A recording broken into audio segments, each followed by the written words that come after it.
did something to Morgott. I don't know specifically what, but the latter half of the game, the bosses in that regard, yes, they are. That's what I mean. Like, he's in his second phase now because his first phase was easy peasy. Yeah. But I swear they've either upped his damage or they've given him like a 5% speed buff. Because things do not feel the same as they were. It's and weird. I only beat him before the most recent patch, so it's not like I beat him ages ago. Yeah, there are a lot of bosses which I had to like double check on because they felt different. I wouldn't say that they were. I don't know if like the timings of their attacks were different or something like that. That might be it, actually. I know, I'm still not sure, but like Morgott feels different to me. Yeah. Like, obviously, I could just be imagining many, many things, but he feels different. The texture of this Morgott. He's not that difficult. Like, I was only down. If I'd landed 3 more jump attacks, I would have got him. But he just feels like, again, compared to when I last fought him, like he's actually fighting now. This is because he is Morgott, destroyer of nothing really. I know that he does that. I know that he does that. What's that attack? The where he throws daggers at you as he jumps to the side.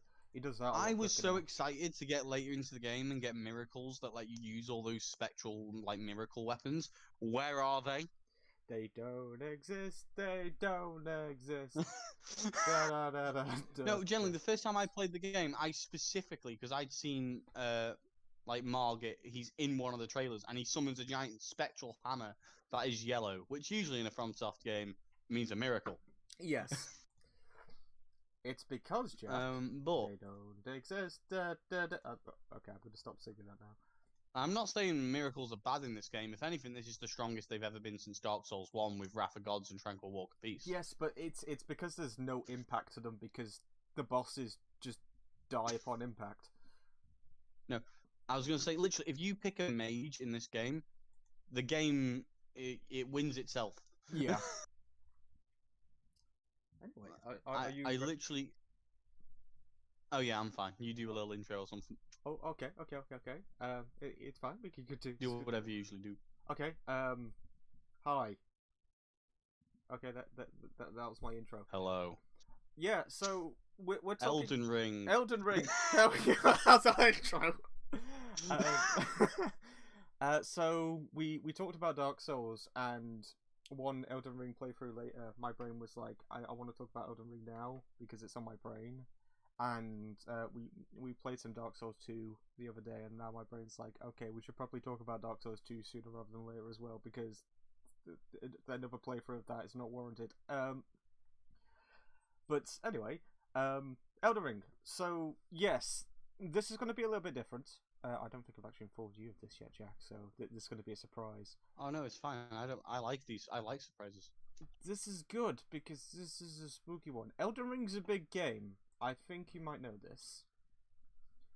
I do. I've genuinely, this is gonna make a lot of people say I'm bad at the game. I've not beaten this game yet, but that isn't through lack of playing it. It's through lack of playing the story. Which is fine because the story is non-existent. It's not non-existent. It's there, but it's. I wouldn't say that. Okay, we'll get to that.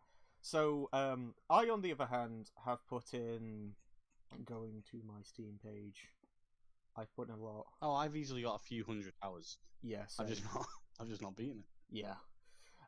So I've done many playthroughs of this game at this point, and by many, I think I've done 5.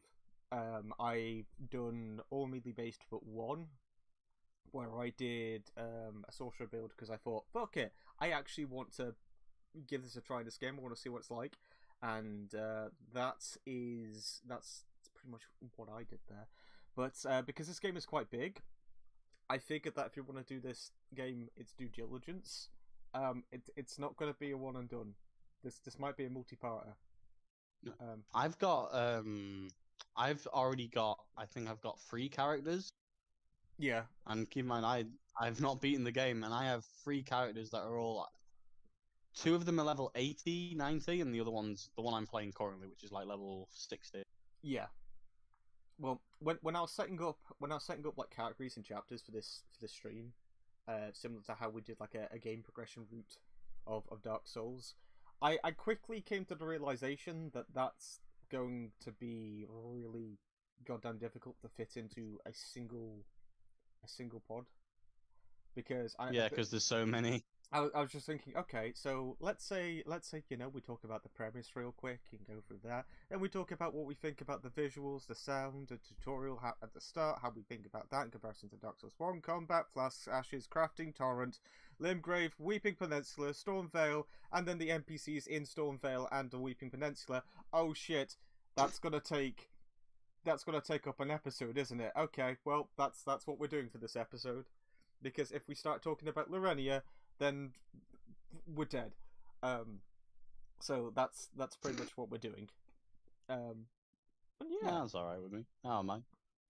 Okay, that's good, because because I've set this up that way. So if you were to jump in right now and say, you know what, Scott, I don't think this is a good idea anymore. Oh no, I'll be sitting by myself for about, I don't know. How many hours? We don't know. A lot though. Don't make me talk about the mountaintop of the giants alone, Jack. I do not enjoy that place. Neither do I. And the consecrated snowfield is probably one of my least favorite areas as well. Anyway, we'll get to them. We'll do this all in order. We'll do this nice and orderly, and I'll try to keep the pace along, so that way we're not here for the next 12 years talking about why a certain queen is technically my main bae. Okay, so let's do this. We'll start off with the premise. Ronnie. We'll start off with the premise, because I think that this is going to be a really important thing to address in a game called Elden Ring, and that's, what is the Elden Ring? What is happening in this game? I'll tell you now. I think I have about 300-ish hours in this game. Mm-hmm. I do not know what the Elden Ring is. I do not know. I think I've put around 500 in, and I will tell you this, Jack. I found out, and it was through the worst means. Period. Like, I know. I think you told me this. Didn't you say you read one of the item descriptions? So, we'll get to what the actual Elden Ring is later on, the moment it happens, because it was beautiful. But what I will say is its placement in the game is it's at a position where, even if you've gone about doing all the side content, even if you've only focused on doing the main content, it's at such an inconvenient place that once you've got it, you're not going to pay attention to it. You're going to move on. You might even do a new game plus, or you might just stop playing the game altogether. So by the time the actual titular Elden Ring is revealed, it doesn't matter anymore, which is sort of Game of Thrones-ish, but I mean, at least when you hear the words Game of Thrones, you understand that it's about Game of Thrones. When you hear the word Elden Ring, I think that in the opening prologue, we are given 2 definitions for what Elden Ring is, and they say that the immortal Queen Marika was There's a lot of M's in this game. A lot of M's, R's, and G's. But the immortal Queen Marika was the keeper of the Elden Ring, and then Marika decided to blow up the Elden Ring, and she vanished. And then her children went, "Hey, we've got pieces of the Elden Ring. Let's do Elden Ring things. Let's we've got power because of the Elden Ring, and apparently we're dubious now. I don't know. Also, here's a Tarnished. He's here, and because he's now in the lands between, we have to repair the Elden Ring." That's the premise. I hope you understood that. Let me go over the premise of Dark Souls 1 real quick. Just in comparison, right? So, long ago, I could quote it verbatim, but I'm not going to. The woman's in my head, the narrator. Long ago, far to the north.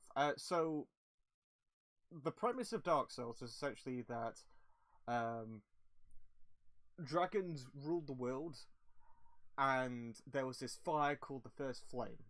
The idea is that the flame represented the distinction, the entire thing between life and death. And four beings find these special, powerful things called Lord Souls near the flame, giving them godlike powers. So they all team up, take down the dragons, and then they decide, you know what? We're going to keep this fire going. We're gonna take control over it. And that's where it all went wrong. And then the undead curse happened, yeah. And so we get brought forth in order to stop that. But that's not even the point. The point is that yes, we're given all of that, but we don't even have our motivation yet. Our motivation is Oscar, who comes to save us, dies, and then as he is dying, he says, "Would you mind going and finishing off this pilgrimage? This is all I want. There's no one else. Could you do this?" That's your motivation. The dude that saved your life has one last thing that he would like to ask of you, of anyone in the world. So yes, morally, you're going to say yes to this. That is your motivation. Later on down the line, you meet Guinevere, and Frampt, and they both tell you about Gwyn, and they tell you, hey, would you mind taking care of these beings? It's like, okay, so it's still technically a part of Oscar's pilgrimage. So you finish that off. Everything is... You've got a reason to do everything in that game. In Elden Ring... Yep. You get called maidenless. Wow, so you're doing it to get your honor back. Like, how dare you? And then three graces later, you acquire maiden. It's true.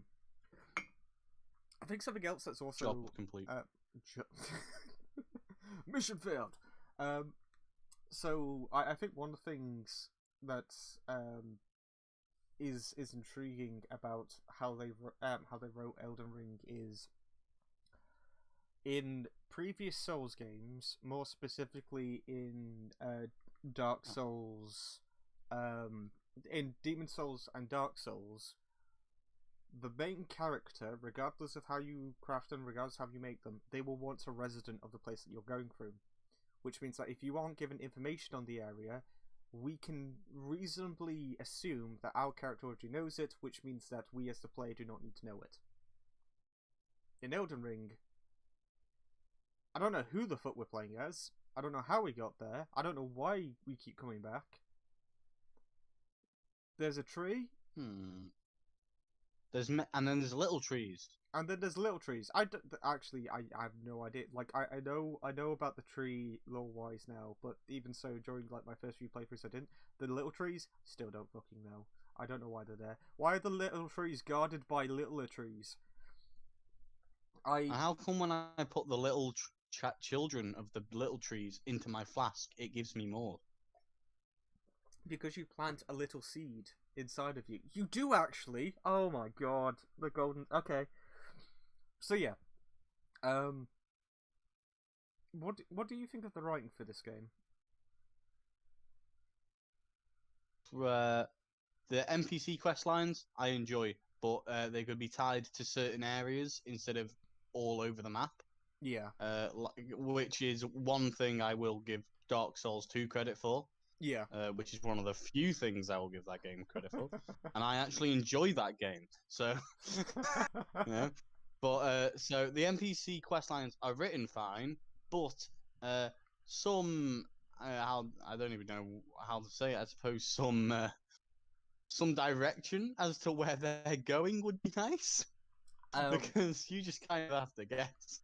We're going to get to that later on, actually. There is a big chunky issue with some of the NPCs, because even if you find them finding them again a difficult thing, which is why when we eventually get to Lorenia, and we can talk about Rena in this because technically she's an NPC within Limgrave, but we will talk about her proper in the next part. But yeah, so it's one of the reasons why I think that finding her in particular and doing Rani's quest is so appealing because she stays still.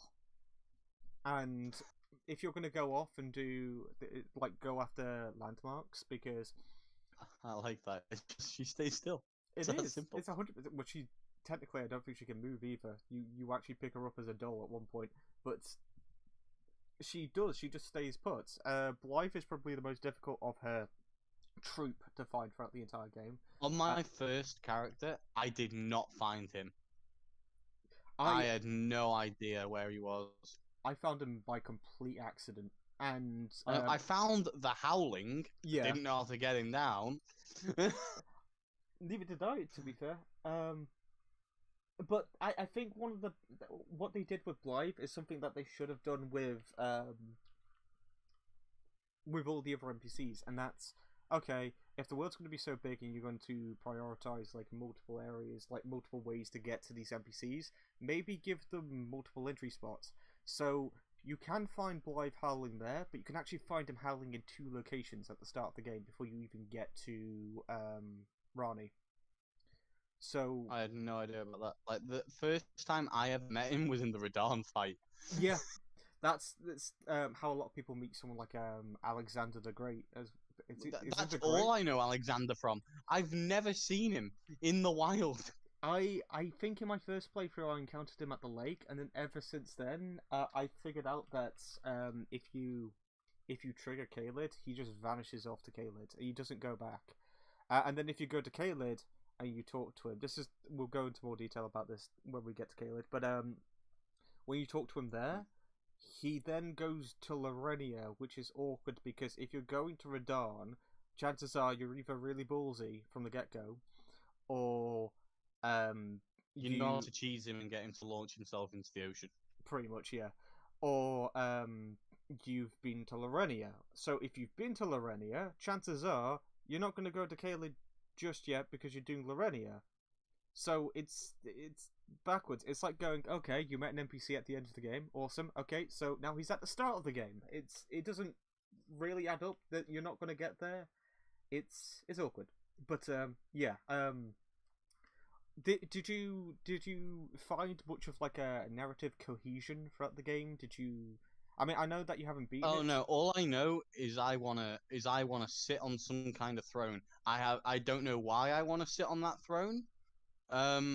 But my character has been told by the narrative. Well, my character's not been told anything actually. I've been told something. I've just realised that my character's never been told anything. Yeah. That's exactly what I've realised as well. You don't have like your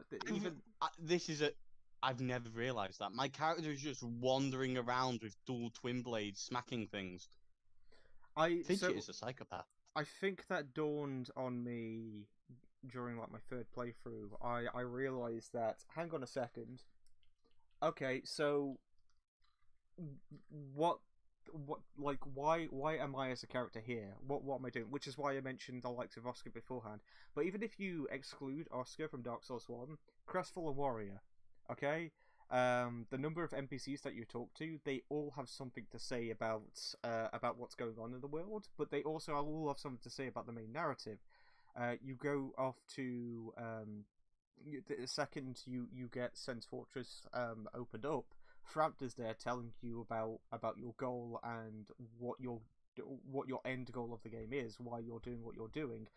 Then Framped will point you to go to Sense Fortress, to go through Sense Fortress, go through Analondo. You go through Analondo because Analondo is one path, and you're like, okay, well apparently like my next goal is here.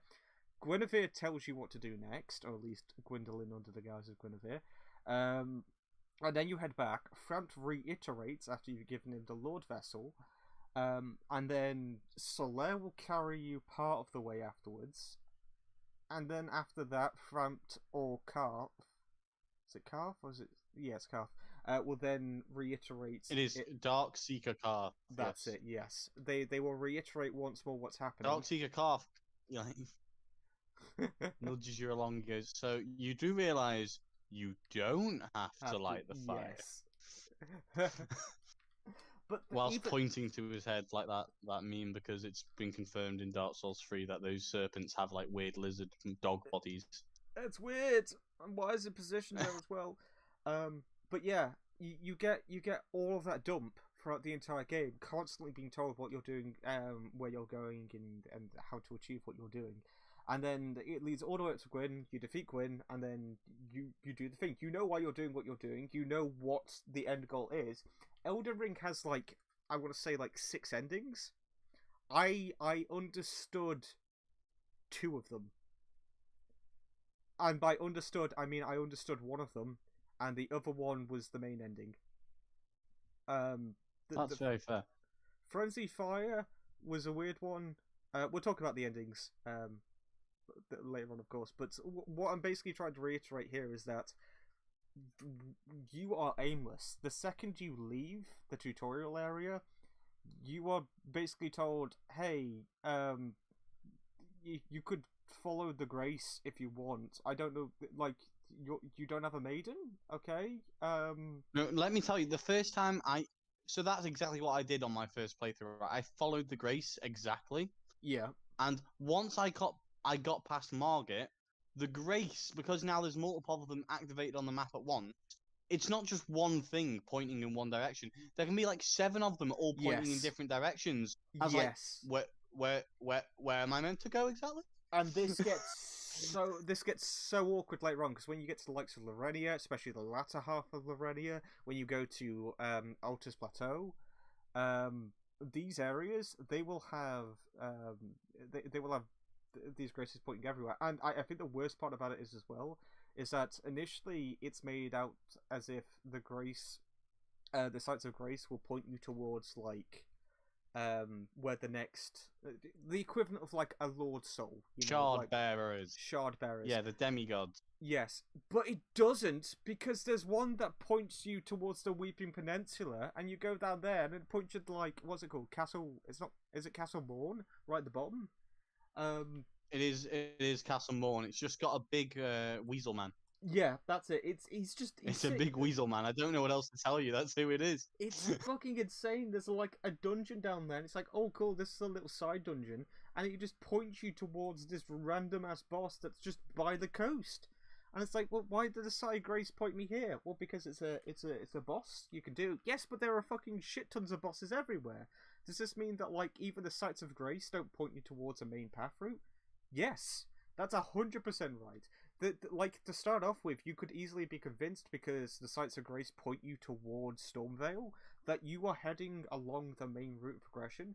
But the second you get to Lorenia, or the second you decide to go in the opposite direction to Weeping Peninsula, you're getting told to go fucking everywhere. There's a point when you get to Altus Plateau where it can rear you off to Volcano Manor, and you won't know why, because... No, there is. Right, so the first time I got to Altus Plateau, right, yeah. I came up through the cave, because I didn't know whether... I had one half of the medallion, I didn't know where the other half was. And until, like, it was months after the game came out, I didn't look anything up. Yeah. So, I had no idea where this thing was.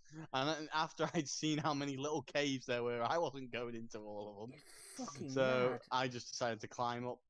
I climbed up through the thing. And here's the thing, which really annoys me. I don't know if this is a hot take or whatever. That dungeon climbing up the side of that mountain is my favorite dungeon that I've played.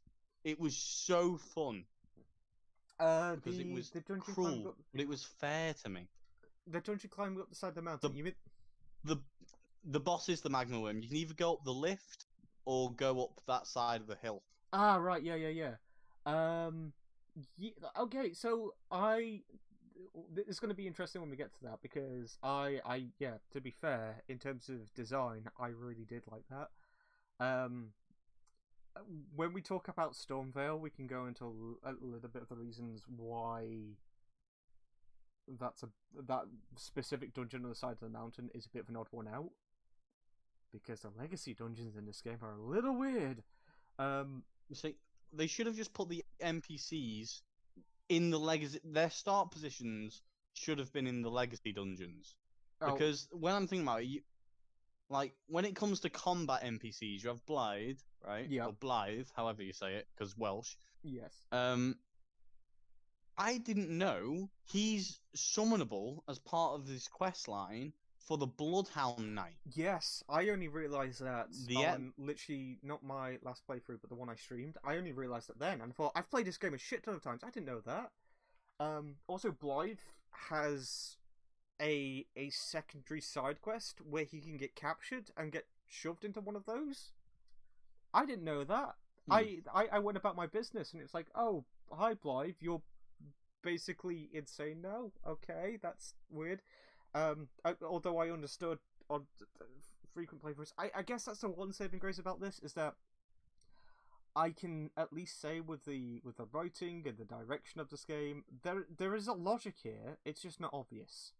Because the more and more I play this, the more I'm unveiling things like, okay, now I understand Blythe's quest substantially more, but the fact that I was doing someone else's side quest during my first playthrough, and I was going through with that. In this case, I was doing Rani's side quest, and I thought, okay, so I've seen all I have of Blythe. It's a bit weird that he goes off in the direction that he does, but okay. And then if you go off and do Blythe's side quest, follow him through, there's like there's another side to it, and then you do, what's his name? Is it Cirrus? Is that his name? I don't know his name, but yes, I think we'll go with Cirrus. Yeah, the weird sorcerer that's a bit of an arsehole. So A bit. He just is. he practically the most shady way possible. He goes, "Hey, could you give this to someone? Just it won't kill them, I promise. Just do it."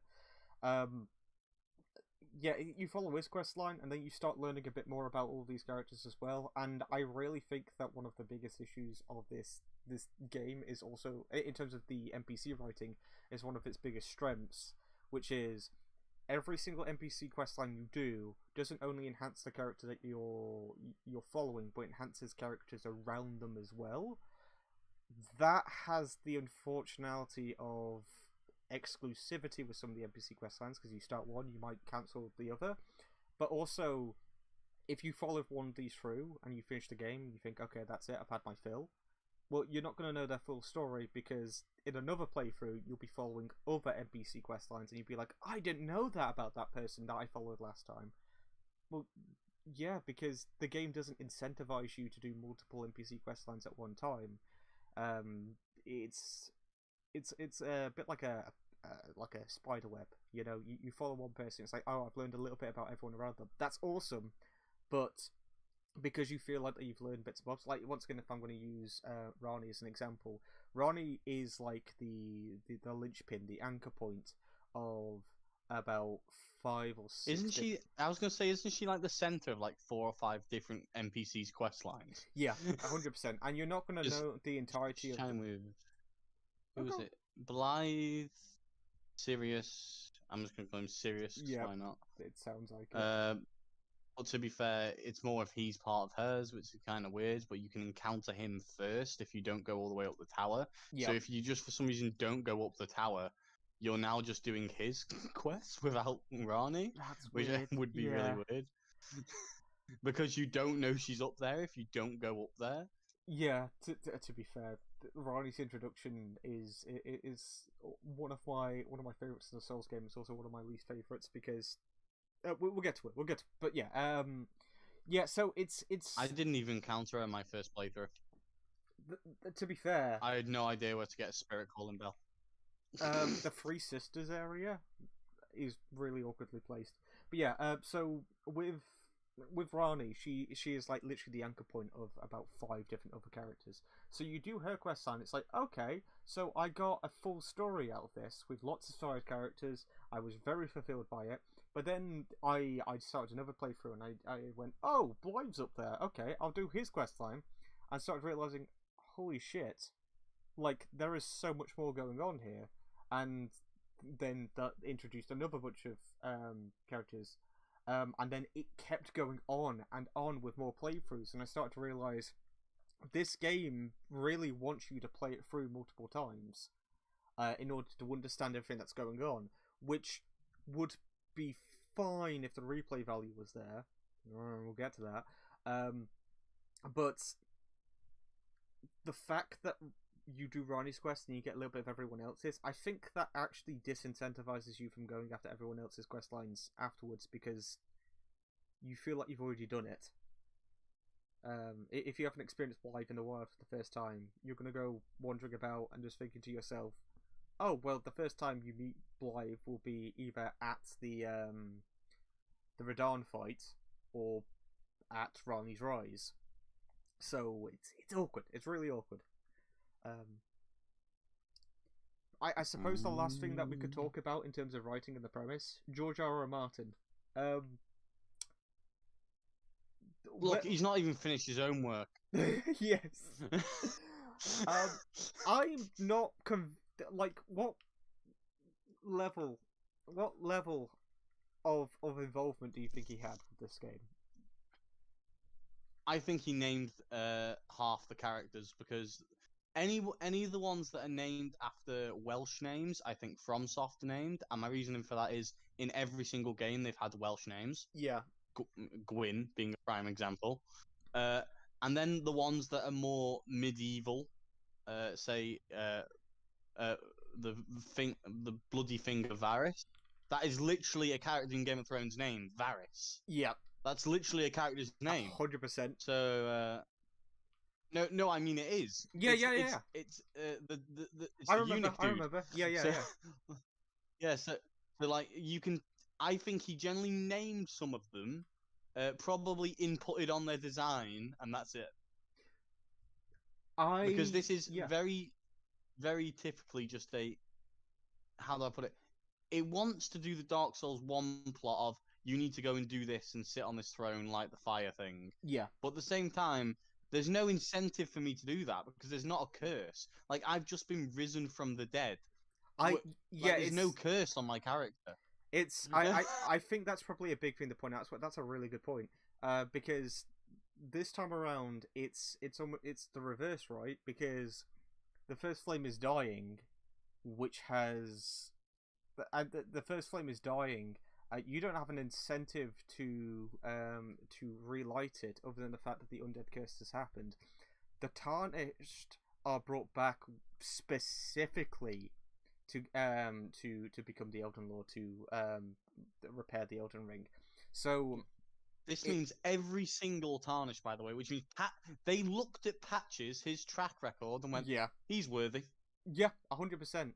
He's worthy. The entire point of most of the tarnished is that they've been brought back, and they have to get they have to become Elden Lord. They have to get the Elden Ring. It's the reason why they were brought back.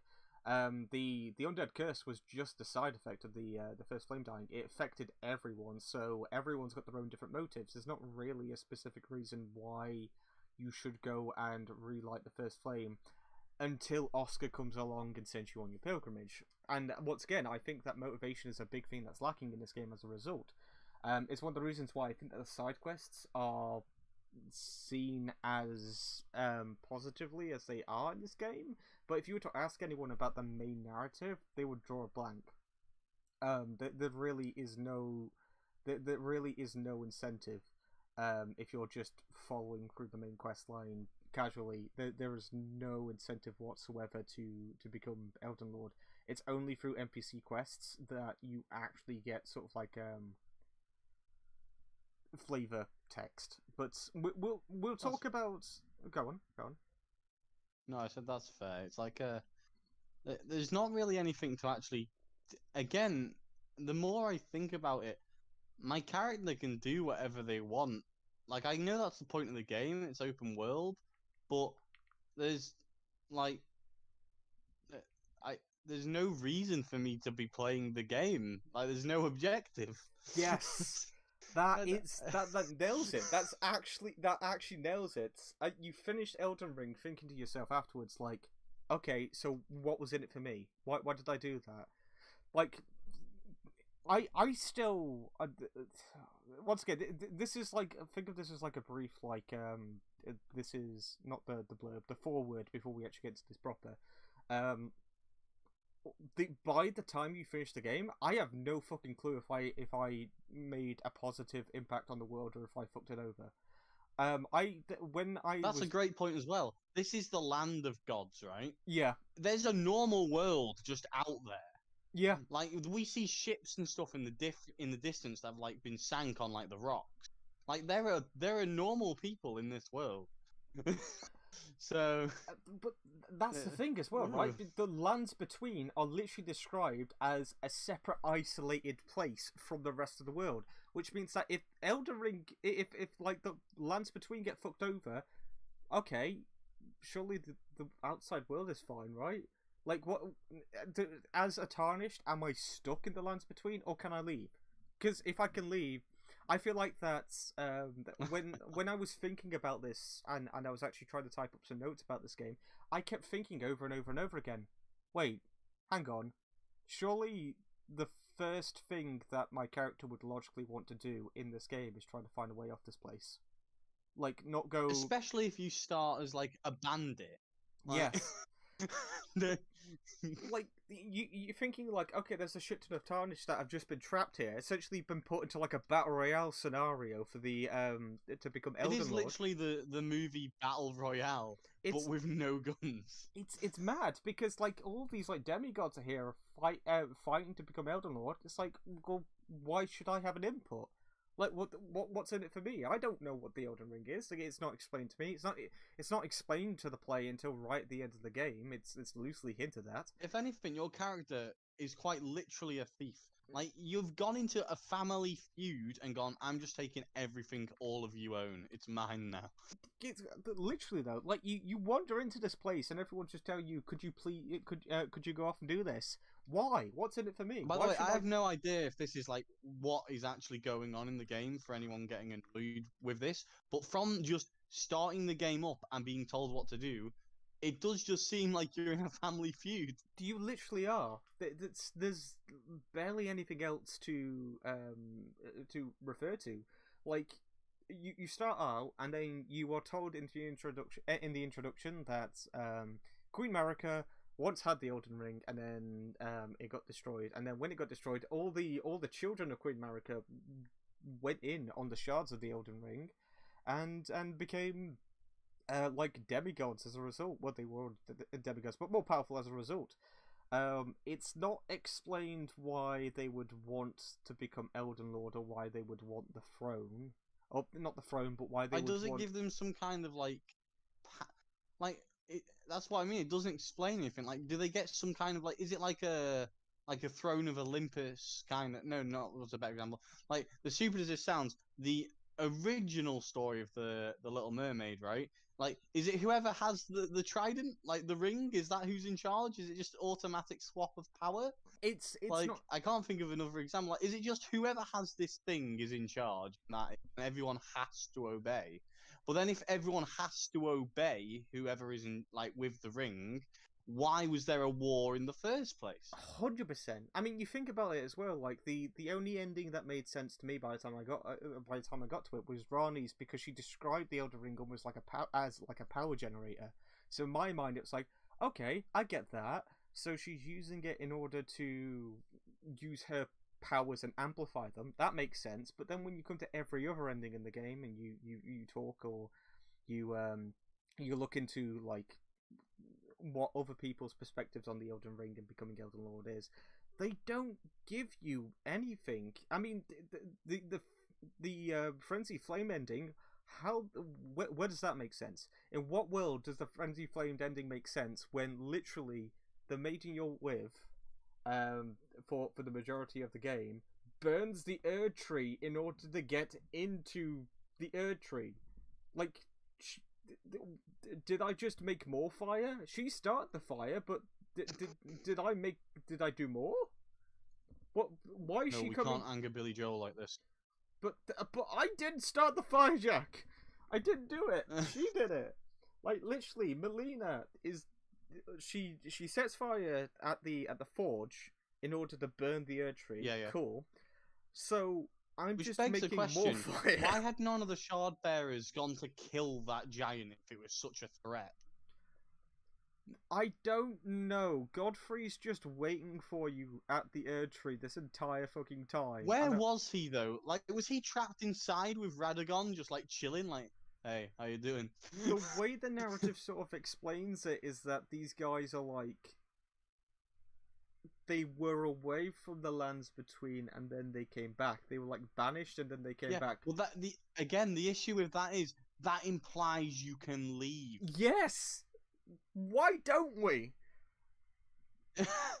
What the like? I'm sorry, but I'm tarnished. I've been brought back with the power to never die until my job is done. Yeah. Fuck it, I'm immortal. I'm gonna go like, back to the other world. It's like I'm gonna go be a god over there. Thank you. Oh, it was like once again, like, Dark Souls solves this, right? Everyone's got the undead curse. The more you die, you are cursed. Yeah, but the more you die in Dark Souls, the more hollow you get, and eventually you go mad. You see this with all the characters in Dark Souls. You see this with the Crestfallen Warrior, Big Cat Logan. What is it? It's the what is it?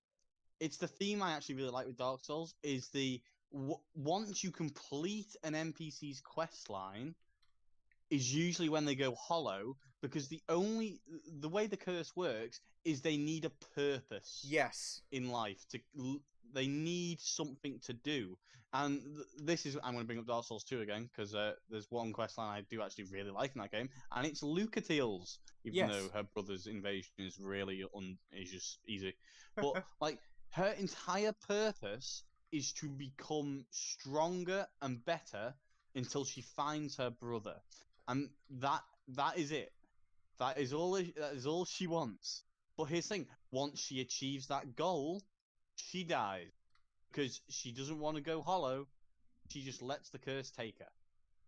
It's mad, right? Because like that solves everything. Because when you think about the lords as well that you're fighting throughout the game, the only reason why they're alive is because they're a power. Once you kill them and you take their lord soul, they don't have the undead curse that inflicts them, so they're gone. They're gone for good. That's the point. No. But here, that's why Lucatiel was in the lands between, for in her own words, searching for powerful souls. Yeah, not the lands because between. They stave off the curse. Not the lands. Oh no, yeah, not on. Yeah.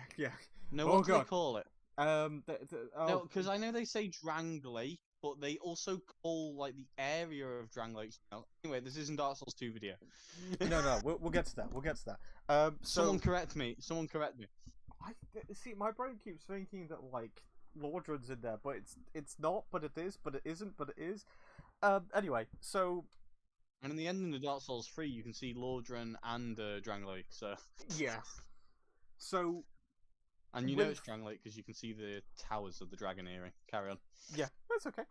So yeah, with when you become tarnished, the issue with being tarnished is that there is no downside to it. You are just immortal until you've done your quest. Like there's no, even on like the most basic level, there is no motivation to do your job because you're told that there's a shit ton of other people that are tarnished out trying to do it as well. So you're just standing there like, well, okay, you can't go hollow in this game. You can't go mad from being tarnished. So I'm just immortal until someone decides to become Elden Lord.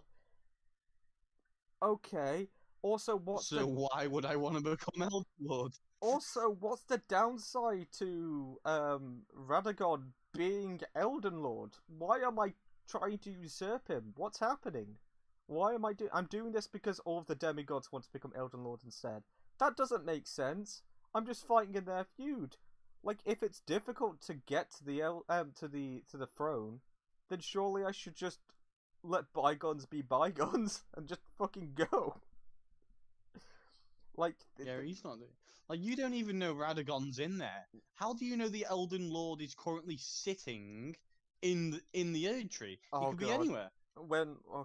I've got some fun things to tell you about Radagon soon, because holy shit. No, like I know why you know because you're told in the beginning. But I mean, how does your character know that Radagon is in there. Oh, I don't. You're not told at the beginning. You were told that Queen Marika left, and Radagon has gone to seek. I think you're told that Radagon has gone to take the throne, but you're not told that he has it. Yeah. The first time I ever saw someone fight Radagon, I first was like, "Wait, isn't that Marika from the intro cutscene?" And I'm still confused over it because Would I you swear like they the show answer? Radagon hanging up when they're talking about America. Would you like the fucked I'm up answer assuming to they're the... one and the same for some reason. Yes, but somehow they had children. I don't fucking know, Jack. Do like what's it called? We do like the snake method of things. I know which. I don't remember which breed of snake. I know it's not all snakes. Stop getting mad at me, people. So, right, the weird thing is, we can talk about it a bit more in the next episode because it involves. Doesn't that make technically all of them incest as well? Yeah, it's weird. So apparently Radagon Strange. and Marika got together, but apparently they are one and the same. And then Radagon, at some point, for a random reason that has yet to be found out or explained in any way, shape, or form, and that I haven't found out, is that he goes to Renelia and then has Rani as a child. But the weird thing with that is that technically he wasn't cheating on anyone, and it's random because he just decided to. I don't get it. Oh, anyway, we've talked about the premise. I think that we should probably get a ball rolling at this point. Yeah. So, I think something that we should probably start us off with: graphics.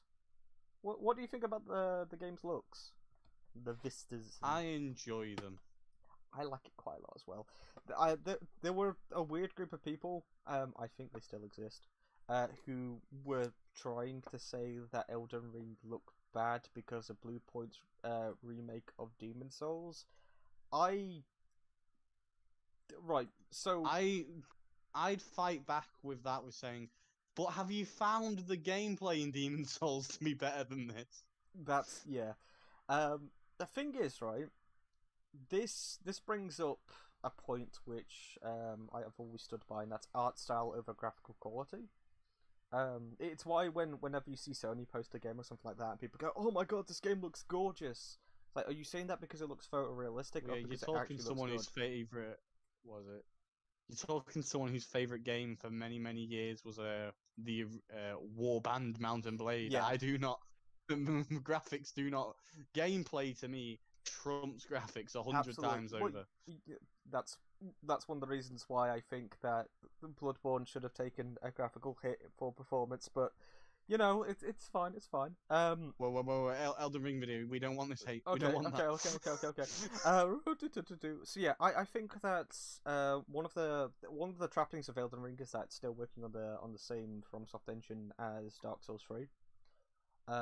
Which that's absolutely fine. So as a result, what's been bumped up has been the graphical quality as far as it can go, but it's more to do with how they use colors in this game. I think Lorenia is a really great example. The first time you go there,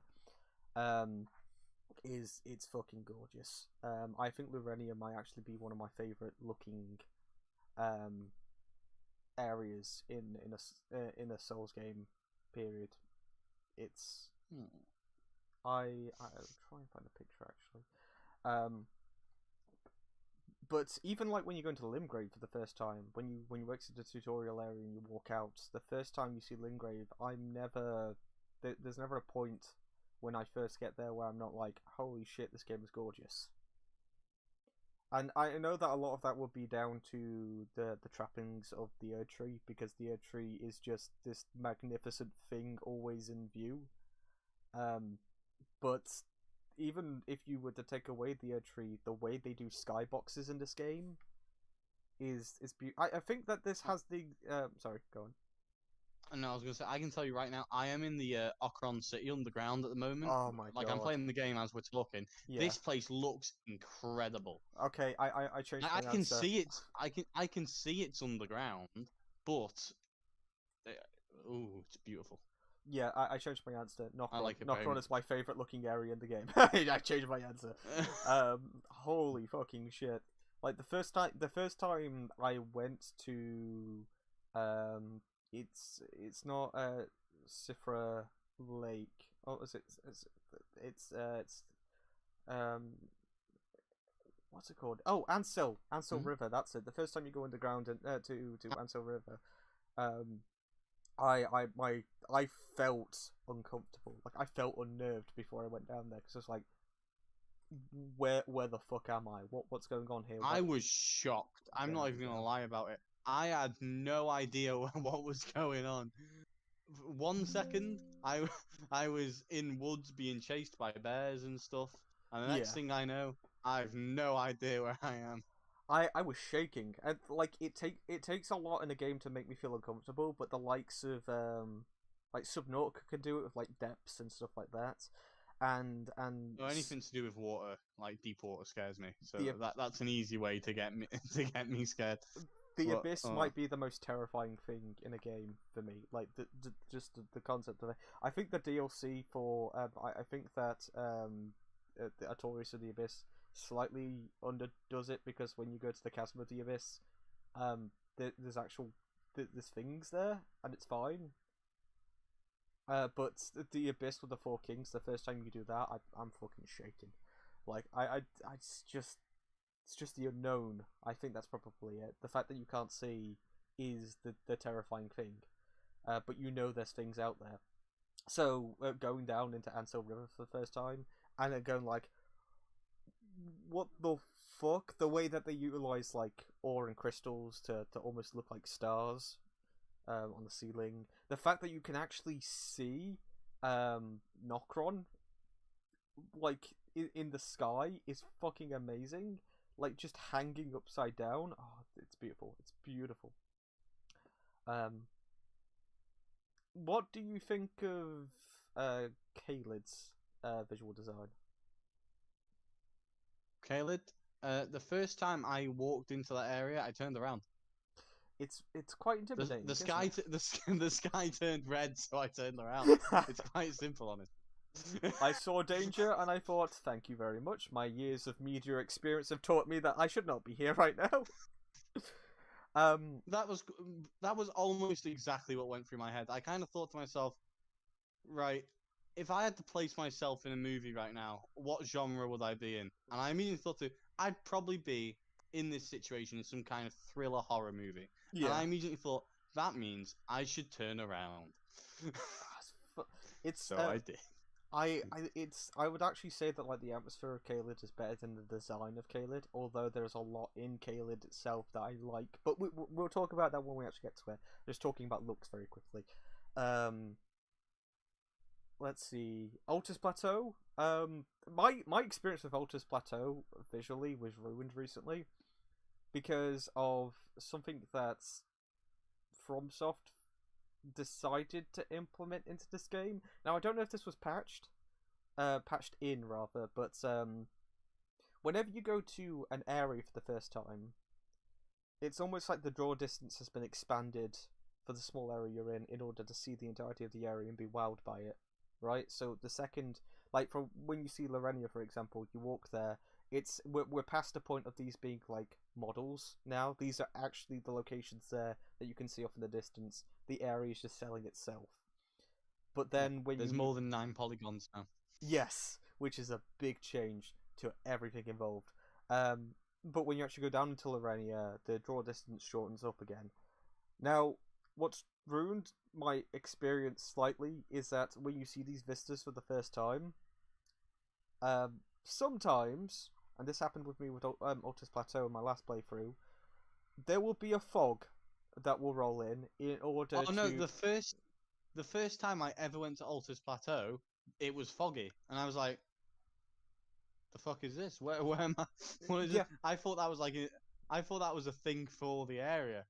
The first time I went to Altus Plateau, it was gorgeous. Like everything was like filled with color. It looked amazing.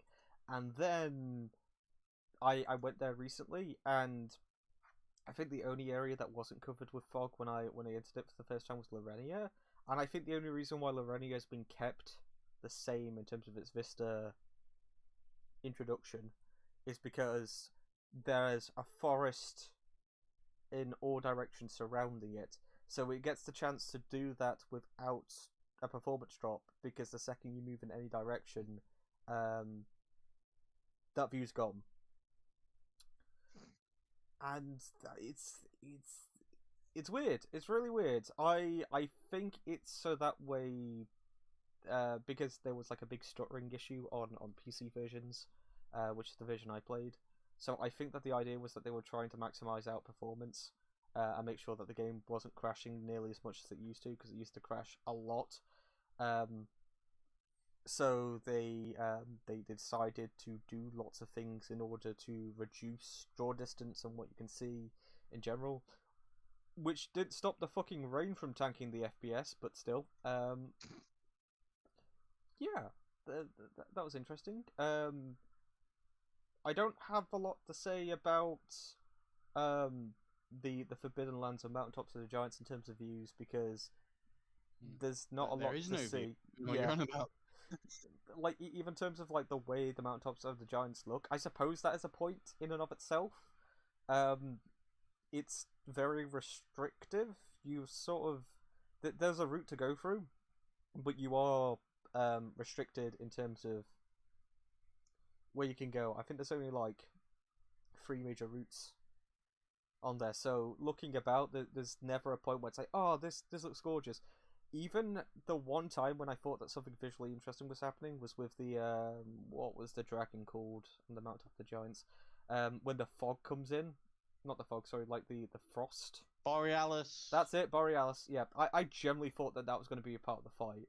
I was like, oh, this is going to be great. Like, Borealis is actively using the fog against me. That would be fucking... Like, that would change things up. It could use the base dragon moveset, but at least it's something different. And then he rides the fuck in after he makes all of this frost appear and just blows it all away. And then you're looking around like, okay, let's have a look at the site that this was covering. It's nothing. It's a cliff edge. That's not to say it looks bad. It's just like every area up until that point, I think that subconsciously Elden Ring trained me to look at like, oh, look at Limgrave. Isn't this amazing the first time you get there? Because you get a vista shot. Lorenia, look at Lorenia, isn't it great? Even like the Raya Lucaria Academy looks amazing when you first get there.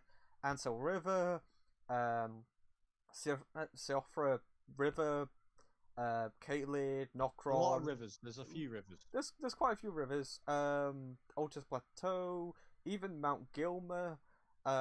They all look gorgeous when you go there. All look like they've got these really beautiful vista introduction shots.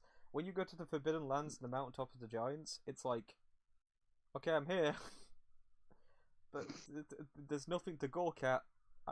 There doesn't have to be anything to gawk at, but I kind of feel like that this was a trend up until this point. And then even that to like the end of the game, there's not really too much to talk about in terms of visuals. In fact, the Consecrated Snowfield is literally just fog.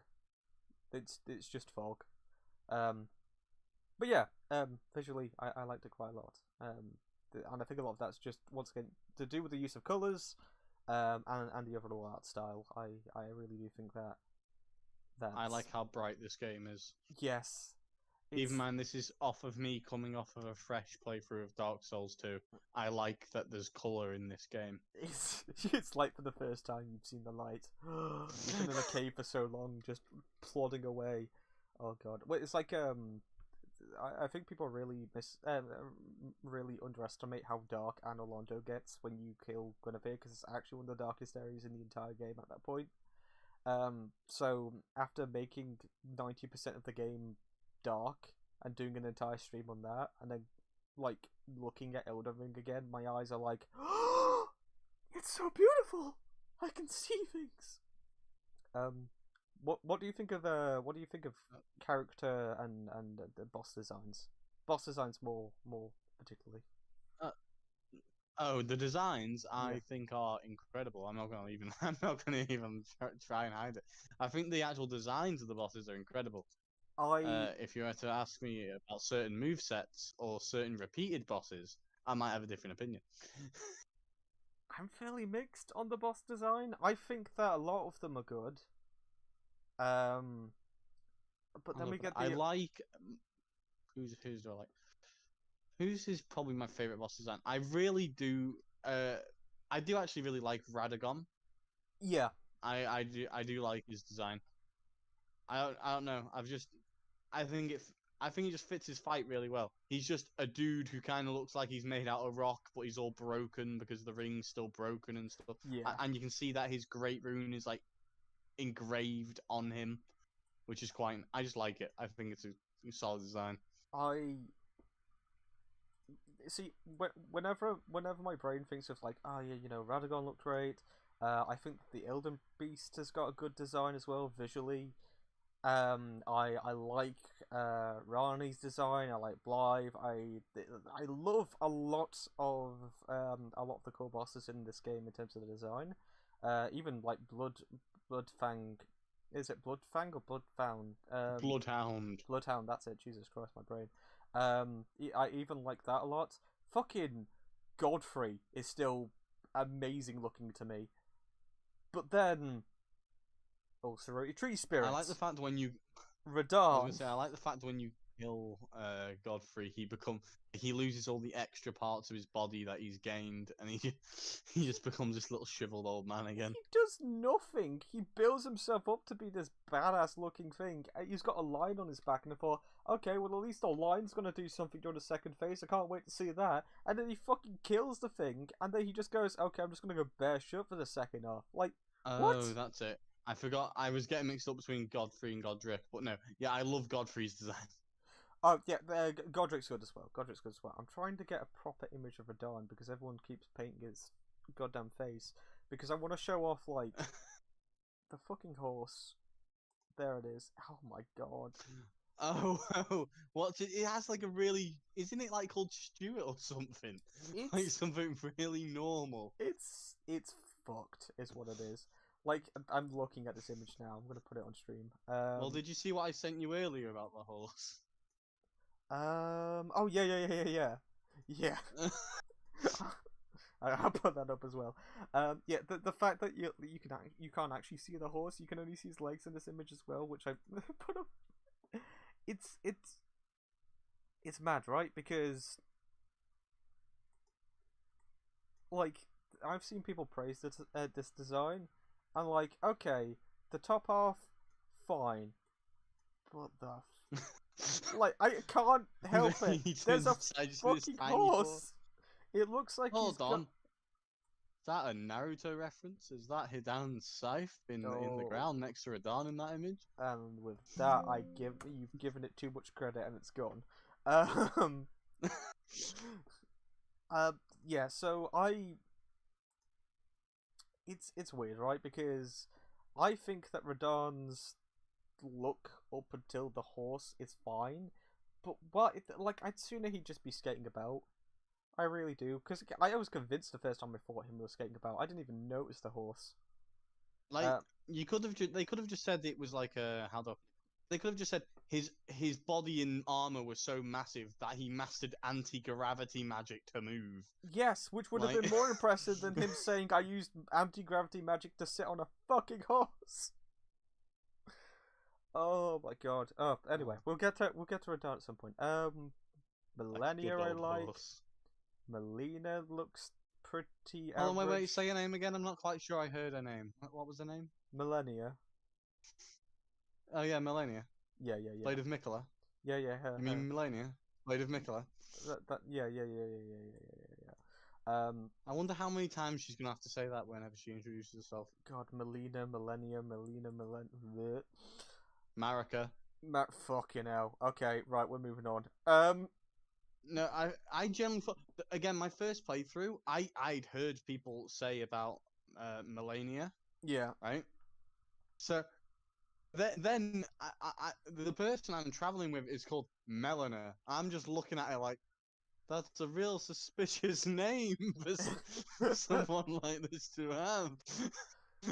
It's like everything from from the likes of Bloodborne, just like screaming in my head, like Lady Maria, like, and the doll, just maybe there's some connection.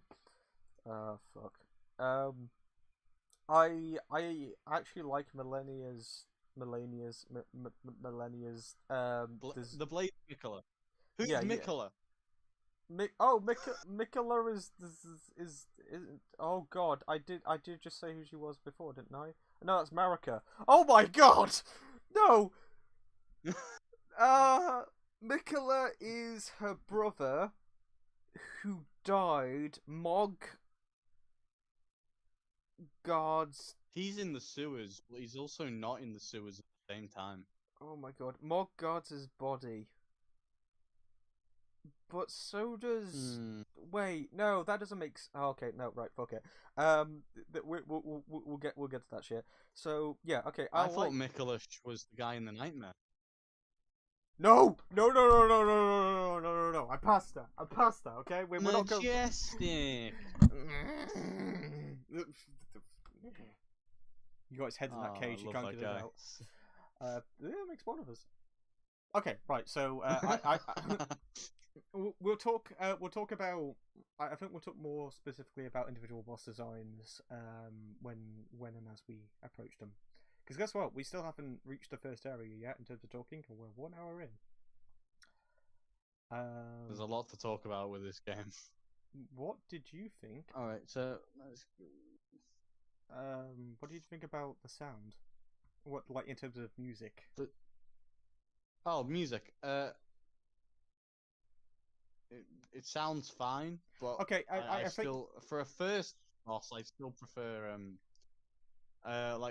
keep in mind, Dark Souls 3 is the first game that I like fully completed out of all of them. And then I went back and completed the others. I really one that sticks with me is I know Vort's theme off by heart, and it's used in so many jokes online. Vort's theme is like so. What's the word for it? So I don't know, good for a boss that dies in 2 seconds. Yes, unfortunate. That's it. Like it's like Vort did not deserve that. No, in the Cinders mod for Dark Souls 3, they actually replaced Gale's theme with Vort's theme, so when you fight Gale, you get that theme. Holy shit. Because so many people like it. Fucking hell. Right, I need to pop to Lou. Do you mind covering this just for a minute? I don't mind covering. What do you want me to cover? Anything in particular? Soundtrack. Soundtrack, right. My opinions on the soundtrack, what do I even call it? My favourite soundtrack in the game so far that I've heard would probably be... I am quite a fan of Rykard's, even though it is a gimmick fight. I really like Rykard's fight. I think it's just a solid move. Not his fight very much. That's like saying I enjoyed Yorm's boss fight. I enjoyed it as I enjoyed running to one side of the arena, grabbing a weapon. But then again, Yorm's music is incredible as well. Which I suppose shows even gimmick bosses can have good music. But I suppose that's just... It's not anything to gameplay wise. So Rykard is probably my favourite soundtrack that I've heard in the very least, because I've not heard every single soundtrack. Because I just, again, if you don't fight him with the Serpent Hunter, he is 1, a very difficult boss, and 2, the soundtrack can actually kick off properly, and it sounds incredible. But if you just use the Serpent Hunter, you barely get to hear his soundtrack. So I don't quite know how to feel about it.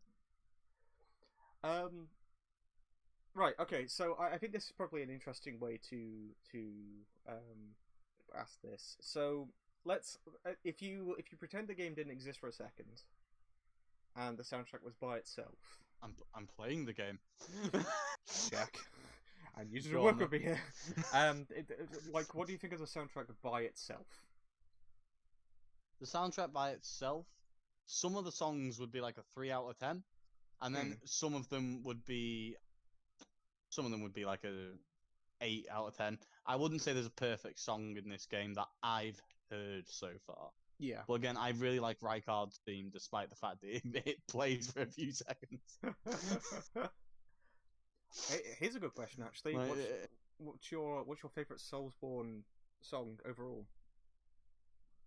Oh, let's see. So we have Vort, which is it's generally incredible. I love Vort's theme. Favorite overall, though. Ooh, difficulties. Ooh, Again, Gale is another strong contender Yeah. because it's Gale. They knew it was going to be the last fight in the series, so they really stepped it up. Trying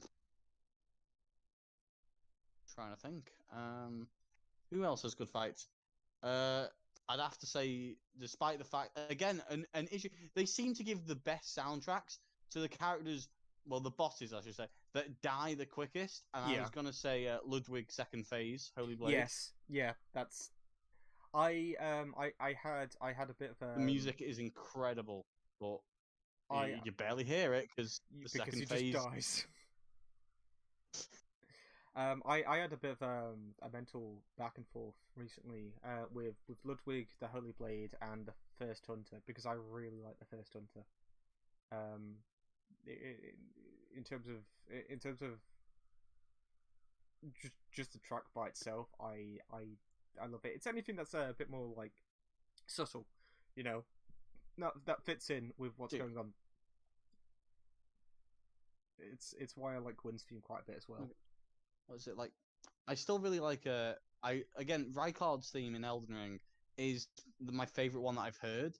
But that's again the issue is it's a generally really foreboding track. It's meant to this is a guy that this isn't Aldrich, the devourer of gods, who's actually just a little slime and he dies in a few hits with a fire weapon of any kind. This is an actual giant devourer of gods, and he's ridiculous if you don't use the weapon. And I think they should have just lowered his health down and not had the magma pool around him and just made him a normal boss fight. Because the soundtrack is too good. Yeah, I mean, I think... Okay, we're going to come to optional bosses soon because I think I've organised that decently enough. In this, I hope I have anyway. When we get to that, but we do have things to say about that. But I personally, in terms of a soundtrack isolated, I find that there are some tracks in this that are overproduced. It feels like that they're going way over the top. With that being said, I like the main theme quite a bit. I like how it's used at the end. Limgrave's theme is something that I'm quite a fan of as well, actually. What I didn't realise until I started listening to the soundtrack was how the ambience is actually integrated into the music itself. So when you're hearing things like the rustle of wind and stuff like that, that's actually part of the music. I didn't know that. I think it's kind of awkward once you've noticed it, because on the one hand it's like, okay, this is like, it sounds really nice to listen back to, but when you're playing the game and you can hear it, I guess the upside is that it's always windy in Limgrave, so it's never not going to match up. But I'd probably bet if you looked hard enough, you could probably see something a bit weird here and there. But yeah, Lorenia, I can't remember too much of that theme, if at all. I think it's because Limgrave just throws out such a big a big impression from the get-go that every other area in the game in terms of their music I can't remember too much of. Apart from the underground music that plays non-stop, which I was really disappointed with, because when you get to Nokron for the first time, my brain was like, oh great, it's going to be this really awesome area with its own music. Nope, it's just going to play the generic underground music that's been playing throughout this entire game so far. I'm just there like, for fuck's sake, give it an identity, something. You were doing so well. It was. I mean, technically speaking, you go from Caelid to Nokron, so that you would expect the track for Nokron to be something new or decent anyway, especially because it keeps getting built up to, if you've been following Blythe stuff. But it's all good. I don't think that there's a single track in this game that I dislike. Now, talking about the music's use, on the other hand, is something that I do have a bit of a vendetta against. So, if we're going to refer back to the likes of Ludwig, for example, in the beautiful DLC, Old Hunters from Bloodborne, the way the music is integrated into that fight is gorgeous. The switch up of tracks, all good stuff, all good stuff. With this, I think even like Koz's track, and I know a lot of people are kind of meh on that. It's just like an okay song. I like Koz's track when he stops screaming. When I can hear it. That is an extremely fair criticism. Like, yes, I would tell you. I'll tell you exactly how I feel about Koz's track when I've cleaned the blood from my fucking ears. So the first time I encountered a dragon in this game, I was like, "Oh, awesome! This theme sounds really good." And I realized that that's not a dragon theme. That's a theme that plays for the majority of the optional bosses in this game. And then I quickly realized, oh no, this game is going to reuse a lot of music, isn't it? And it did. And I do think that has a massive impact on thematical and emotional weight when it comes to the bosses. If you think of like Sith, for example, the way the soundtracks integrate there, exactly, right? It's not just because of the visuals, though. The music itself is somber, it's sad. You don't want to fight him because everything in the soundtrack and the visuals as well is telling you that you don't want to do this. This is a bad thing. What you're doing, you need to do it, but it's bad. It's the same with Gwyn. The way the music comes in, it's like this is a really sad thing. The way that music is used to emit emotion in the Souls games prior to this is beautiful. And then you encounter every dragon, every tree avatar, every goddamn Knights Cavalry, and it's the same tracks over and over and over again. And I don't think that I could point to a single one of those tracks and say, oh yeah, that really moved me. That made me feel like really sad for what's going on. No, again, I'm a massive fan of Rykard's theme, but you don't get to hear all of it. No, it's mental. So yeah, overall, I think the soundtrack's good. I just don't think it's utilized well. Which is, I mean, it could be worse, right? Because in comparison to a lot of other games, like if the God of War reboot, that really likes to hammer the same theme over and over and over again. I prefer that at the very least they vary their tracks as much as they do in this game, even if it doesn't feel like it's varied enough for a Souls game, if that makes sense. Yeah, it's because they could fit different. What is it? You could fit different. I don't know. Different kinds of music into different areas. But since it's all open world, it's like, well, you don't just want a sudden music change. Yeah. So we can't do that. But at the same time, I just don't know why. I don't know how they didn't implement it properly. Like maybe at the lifts, but at the same time, at that point, like, so will all of Altus Plateau as the same music? Which is basically what they went for in the end. Yeah, you don't want it to come across as like repetitive, but at the same time, you want to make sure that each area has a theme. I think it's just sort of awkward how each area. Just after after Limgrave for me, each area just really dips down in terms of actual memorability. I know that's a subjective thing, but no, it's a very fair thing. Again, I've played this game 3 times with 3 characters, never finished a full playthrough, but yeah. That's more so not because I'm not having fun. Like, it's not because I'm not having fun with the bosses. When I come across a new boss, it is fun. Yeah. Keep in mind, I said a new boss. Yes. We will get to the beautiful bosses of Limgrave soon. How many stone cats do I need to kill? Oh my god, and the variations of them as well are dead. Okay, right, so let's talk about the tutorial. Let's talk about how this game opens up in terms of tutorial, and basically the way that I have positioned the chapters of this is that as and when we approach things like combat and stuff like that, that's when they're introduced.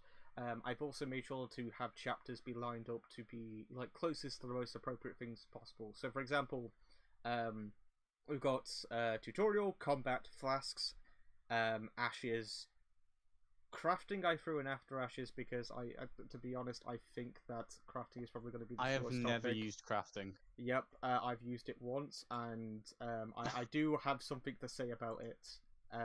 I have one massive thing to say about it, and that is mainly the fact of why introduce crafting when the items in your game are limited supply in an open world.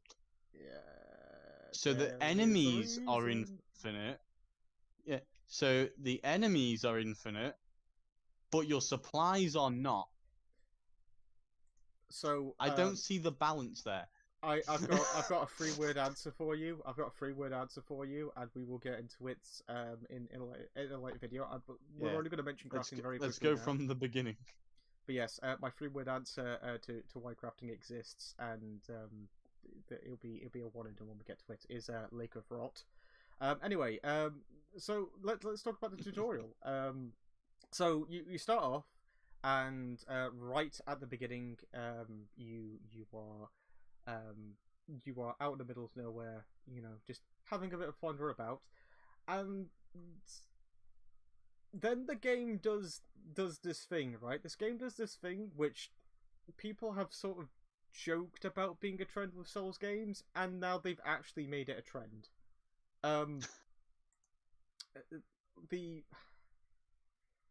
Okay, right. So essentially, you walk across a bridge, and then you're like, okay, I wonder what's going to happen over here. Oh my goodness, this is opening up to be a bigger area. Can't wait to see this. And then what happens? Goddamn boss shows up. Grafted Scion. We'll talk about the quality of the Grafted Scion soon. But the Grafted Scion shows up, and it kills you. Well, chances are it's going to kill you. Right, so if it's your first time playing this game, you're probably gonna. It is an extremely high chance you're gonna be a corpse. Yeah. I don't know how else you want me to say it. There's exactly chance, yeah. But yeah, you're dead. You encounter it, and chances are you're gonna die, and then you're gonna end up back at you're gonna end up in the actual tutorial area. I don't know how this is gonna sound, but I'm really not a fan of these openings. For Bloodborne, I think it made sense because Bloodborne was a different, not genre, but it was going for a different sort of vibe for a Souls game. So when you're starting off with that game, it felt like that existed to sort of get the player on board with like how things were going to be later on. To tell them that if they were going to play it like Dark Souls, they're going to get their asses whooped. Here, yeah, because armor is not a thing in that game. No. It is for luck, but yeah. But yeah, you wonder, you like this, like for that. Okay, that makes sense. For this, no fucking clue why they decided to put this here. Why don't you just start the tutorial area? Also, you're playing as a character who was dead previously, so it makes sense that you would start in the grave area rather than this random like church that you start off in. I know it's weird. It's really weird. But unless we were like some really important person in our past life, but that doesn't make sense if we're like the bandit class. Bro, it doesn't make sense anyway because we're actively referred to across the round table as someone who is not of not worth it until you kill something. Yeah, but which begs to differ, right? Because in this game, there are not different worlds like in the other games Yeah. for the characters in your game. Like the other players' worlds are their worlds, but the AI NPCs in your world are all in your world, and it's Yeah. not different.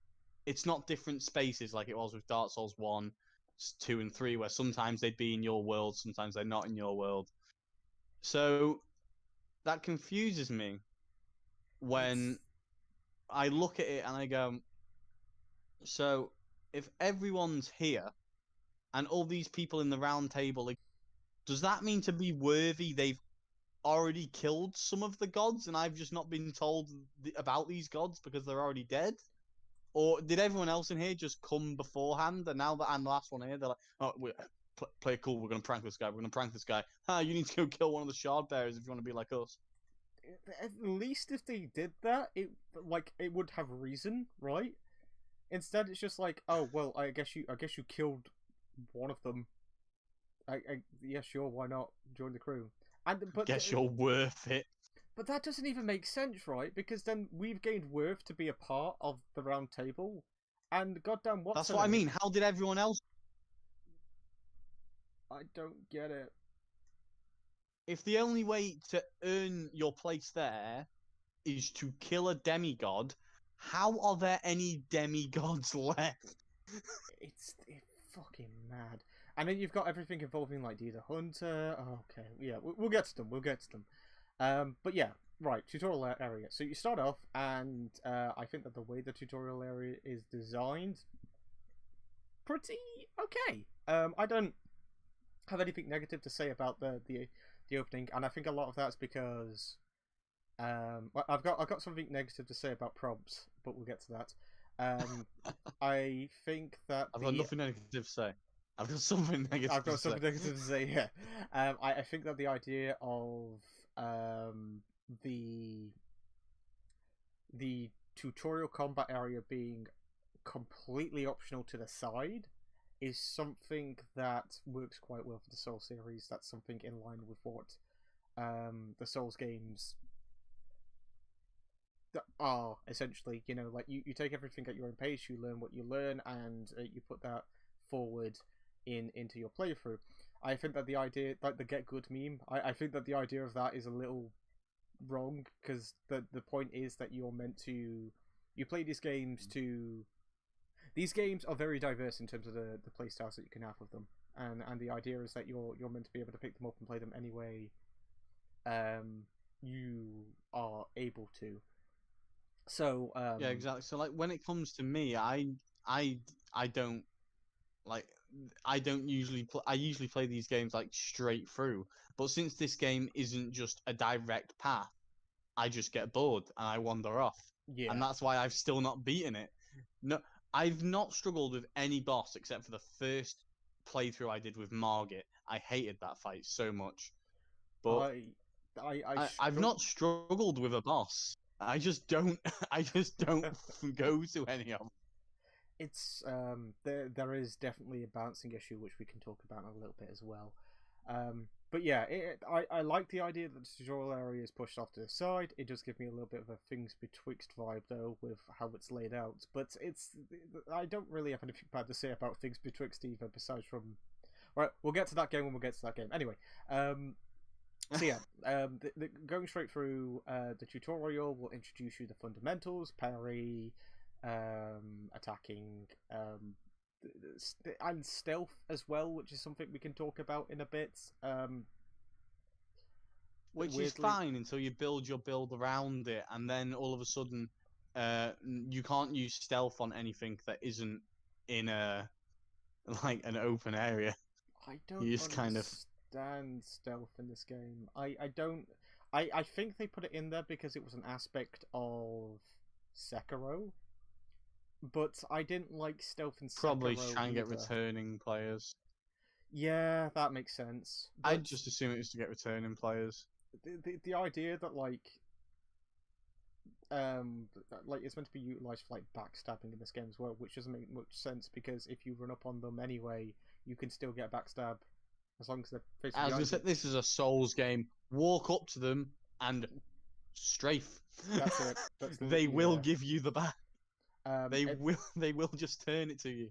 it's the idea of I think that the only actual time when I utilize stealth, at all in this game, like, was during the first camp that you come to near Stormveil.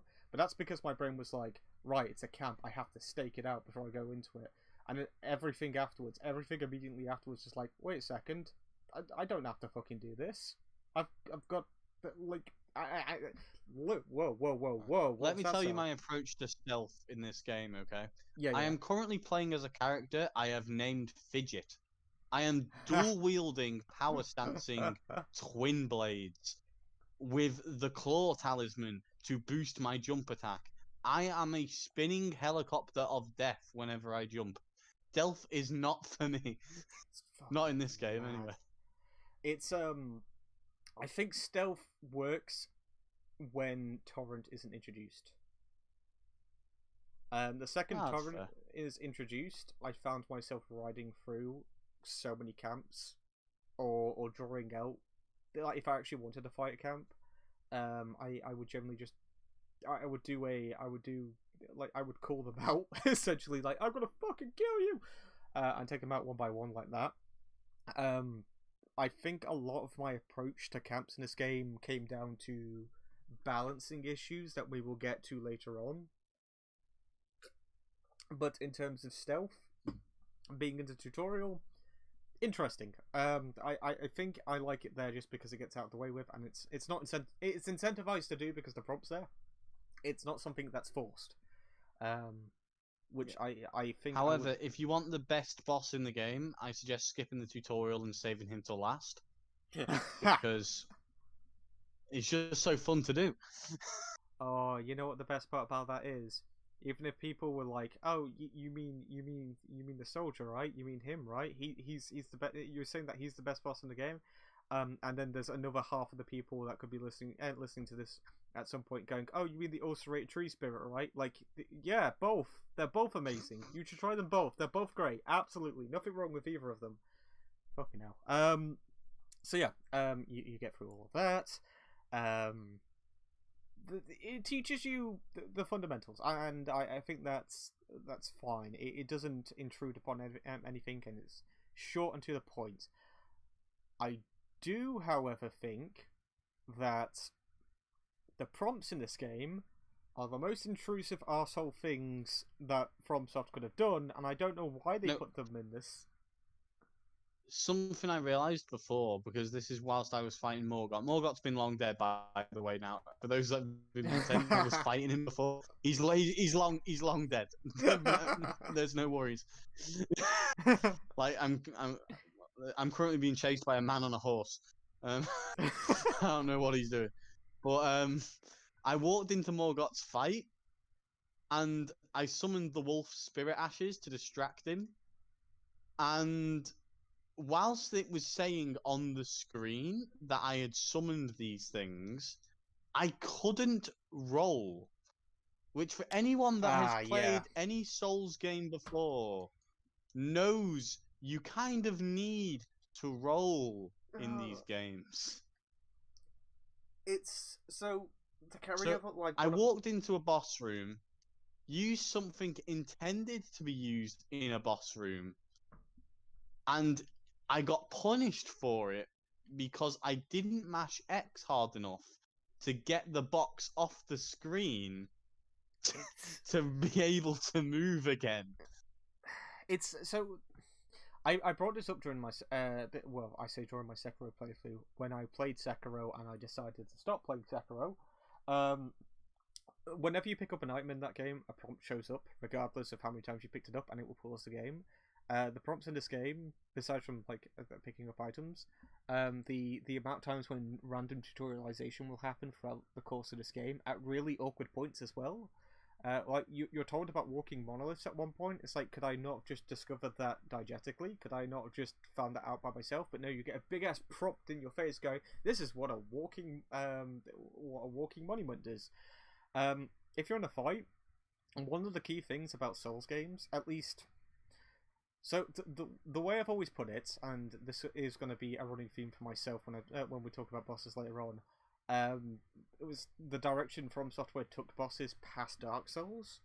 Instead of becoming like puzzles, they became almost like rhythm games. You're dodging at the right time. You're learning how to parry. Yeah, And but I've always looked at Sekiro as a rhythm game with blood. yeah, yeah. I don't. Also, just so everyone knows, I've just exited the lift to the Forbidden Lands. I'll inform you, Scott, how long it takes me to get through the Forbidden Lands. Just thought I'd say so we know how quick this area is. Yeah. Okay. Continue. I'm sorry. I just needed No. the interlude to say This is how quick this is gonna be. This is a fun little side thing. I like it. So yeah. With more recent From Software bosses, and I feel like that they sort of picked up this habit in I want to say Dark Souls 3. I don't want to say Bloodborne because Bloodborne has this, but it still incentivizes like being on the offensive, so that there is a different play style involved there. But with Dark Souls 3 and with this game, I sort of feel like that they've become rhythm bosses now rather than actual bosses you have to pay too much for in fighting. Now, that's not a negative. That's not a notch against it. It's just a different style. But for me, I feel like that does sort of go against what this series was Dark about. Souls 3 is very 1, 2, 3 and hit. 1, Yes. 2, 3 and hit. Dark Souls 3's got an issue with delayed attacks. We could get to that at some point as well. But yeah, more with an issue that like none of them are. Whenever they telegraph an attack, it comes out immediately.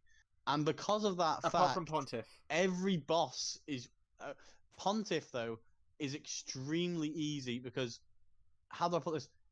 If you've ever fought him more than once, you'll very quickly find out that the moment he dashes forward, if you parry it in that moment, every single one of his moves is parryable.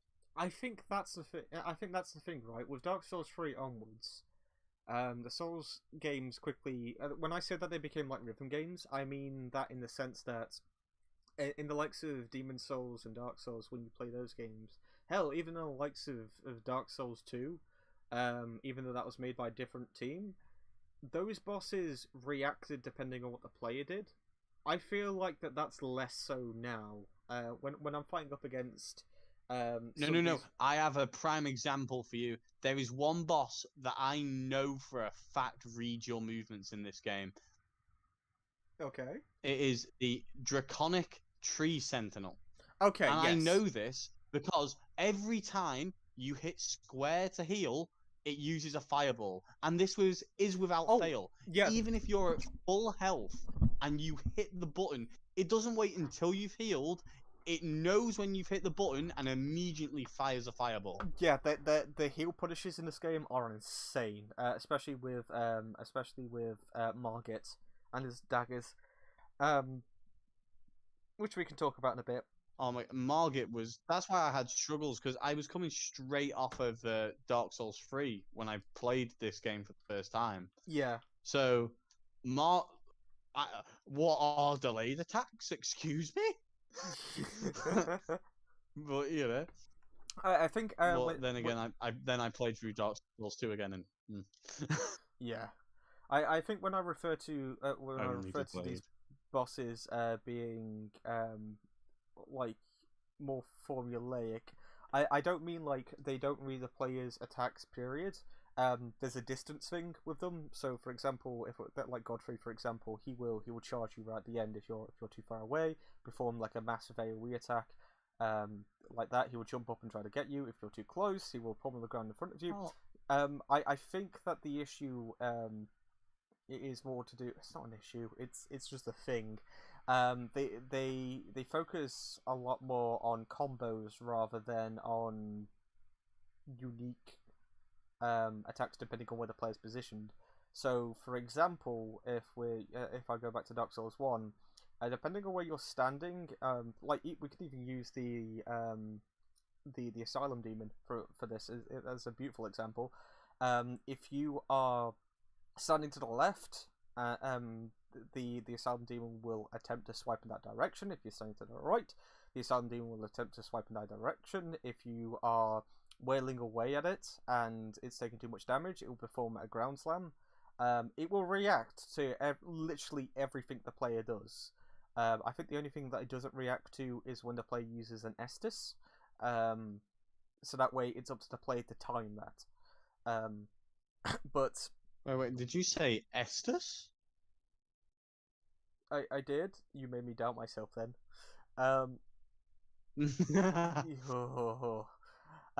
Yeah. So it goes, but when you do most. Oh, by the way, I was done with the Forbidden Lands like 5 minutes ago. I'm in the snowfields now. I forgot to say. It was so quick, I forgot. Genuinely, I was. It's okay. I forgive you. I'm up in the snowfields. I'm already near the fire giant. But yeah, when it comes to bosses in this game, I feel like that they will do attacks depending on where you are positioned, but then they will go into a combo, and that combo won't finish until they are done with it. It's not However, like. are we going to talk about the I said this to you the other day, so I know you know about it. The current issue with Malekith and his combos. The Yes. fact that there's an issue at the moment where it's the combo where he slams into the ground. For those that know it, there is a chance at the moment that combo simply never finishes. Instead of doing the combo finisher, he immediately just starts swinging again, and that is on repeat. Yeah. So if you get that, sorry, you just need to let yourself die and come back. I think talking about this could bring us on to combat actually, and how that feels and works in general, because I don't mind that. That's fine. Thank you. I'm going to say something that might be a little controversial, because Elden Ring and From Software games are, they've been bigged up. I'm playing as a character called Fidget with dual spin blades, and my main way of attacking is flurrying them whilst in the air. I guarantee my hot take is better than yours. Okay, well, my hot take is that From Software games in combat, not particularly great. Fair. No, that's very fair. I think that people for some reason really back up things like Dark Souls, Bloodborne especially, and Elden Ring for being these like, oh, they're amazing action games and the combat in them is so great. I really don't subscribe to that. I think that the reason why these games work as well as they do is because the combat isn't good. By that I mean that, like, performing things or doing things the player wants to do, it's very deliberate. So it's not like, so like Devil May Cry or something along those lines, where when you tap a button, they just like they perform like a flurry of attacks in one go, which we will talk about soon with the Ashes of War. But in this game, when you're wailing away on when you're wailing away on enemies standard, like in a standard format, in order to perform what the player wants to do, in order to do a series of like complex attacks, the player has to put in a shit ton of effort to get that stuff to work, and that's sort of how these games work by design. Especially if you're sole melee in this game, for some reason, this game, in my opinion, other than probably Dark Souls 1, is the other closest one I can think of. Yeah. The gap between power of a ranged build and a melee build in this game and Dark Souls 1 is ridiculous. It's astronomical. Like, melee... Like, I can't... Like, in Dark Souls 1, I kind of get it. It's the first time they've done that kind of system. So I can give it a little bit of leeway and saying they didn't know it was going to be that broken. And this is in the 360 days. Yeah. So for the people without Wi-Fi, the game had to be finished at launch, at least to a playable standard. Yeah. So they wouldn't make any massive changes to combat after. Because then imagine you're someone who's just got the game, right? You don't have Wi-Fi. You get Wi-Fi later on, and now your entire game has changed. So the games had to be much more finished. Yeah, they had to be as polished as possible, which is why rushing areas was a big issue back then, and it shouldn't be an issue now, but it still is. We'll get to it. But when it comes to combat in this game, I feel like that we're not going to talk about the Ashes of War just yet. That has its own topic. But in terms of just the base combat, I do think that this game has an issue, even with its loadouts. It overcompensates, right? So it's out of every single Souls game that has existed, you can get like the most diverse build you ever wanted to in a Souls game in Elden Ring. Something I wish they changed, which actually they have. Something I will give this game for its builds, which is I feel like I need to put positive in before the negatives come. Yeah. Is like they finally just put the pyromancies back in with miracles. Yeah. So you can. I would have preferred that pyromancies stayed their own thing because that's kind of what it's meant to be like. Like in the first and second Dark Souls games, pyromancies are really looked down on because it's like, well, this used to be sorcery and now it's not. So this is like a failed wizard school of magic. Yeah. Which is why anyone can use it. Which, by the way, if you have used pyromancy, it is good in those two games. But if you compare it to the sorceries will win out every single time. So it is the poor man's sorcery in those games. It's so you can enjoy magic even with a melee build, which this game has kind of brought back because now you can, how do I put it, like you can mix in the magic with your melee again a little bit thanks to Ashes of War, which I know is like but I don't really know. Basically, I'm just happy they at least put. I'm just happy they didn't have like this isn't Dark Souls 2 where they had dark sorcery, pyromancies, and and miracles. Yeah. They just went. We're having miracles and we're having sorceries. If it doesn't fit into those categories, we don't know what to call it. I don't really know what to bring this up. Initially, I was going to bring this up when we talk about Lorenia and then Renala and Respecs. I'm going to bring it up very quickly now, and maybe we can talk a bit more about it later on. I don't like the idea of respecking your build being as easy as it is here. I like the idea that you can diversify your build really like as much as you possibly want in this game as early as you want to, but I think that there should be a certain amount of commitment made. Something that I've always appreciated about the Souls games is that even with like world states, for example, a lot of the choices you made, whether it came down to a build, whether it came down to going off of an NPC, whether it came down to working with like down a certain morality path or something like that in the previous Souls game, it always felt very deliberate. You know, like you were committing to it. This time around, I feel like that a lot of my choices don't matter, and that includes the likes of combat. What is actually probably a good example of that kind of quest line where like you feel like you feel like your choices matter. Yeah. I'd go with Yoel and Yoria's quest line from Dark Souls 3. Yeah, because that makes a lot of sense. That entire quest line, it completely changes the way you play the game. Yeah, because you're no longer playing for the good of everyone. You're playing for the good of humanity, which is a very different thing in Dark Souls. Because just because someone looks human in Dark Souls doesn't mean they are human. yeah. Aldrich. Souls are weird. Yeah. Side note about it's just like ushering in the age of men. Side note about Aldrich really quickly before we continue. This is just something that I found really humorous. So if we're gonna take like Anolondo as being like, okay, the people that there were like the progenitors of humanity before the generation that actually ends up in Dark Souls, so they were really big. Aldrich sort of compensates by having all the gooey mass of all the dead gods and all that sort of stuff in him. What I really found funny about that was that it's implying that humanity shrunk as time went on, and then Aldrich for some reason got even smaller than we are now and bigged himself back up by using like dead gods as stilts. So I want to know why they even bothered putting a slime in a coffin. Oh my god. Okay.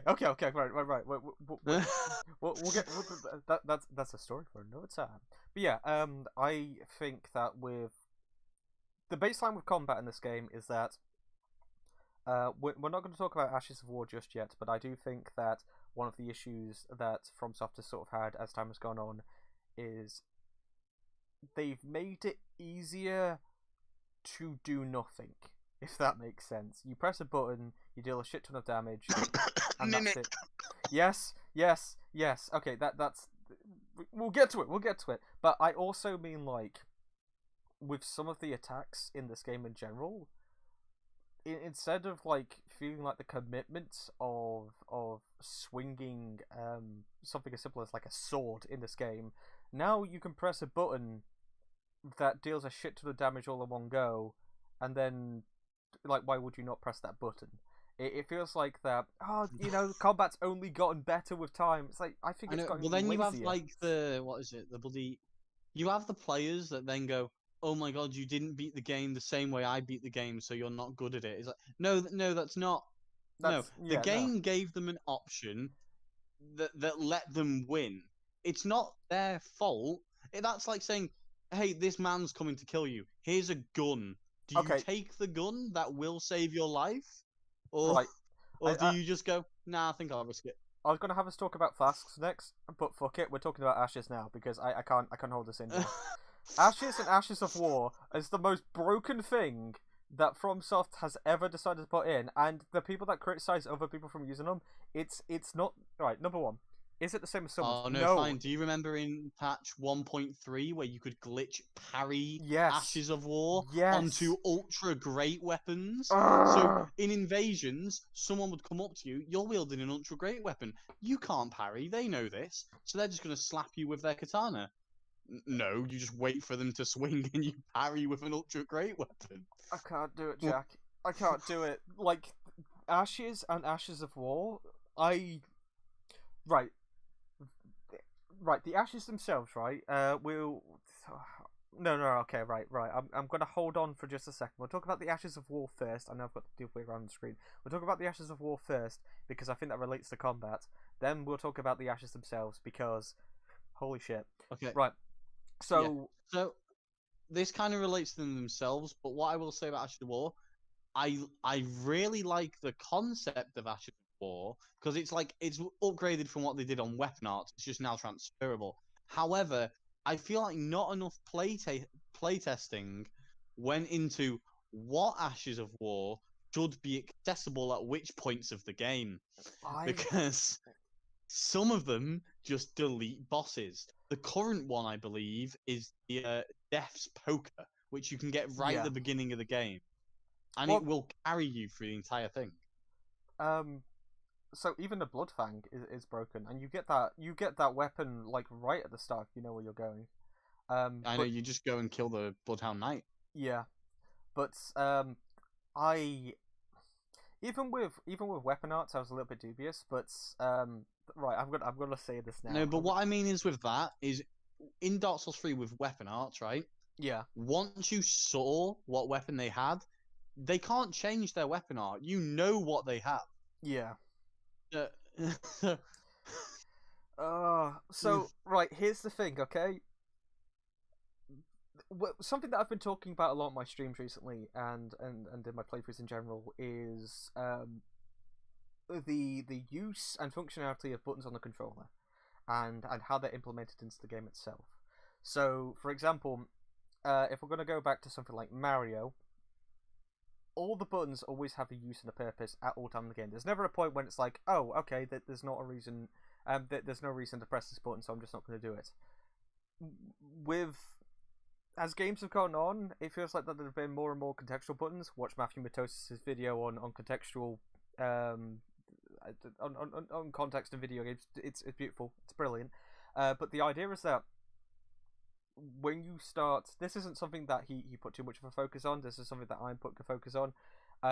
When you put like a contextual action on a button, like for example an Ash of War, that button is going to be reserved specifically only to Ashes of War, which sounds fine, right? You put the action of jump on a jump button. That means that button's always going to jump. But the thing is, if you don't have an Ash of War equipped to a weapon, or you don't have a jump, or you don't have a reason to jump, for example, those buttons become useless. Now, I think that the jump button's safe. There's always going to be a reason to press it. That's fine. But with an Ash of War, I mean, this is the first FromSoft game it's in, so there's an argument for it not being. To be fair, besides from Sekiro, but that was weird. Because I don't really think that there's much of a reason for that there. Oh no, I wasn't really counting it because I feel like that's such a different game to say Bloodborne, the Dark Souls trilogy, Elden Ring. It's them going off in a different direction. Yeah, absolutely. But yeah, with this, like the Ash of War. So once you've run out of FP to use an Ash of War, that button's useless. Like, legitimately, there's no reason to press that, which means you've got a blank button on your controller. Oh, no. I think what you mean is, it should be useless. Yes. That's what However, instead of that, it just takes away whatever magical effects there may be on the weapon when using the Ash of War, which means physical builds, as long as you have the extra stamina for it, you can spam it. Going. Which breaks the fucking game in half. I'll make an example because I've done this. I have one on my current build. I'm not gonna lie about it because it's a win button. Yeah. I have I think it's a plus 16 greatsword, which is the Guts greatsword, the Berserk greatsword. Yeah. Right? That's what I have. I think it's plus 15 or 16. I have the forward front flip Ash of War on it, and it is a nuke. And here's the thing, I don't have to carry around blue flasks to keep using it, because for an extra 30% stamina cost, which I am a strength build, I am strength, stamina, and health, that is not that much of an extra cost, I can just keep going. I hate this so much, with like such a passion. I hate this because the skill level has never been lower. And I know that some people are going to say, well, that's great for accessibility, right? Yes. You know what? I'm fighting the Invader currently, so I have to bring it up, right? Like, literally, I'm fighting Bloody Finger Okina, right? Yeah. Rivers of Blood is literally the best example of this weapon. Here's the thing, I don't care about invasions and stuff. You use whatever you want for that, because I actually have a lot of fun invading, right? Yeah. If someone comes at me with a Rivers of Blood in invasions, I don't see that as, oh, I'm about to get bled out. I see that as, oh, I'm just going to pull out my parry weapon and wait for them to spam the art on it. Because that's all that weapon's good for. So, I think that this is the thing which I was saying about combat, right? There are people that are saying that because, oh, there's more animations going on the screen and you can deal more damage to certain things, combat's the best it's ever been. I would argue that something like Bloodhound's Finesse, where you tap a button, you go in, you deal the equivalent of a heavy damage, and you get an automatic dodge afterwards, takes away so much of the player's interactivity, so much of the player's skill, and so much of the requirements for the player to actually learn what they're doing, that and damages also how the game much immensely. Poise damage they do. Yes. So it practically staggers almost anything that isn't like one of those the Omen people. You know, they have the rock skin dudes. Yeah, which well, we'll get to them. But yeah, actually, like actively using Ashes of War in this game mentally drained me, because I realized that instead of actually learning any of the enemy's attacks in this game, why would I bother doing that? I would just use this. And offered a weapon to help save yourself. If you do not take this weapon, there is an extremely high chance that you will be killed. Yeah. Why would you not take the weapon? Exactly. You got FP, you've got stamina, right? Okay, so I've got a button that deals a shit ton of damage in one press. Why would I not do it? What's the downside to me? There is no downside. I'm making the game... If people are asking for an easy mode, they've got their easy mode. It exists. It's got Ashes and Ashes I'd say War. If you know what you're doing, this is one of the easier games. I say this is one of the easier games. Because here's the thing, you can get the... You can get the Reduvia, the Blood Dagger, at level 1 exiting that tutorial, right? That is a hard carry through the game, all the way up until Mountaintop of the Giants, where you can get Rivers of Blood. Well, which, as I was saying before, has made this game so easy. Absolutely. Well, I mean, um if you're cautious enough, you can go and you chose to get the Stonewood Key right as your gift right from the get go. You can take on the Australia Tree Spirit and immediately get what's his name, one of the most overpowered ashes in the entire game. Yeah, I don't remember his name, but it's the Night Dude. Yeah, because he represents one of the late game enemies. You can literally get him, overpower him, so that way he's almost as powerful as the Mimic, and you can get him in the first area of the game. Given that you've got the right gift from the get go, it breaks the game in half. Starting gift. That's it. Like I'd compare that to the Master Key, but at the same time, my argument there is you still need to get through the areas with the Master Key. Oh my god, yes. The idea that something like the Master Key. The Master Key gives you access. It does not win it for you. The Master Key does something that the Ashes of War alludes to. That people believe that the Ashes of War alludes to, but it doesn't. The Master Key gives the player options. The Ashes of War limits the player's options. If you've got a button that deals a shit ton of damage, it's always going to be the objectively right thing to do. You're never going to be in a scenario where pressing the button that deals more damage, unless you're in literally 90% of my scenarios in this game. No, I was going to say, because you can usually, in this game, you can usually out-damage your enemies. And by the way, with a strength build, that does include Melania, because she is extremely staggerable. That's one of the breaking points about that boss as well. We'll get to that. But yeah, so yeah, the idea of including stuff like this limits the amount of things that the player should do, and that's the issue right there. The word should. In a game where you can have the most diverse build that you've ever had in a Souls game, you should not then be putting options on top of the player where it still feels extremely limiting. Yes. And I know that a lot of people are going to be like, yes, but have you seen the amount of builds that all these people have had? Yes, but I bet you... Yeah, but what if I told you they're the same build with different weapons? Yeah. And almost all of those people are running the same 4 or 5 Ashes of War on those weapons. 100%. Because they're the best ones. Dude, early game Bloody Slash, when that was a thing before it got patched, even so... No, it still is a thing. They added it back in 1.6. Yeah, because they tried back in its original place. They tried to take down bleed damage, but it didn't quite nerf it enough, did it? And then they put it back up again. It's insane. It's the fact that something like that, they put something like that in the game, is insane. I can't think of a reasonable scenario where something like that should be in the game. And once again, I know people are going to be like, oh yeah, but you spend a resource when you do it, stuff like that. It doesn't matter. Objectively speaking... Again, you don't need the resource if you're a melee build. Yeah, but factually speaking, undeniably, if you have an Ash of War like that, it's always going to be the right thing to do.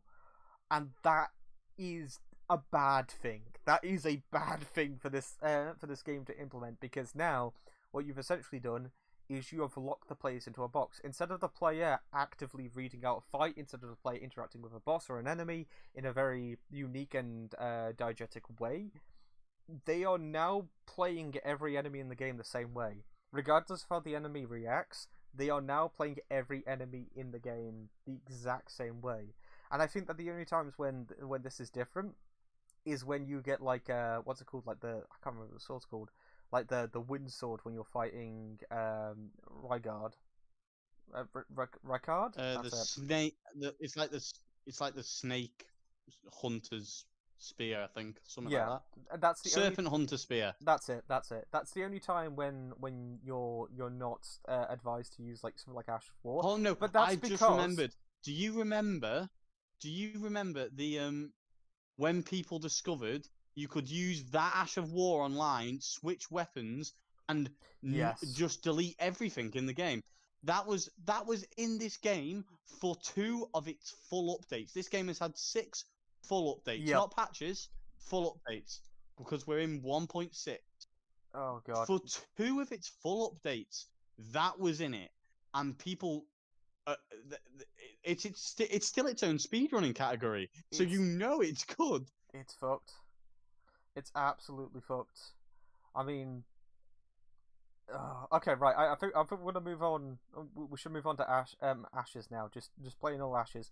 I think that the first thing that we should probably say about this is how they are not the same as summons, because I think that there are people out there that have been comparing the likes of Ashes to But here's the thing: they're not summons because a summon increases a boss's health and damage by 15%. a summon still it still evens the odds.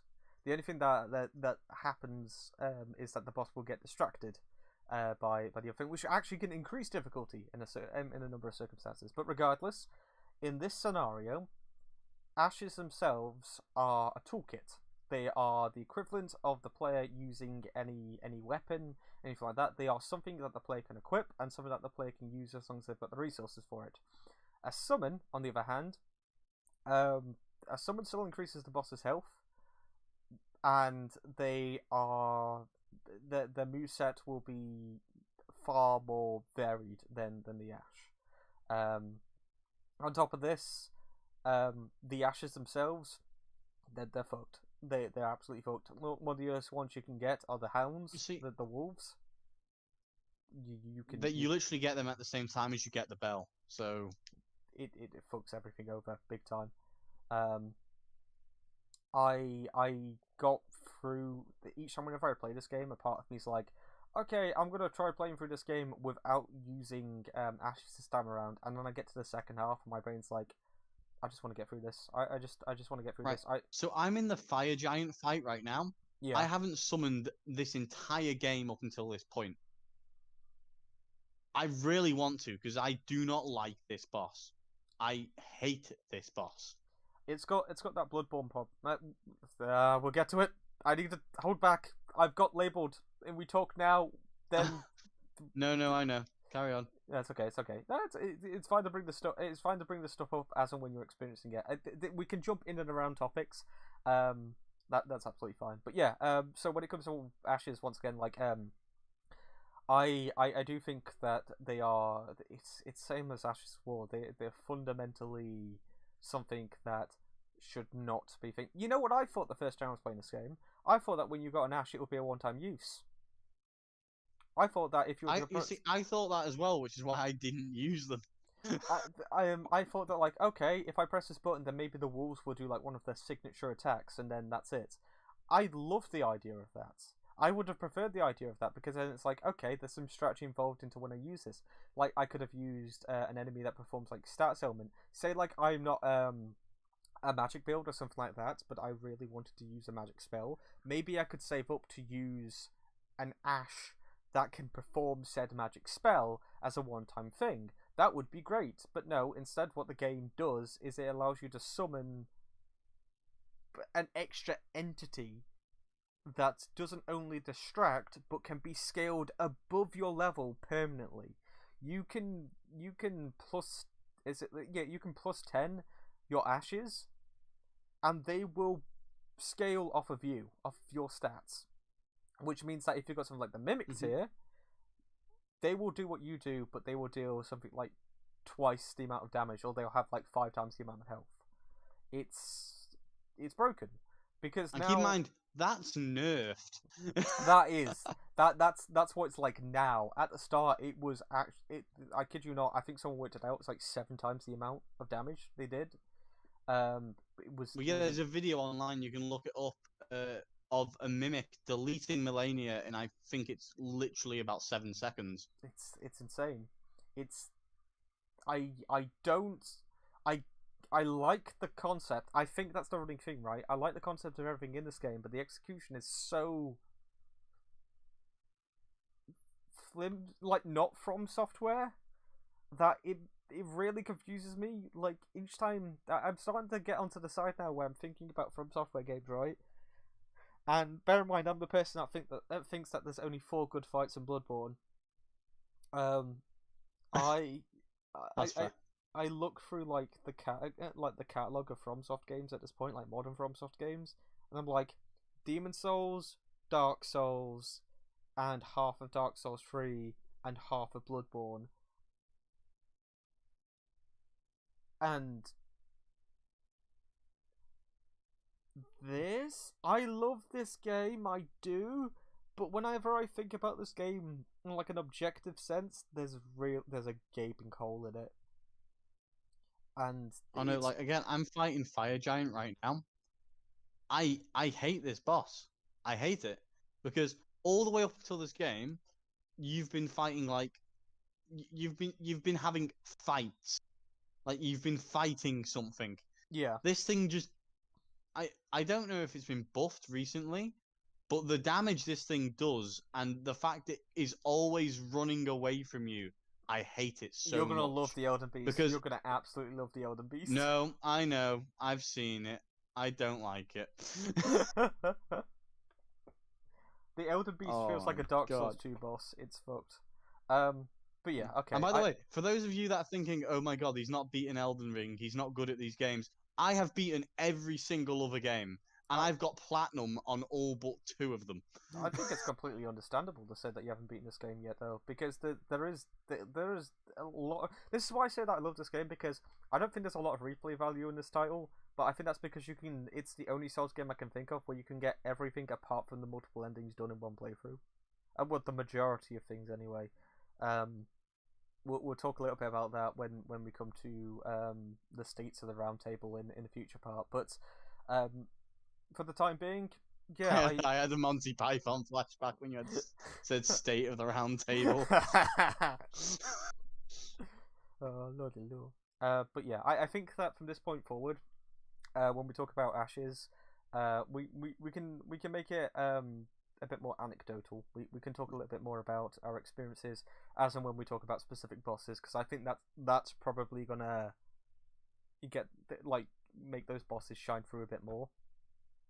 And yeah, vice that's versa. fair. So, like, what's a boss?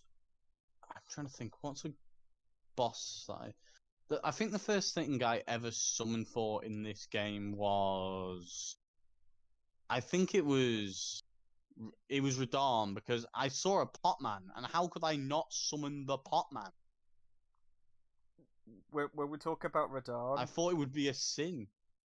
Yeah, I was gonna say that was the first time I ever summoned in this game, and how could I not summon the giant pot? It's the truth.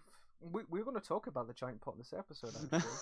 So that's going to be fun. So yeah, moving on, we are now going to talk about Flasks real quick, because I don't think there's too much to say about it.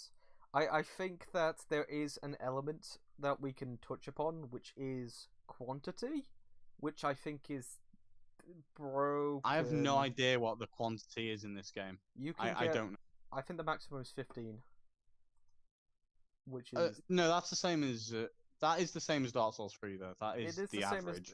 It is the same as Dark Souls 3, but in comparison, in Dark Souls 3, the amount of effort you have to go into in order to find the Estus shards. Yeah, you get the last one in like the last areas. Yes. Whereas in this game, you can flat out get half of them right from the get go if you really wanted to. The churches are everywhere. We're going to talk about the UI patches in a later video, but to mention it very briefly now, okay, we're gonna leave how finding items is handled in this game for when we talk about the UI in a future part, because I've got a whole thing to say about that from when I started playing this game at launch versus what it's like now, because I've got another vendetta against this game, which is, we'll get to it.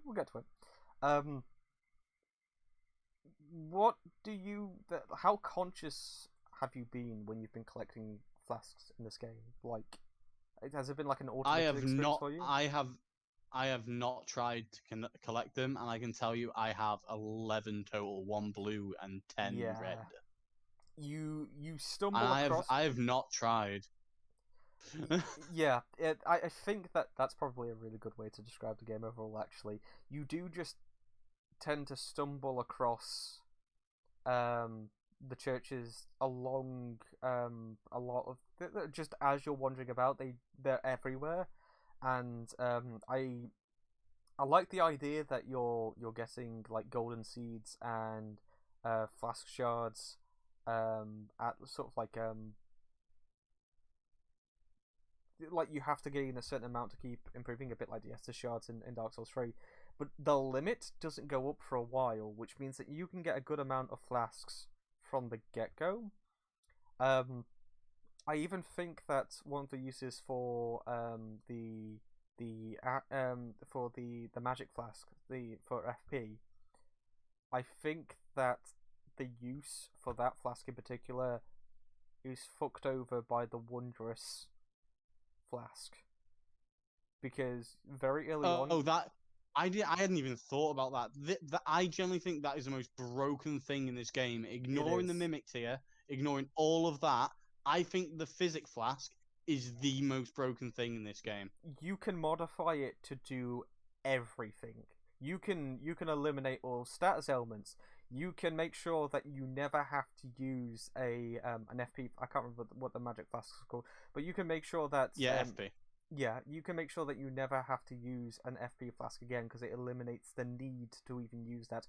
You can have that alongside, in conjunction with full heal, bonus health, raising all your stats.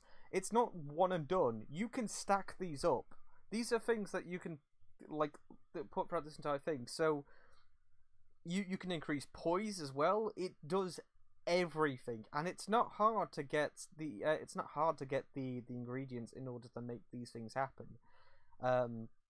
This flask alone fucks up the balance more so than the bosses themselves.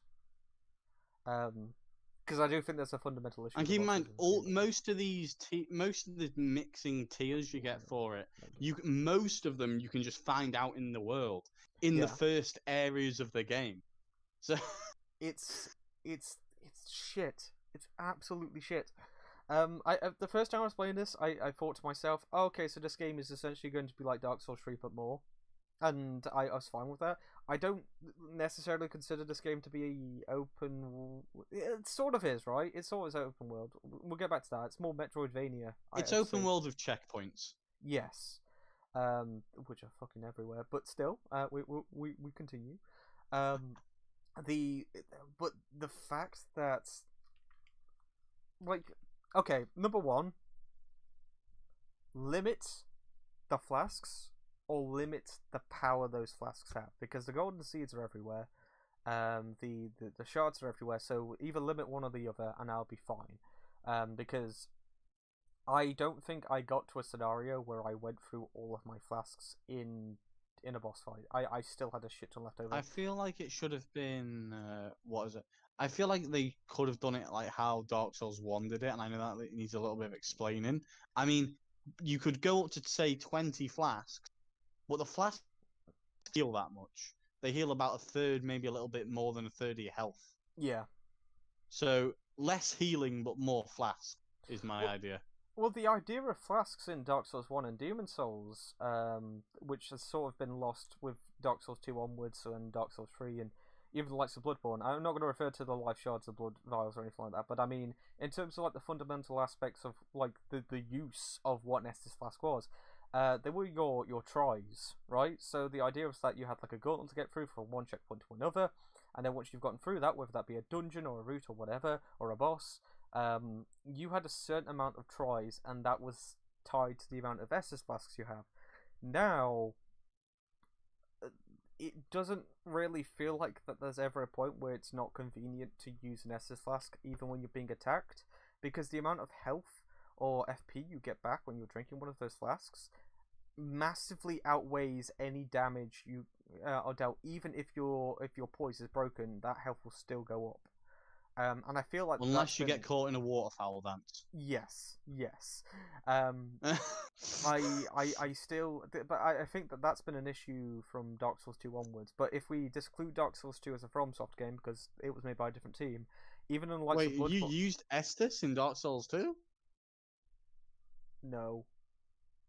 I was gonna say I never did. I just used life gems. 100%. But yeah, that's the thing though. Like, each Estus flask was considered in my mind as a try. You know, if you fucked up and your health went down, okay, that's it. You fucked up. You've only got a certain amount of tries left, tied to the amount of Estus flasks you have. So when you tie the fact that you can get up to 50 Ashen Flasks in this game to heal you, okay, that's one thing. You've given the player 15 tries and they're really easy to find. But then you can increase the amount of health they give back, and then on top of that, I know that's a thing in Dark Souls 1 as well, but that equates to like the amount of health you might build up, because every stat was sort of tied to vitality in one way or another, back then anyway. Now with this, with the Wondrous Flask, you're given 16 tries that can be scaled, bear in mind, and that will go up regardless of your poise damage, because even in Dark Souls 1, if you were attacked and your poise was broken, your Estus healing was cancelled. Now, as long as that flask touches your lips, you'll get health regardless. So it's no longer it's no longer a matter of trial and error trying to get through a boss now, trying to learn it, trying to get through it in a logical way. Now you can brute force everything in this game. So yeah, fun times. I mean, you're not wrong. It's kind of true. You can just kind of punch your way through. We get to talk about something fun now, Jack. Oh, which bit? We're going to talk very briefly about crafting. There's crafting in this game? Here's a really fun thing. For some reason, one of the more, and I'm not going to call it fundamental, but one of the core aspects of the game, we're calling it a core aspect because it's right on the. And that's what they tried to make it. Yes, it's right on one of the main menus you have in the game. It's there grayed out from the get-go. You can't do anything with it. That's because you need to buy a crafting kit. I don't even have it with this character. It's like I'm at the fire giant and it's still grayed out for me. But neither do I. Like Kale is the one that sells the crafting kit, and I've never had an incentive to get anything from him apart from status element stuff. Really, that's about it. It's really weird, and the issue is you would think that okay, the game doesn't incentivize crafting then, right? That there's no big issue. If the game doesn't incentivize crafting, then that's fine making it optional. Except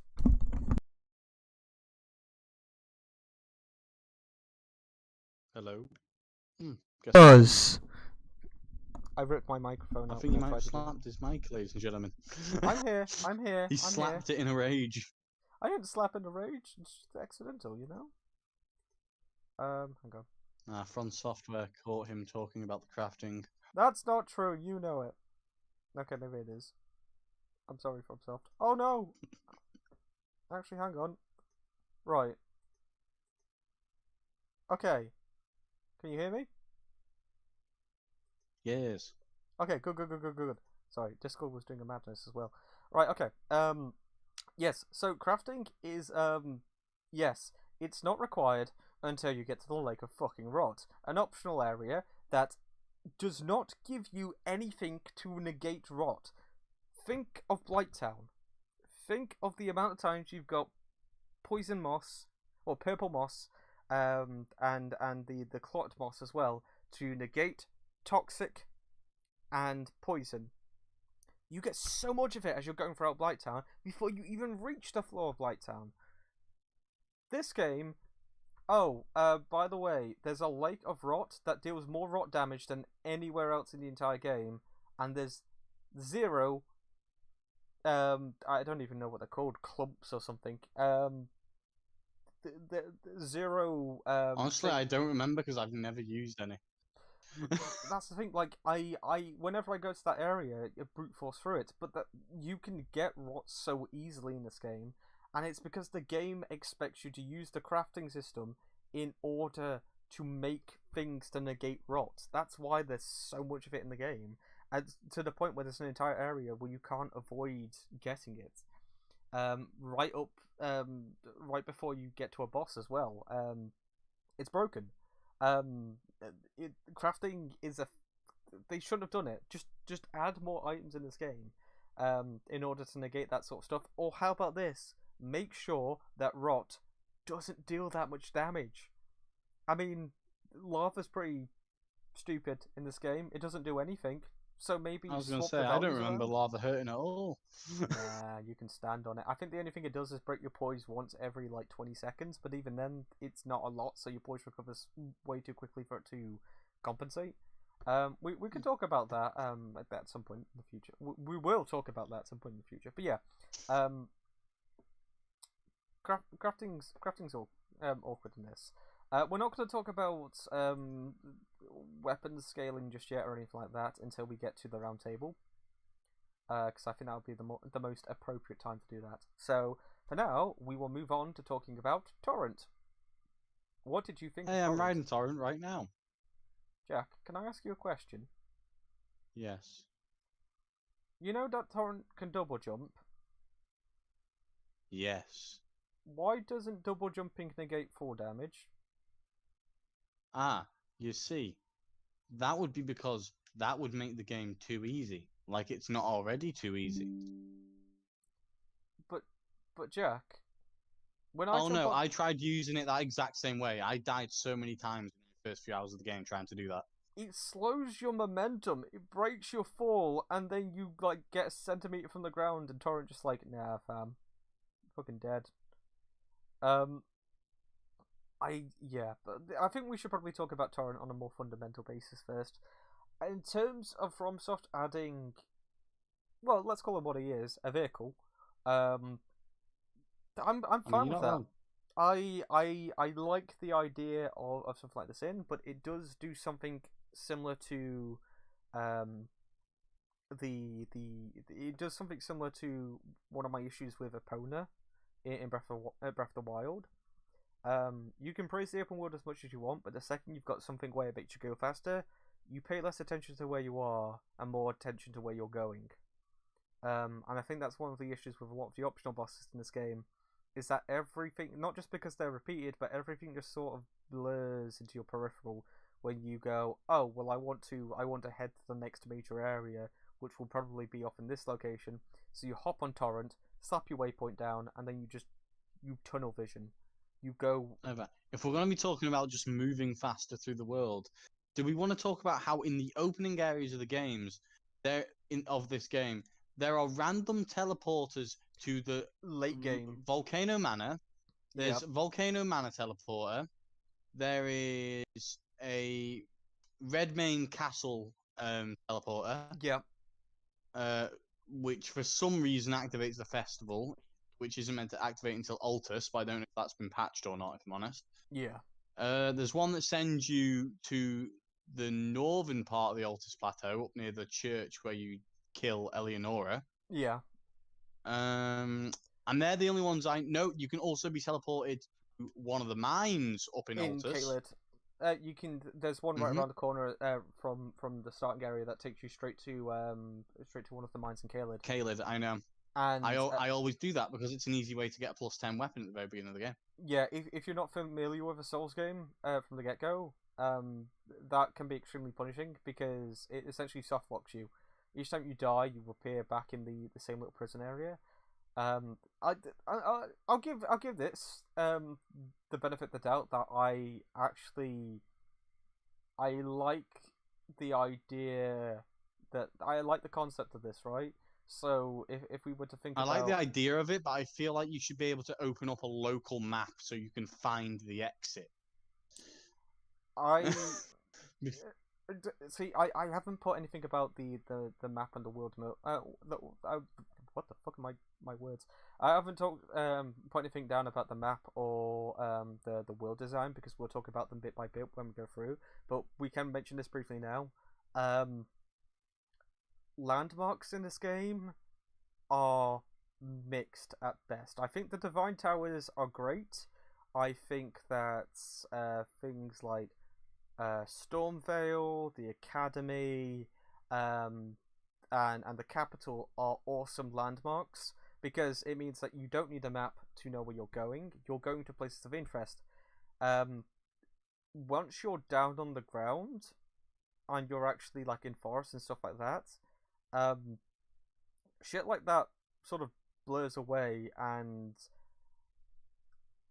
copied assets aren't something that I have anything against in a game, as long as you don't notice it.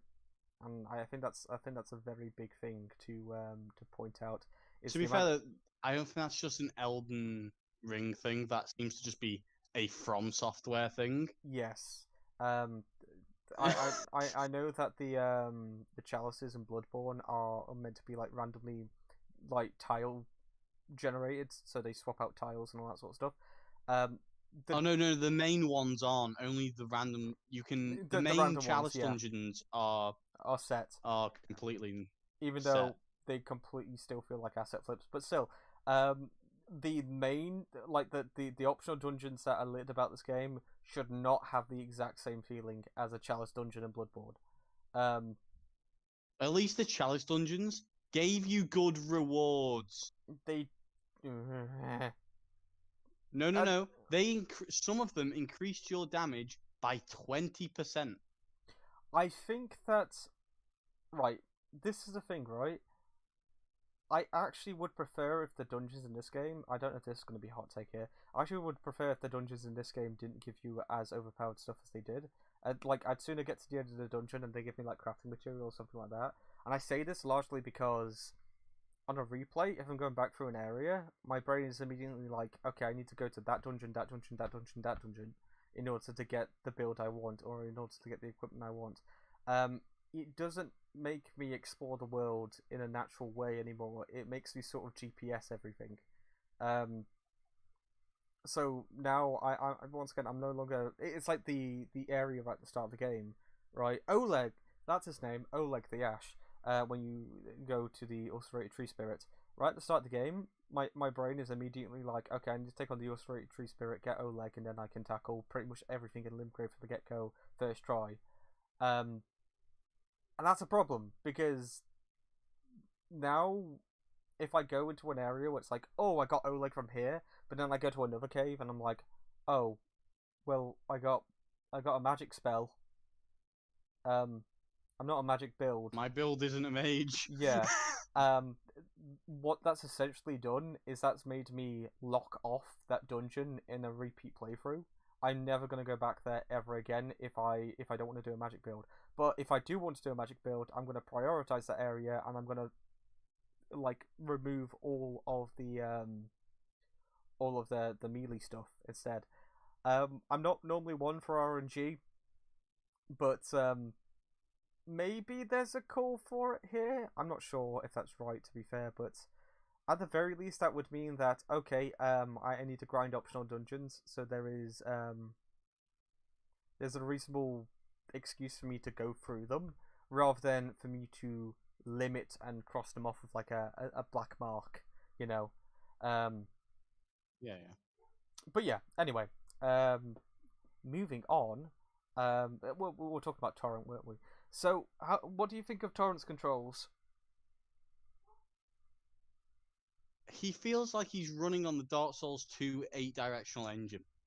Yes, I think that what From Software were trying to do was to do the method of like we tried to make the horse realistic rather than good. So the horse won't necessarily move in the direction the player will incentivize the horse to move in. He will move naturally, which is bad because the player will then go, wait, hang on, I point off in this direction. It's like this game's got a lot of bosses with delayed attacks, and my issue with that is in a similar scenario where you're playing a game. If a boss is delaying an attack, the reason why that fucks you up is because you expect an enemy to attack you. You're always expecting that. So when you're on Torrent on horseback and you're riding, you expect that when you point the analog stick in a direction, Torrent will move in that direction. But he doesn't. He moves where he wants to, which is why I think that platforming with Torrent is the worst thing in the world. Okay, that's an over-exaggeration, but the random tombstone platforms throughout this game. No, yeah, okay. Yeah, that's all you had to say. Yeah. That's it. I'm 100% convinced. Say no more. Yeah, it's like there is there is no way. Like, I don't care if the animation for Torrent looks weird. Like, that's terrible. I can't justify those platforms at all. And then I'm meant to believe that with everything, like, okay, so double jumping doesn't negate full damage, but they've got the wind, the wind jumps, the weird gusts of wind that launches Torrent into the air at the height of a double jump, if not higher, and regardless of where you land, you do not take full damage. How? Like Dark Souls 3, okay, you land on Ash. Okay, I'm a little disgruntled by that. Don't 100% buy into it, but at least there's like a contextual reason for why my legs aren't broken. Here, Torrent should be dead according to the logic of this game. I should be dead according to the logic of this game. I don't get it. I don't. I don't think anyone really gets it. It's depth, right? Because Dark Souls 2 and Dark Souls 3 to a lesser extent, they all have like a similar like death radius when it comes to jumping. I think it's something like 20 meters. If you fall 20 meters, that's an insta kill, regardless of your level. I think that's even with the silver cat ring on. So you're sort of conditioned in those Souls games to be like, okay, I know what jump will kill me and what won't. So, for example, in Dark Souls 1, when you're down in New Londo Ruins, once you've taken the elevator down, the little shortcut from where you've just gotten off the elevator to the staircase will deal a bit of damage. That's the limit, right? In this game, I couldn't tell you where the full damage limit is. Like, I feel like that survived drops that I just shouldn't have, and I feel like that I died at points that felt too short. I genuinely do not understand where the limit is for full damage in this game.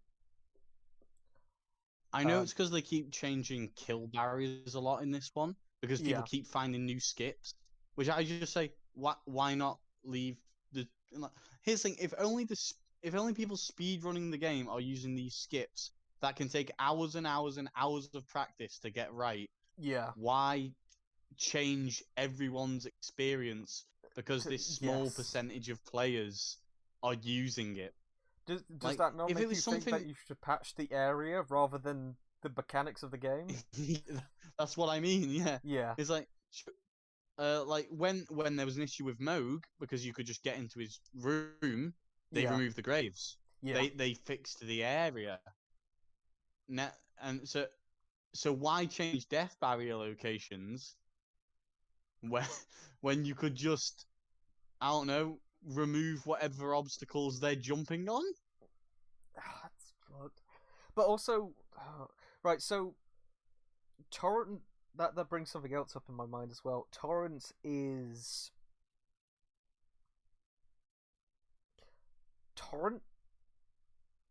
a bit like he is Torrent. It's a bit like the Ashes of War, right?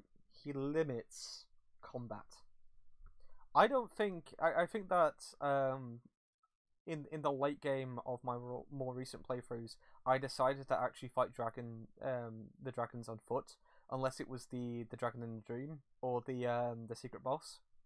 Those were the only times when I actually thought to myself, okay, I'm gonna get off my horse, or I just don't have the horse, so I have to fight it on foot. Every other time, I fought every dragon in this game on horseback. I fought the Knights Cavalries on horseback.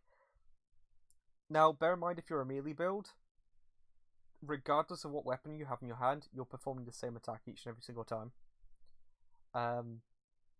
It limits it. It really does, because of, well, I'm just going to do a few attacks here, and then I'm just going to run a mile off in this direction, turn around, come back, and do the same. The most difficult dragon in the entire game is is Borealis, in my opinion. And he's a pushover. Hey, I just walked past him a few minutes ago. But yeah, I think that Borealis is a pushover. It's more about time than it is about his moveset, because as long as you've got Torrent, done.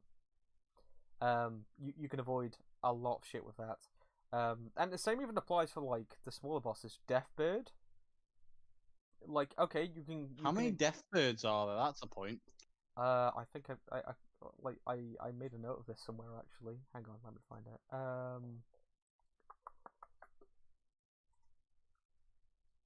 There's a few. For some reason, the latter areas start putting 2 of each bosses in, so it's really awkward. Bird. Oh, Deathbird might be the only one which I haven't actually logged. I think there's one in. There's one in Caelid. There's one in. There's one in Limgrave. Capital. I've not seen the one in Limgrave, but I do believe you. 1, 2, 3, 4. Okay, there's 4. I thought there was 2 in an area, but yeah, there's 4. No, there definitely is 2 in an area, isn't there? Because one has like a different name or something like that. I could be wrong about that, but yeah. Anyway, things like Deathbird, for example, they're meant to be seen as like, oh look, it's a Souls fight where you're on foot. Yeah, but I've got Torrent, so the incentive to just right away charge up and do a heavy attack and then right away again is greater than me actually putting any skill into fighting him normally. By the way, anyone out there have any advice on how to beat Fire Giant? Because I'm in his 2nd phase and I have no idea how I'm meant to hit him as a melee. You can roll through a shield. No. I'm in his 2nd phase. He's crawling. 2nd phase. Oh, his back. Always attack his back. Don't bother with his front. Okay, I'll have. Because I'm been at his front this entire time. I'll just have to wait for him. 90% of his AoE attacks or his fire attacks always come from his front. So as long as you're behind him, the worst thing he'll do is roll, which you can roll through as well. Make sure that you're not on Torrent as well. That'll be a thing.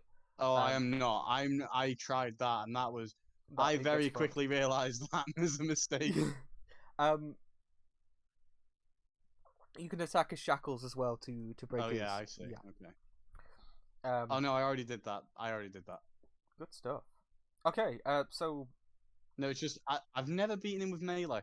But I only just shoot him to death. You know.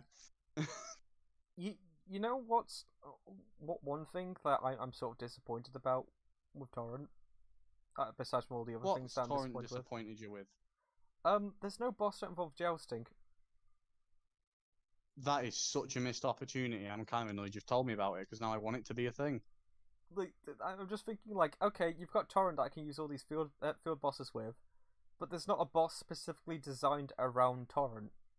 That kind of pisses me off. That's actually, now you've said it, that's really surprising to me.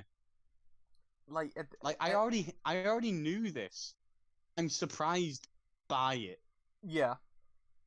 It's like not even even the dragons, because they tend to fly and then sit still for a bunch of time. Fighting them on foot is almost advisable because you deal a shit ton more damage than you do if you're on horseback. So actually fighting with torrents impedes your progress with that fight. So like even when I was fighting like the Erdtree avatars during my first playthrough, I was doing it on horseback. The second I got off of horseback and started fighting it on foot, I don't think I had a single Erdtree avatar fight that lasted for more than like 3 minutes. So it's really awkward to me that like maybe having, like I said, I can picture in my head like a joust fight that utilizes like a straight narrow corridor where you're fighting, where you're riding on Torrent, and the idea is that you know a bit like Gwendolyn, where he's constantly running away. Yeah. You're following after him, but you're jumping across platforms as well to utilize the double jump.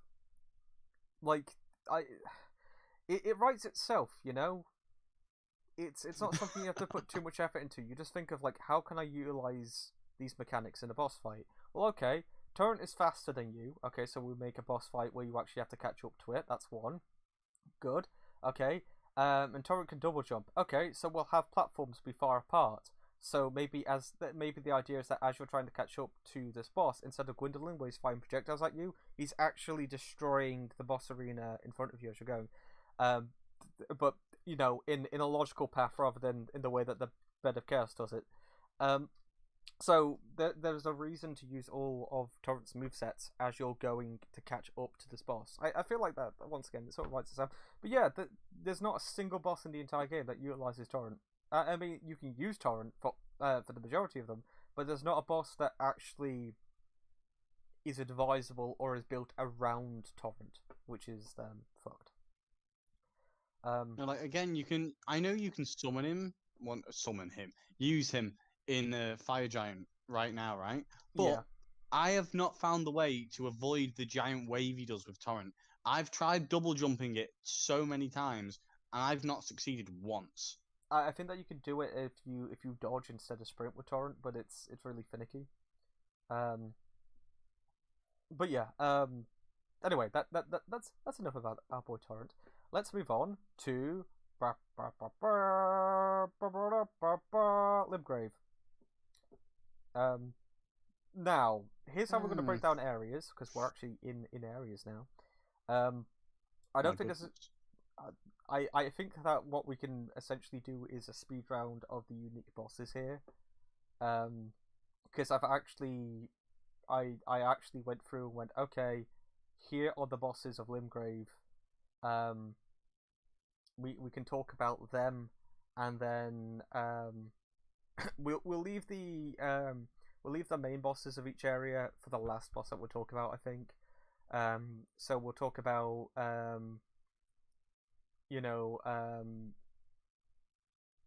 Margits at the end, essentially, for Limgrave.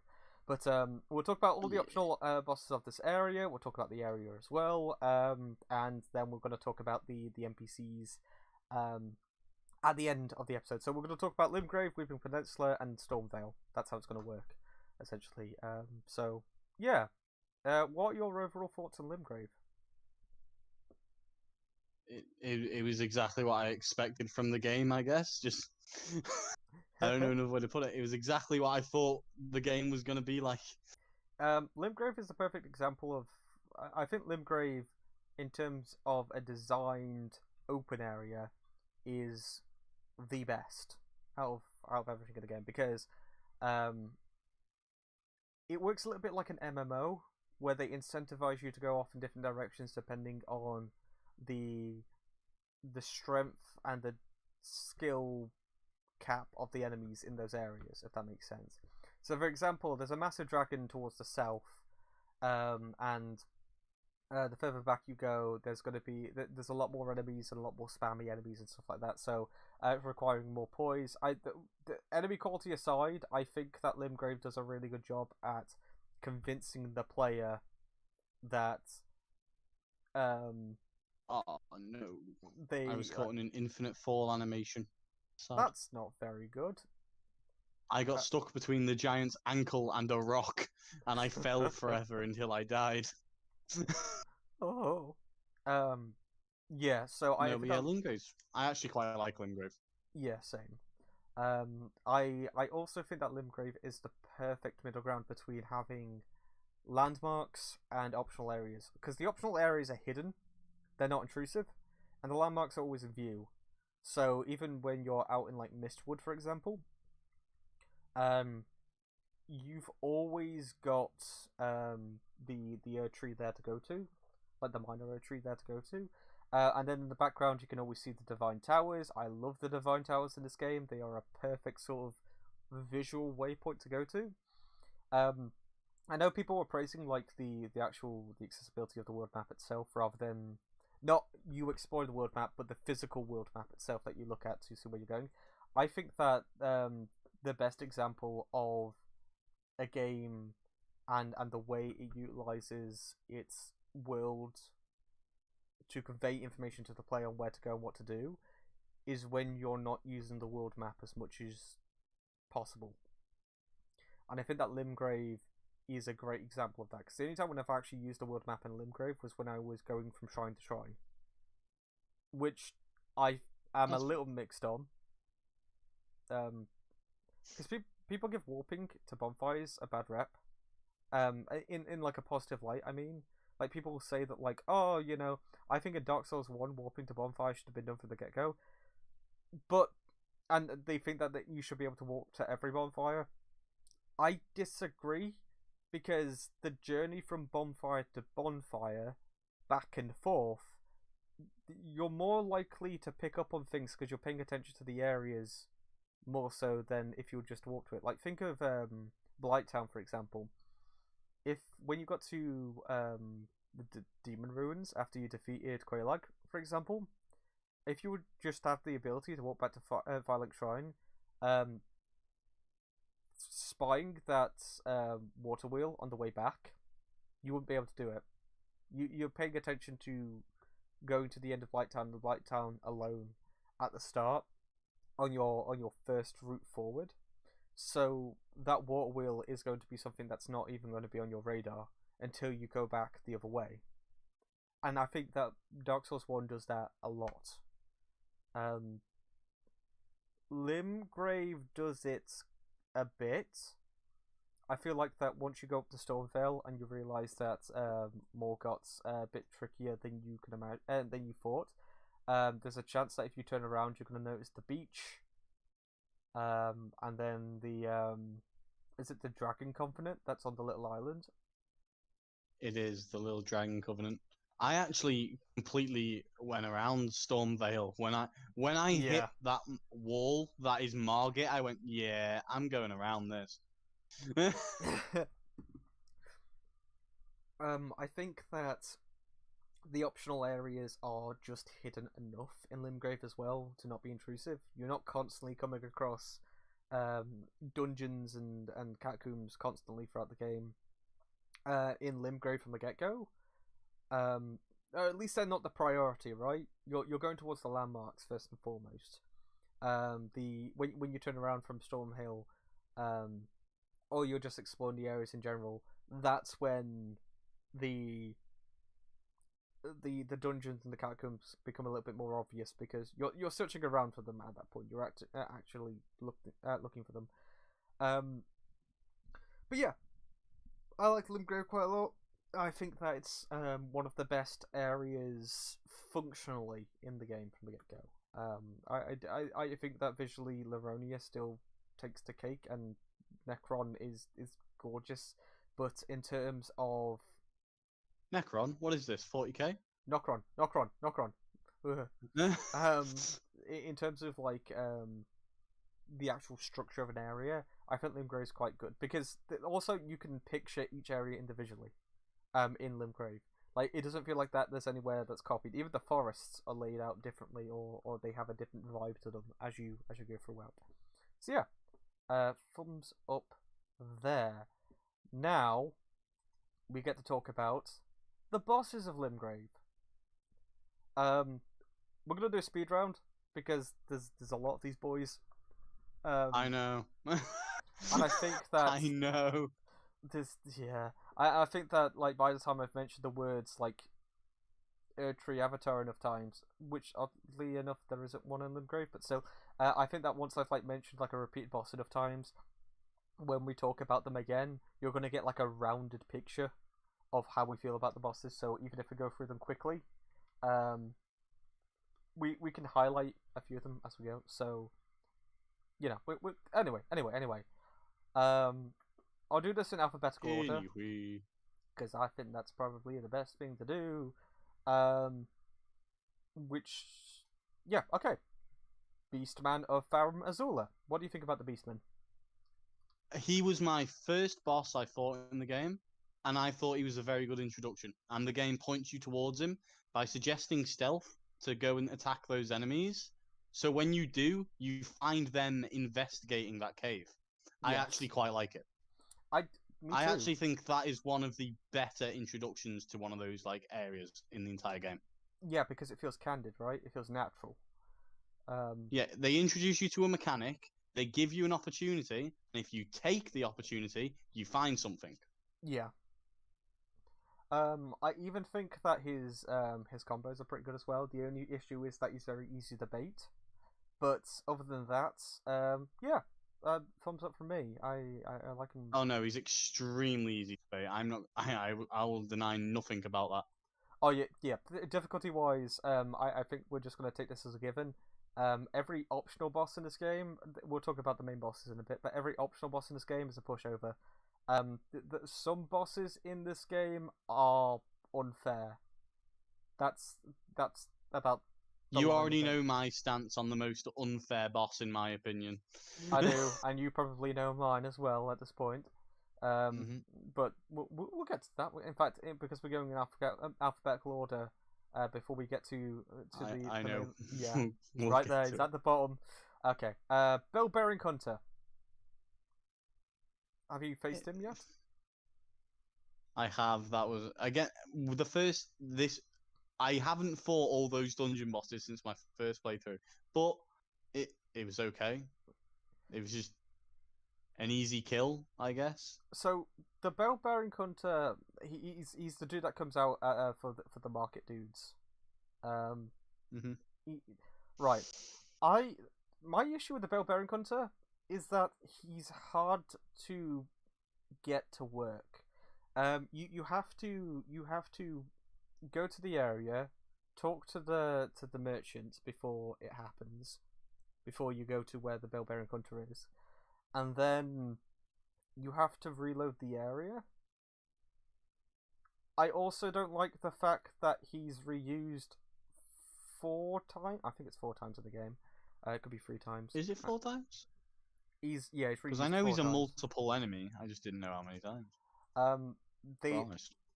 he's got the same move set across, but he just deals more damage. He's got way more health to the point where you can actually have like max poise stats, and he will still break it upon the fourth fight. It's bullshit. It's bullshit. But I think that fighting him in Limgrave is probably the best fight out of the lot because it's the fairest.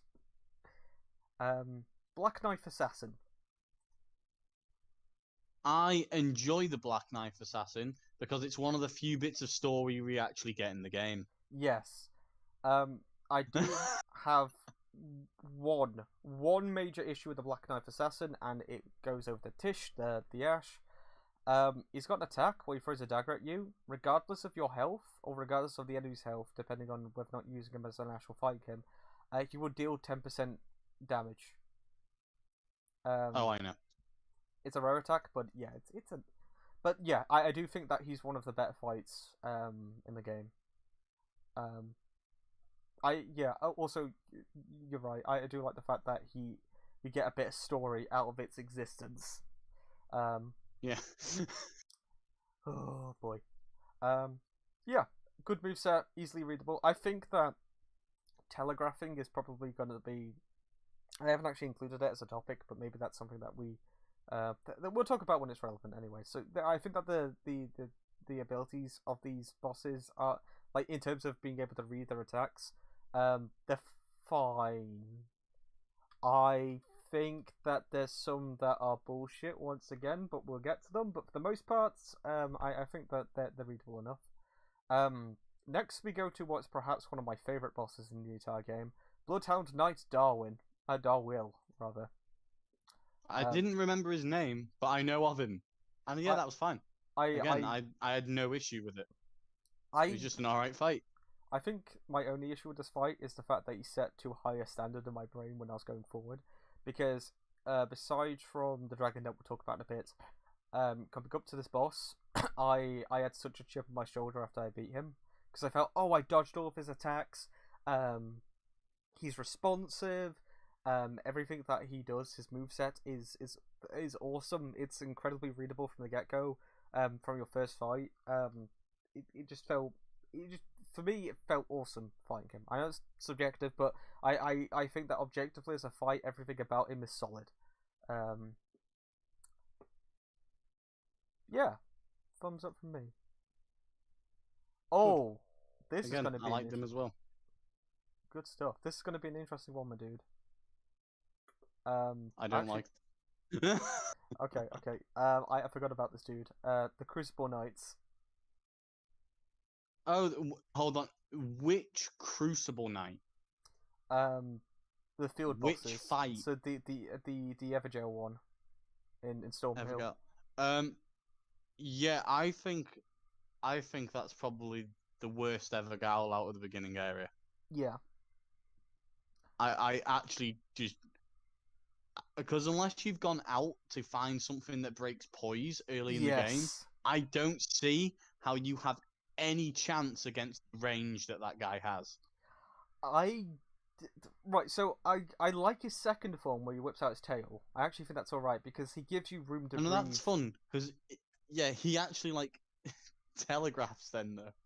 Yes, everything before that, it's like he's got. If you could see a stamina bar, it's infinite, right? Because the second he finishes one combo, he's already starting up the next.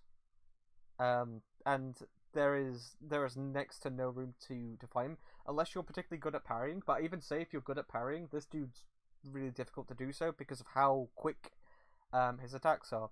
Plus, you can't tell how he's doing. You can't tell which combo he's doing when, even though half of them have got the same wind up. So one can go on for like 6 attacks. That's exactly why 7. you can't tell. Yes, yeah, and then later on, I wouldn't even say that he gets better. His moveset's the same. It's just that once you've gotten to that point later on, your poise will be at a state where it's like, I can just brute force him now. Like, it's fine. He's nothing to me. Also, something I'll say about him. If you go to Redmane Castle before the festival is on, you'll fight 2 Crucible Knights at once. I feel like they are much easier than that Crucible Knight. They are, and I'm gonna put it down to the area because the other room gives you space. The Evergaol / Gal, I don't know how you say it, gives you no space. It's you're trapped into like a small arena, which works for the more nimble fights. But something that I think this is something that FromSoft have a running issue with actually, where they have bosses that are specifically designed to push you back, or for you to push them back. And the issue with that is if you're in like a hall, for example, or a square room, the second you decide to move to the side, you get pushed back against the wall, and then the camera won't be able to compensate. The camera will just shrink in, will shoot in rather, and you'll just be staring at the back of your player's head because for some reason they didn't think, hey, you know that there's a fog wall here to stop players from leaving? Well, why don't we have the camera phase through it so they can still see what they're doing? And the other developer that was there at the time went, no, fuck that.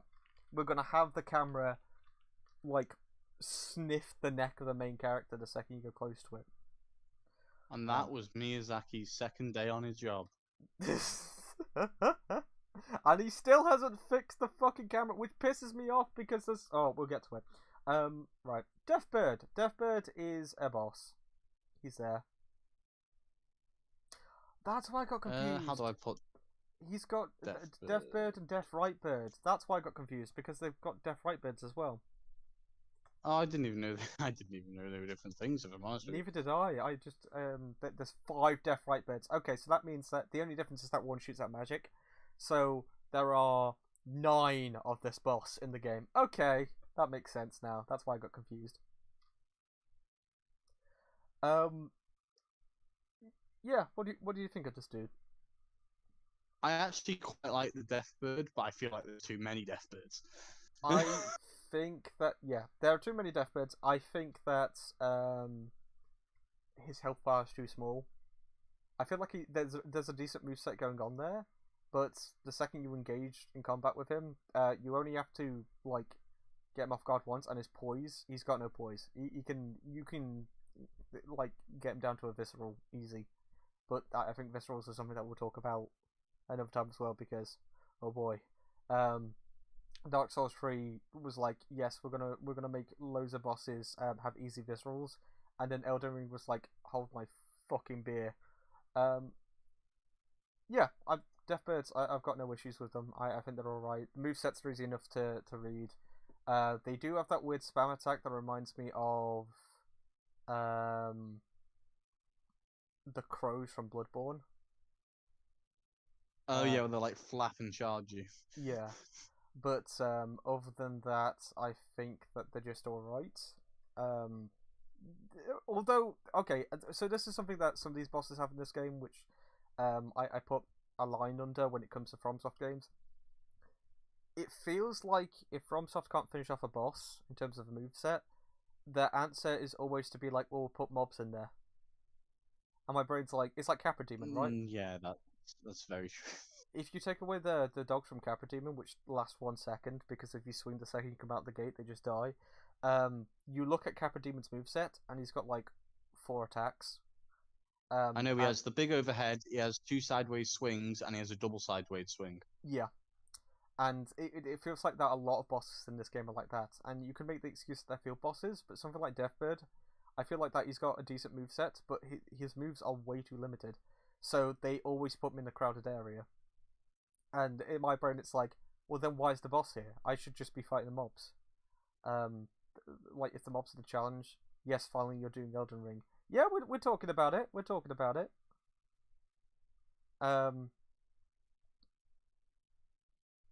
But yeah. Oh, never mind. Yeah, we're talking about it in the podcast. You thought we were playing it, didn't you? I've done an entire playthrough of Elden Ring. Yeah, like my playthrough of Elden Ring's up on my channel. It's all there in its glory. But yeah. So yeah.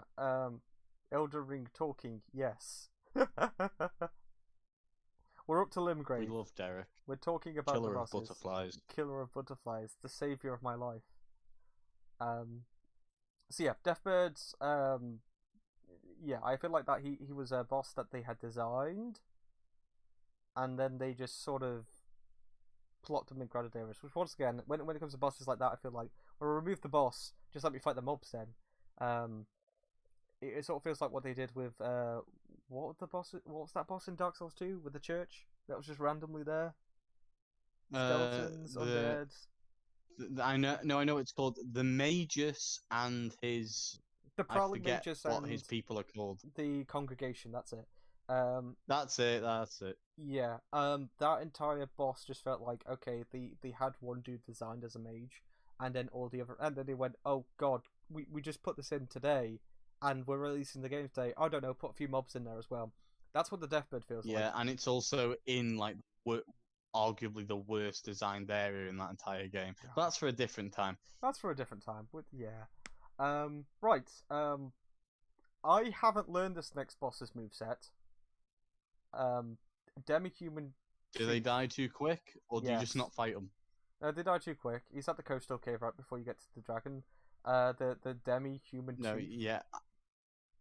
Oh yeah, he was dead in about 10 seconds. Yeah. So by the time I found that cave, he was nothing. there are 2 of him in there. I think that's the one where there are 2 of them in. I know, but yeah, there are. and they put in mobs as well. Yeah, broken. He dies. That's it. I can't comment on him as a boss because I didn't witness him as a boss. I saw him as a pillar. I poked him. He died. The moveset is, how do I put it? It's a fun moveset, but yeah, like it's one of the few movesets. It actually feels like a complete moveset, but I think they looked at it and went, "Nah, this is too easy. Throw some extra mobs in and double the boss." yeah. Like there's an actual full moveset there, but you just don't get to see it. God, there are so many bosses that I like in this game. Oh, it's your favorite boss up next. Well, actually, it's a variant of your favorite boss next, but we'll lump them together. The Erdtree Burial, Watchdogs, and Watchcats. Too many of them. Too many of them. First time I fought them, it was an alright. It's a mediocre boss. I'd give it like 4 out of 10. But yeah. The more I saw, the more I hated them. The moveset is dumb. There are 2 types of them, right? There's the sword wielding ones and the magic sword ones. one and the magicy one. Regardless of that, their moveset is essentially it's the same, pretty much, isn't it? It's it's identical. They do attack to the left, they do attack to the right, they launch into, they do a stab, but they go up into the air and then they slam back down. They're extremely slow as well, which means that you can kill them before they even do a single attack at you. And they compensate by immediately after the first one. I think they start putting multiple like duplicates in They Gaku's death do. at that point. The second time you meet them, there's 2 of them. I don't get why there are bosses. They feel like they're regular enemies with health bars. They do. If they put one in early as a boss, like they did, Yeah. it would have made sense. And then like had them introduced later on as enemies, like the Capra demon. Yes. Well, I think they do. But they. Sorry. It confused me the way they made that boss. No, I'm just trying to think to myself, like that entire thing just doesn't make much sense. I think the soldier dude at the start, they replaced him with the watchdogs, because I actually think that the watchdogs have got, if you think about it, similar to that of the asylum demon, right? They've got a move that counts for rolling in each direction, and it is literally just about avoidance. There's no status ailments or anything like that. If they just had that as like the starting boss, I think that might be a good idea, rather than a dude that runs at you and falls over dead. I could get behind that. You leave the soldier of God alone. Hey, listen, okay. I've seen what they've done to him. I've seen. I love the mods that make him some kind of ridiculous monster. It's generally my favorite. It might generally be my favorite joke to come out of this game. It's beautiful. Like his title is the Soldier of God. His name is Rick.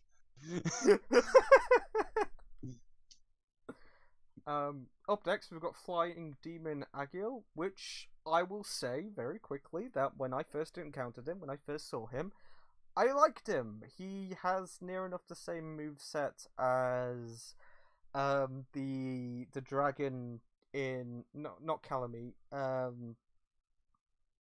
Say Calamy? He's in this game? No. He's got a similar moveset to like the Wyvern that the Nameless King is on.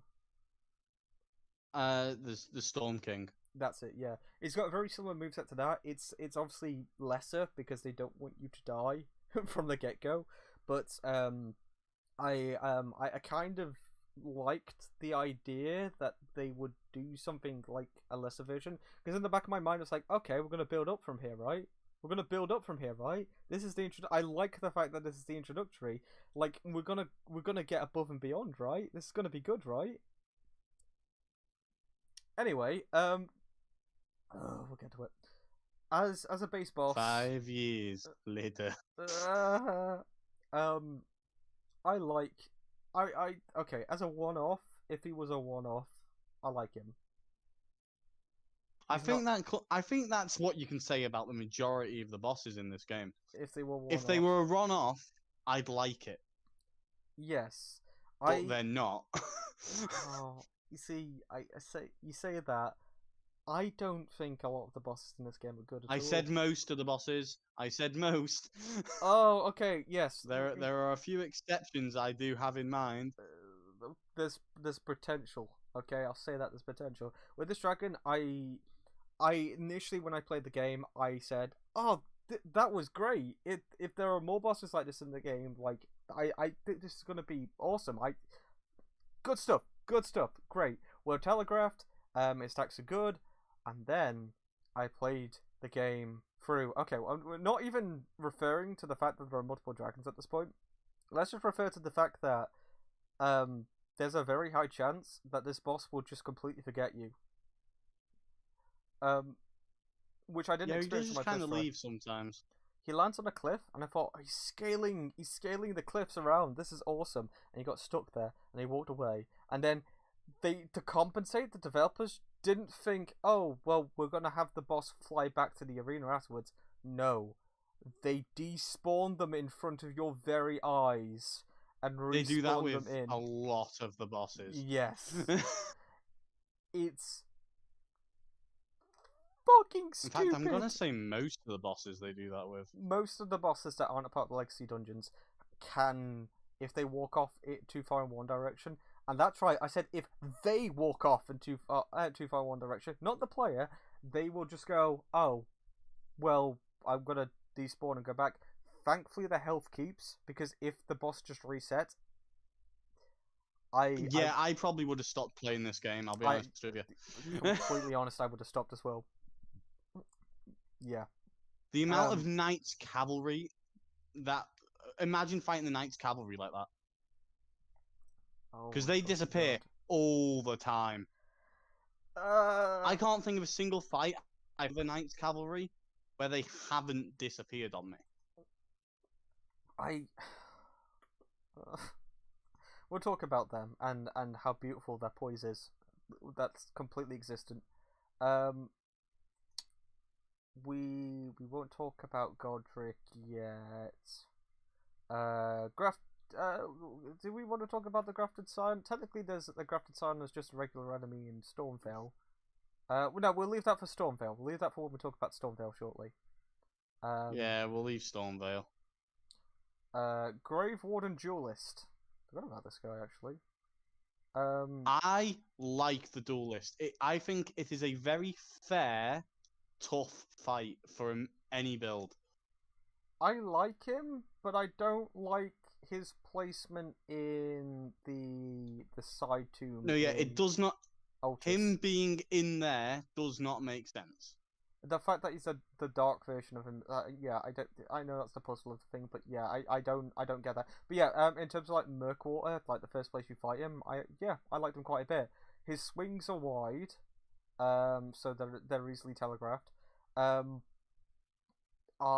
think that because he's fairly slow when he's doing that, he deals just the right amount of damage. So if you fuck up, it's on you. Rather than on the game. So yeah, I agree. Yeah, I like him quite a bit.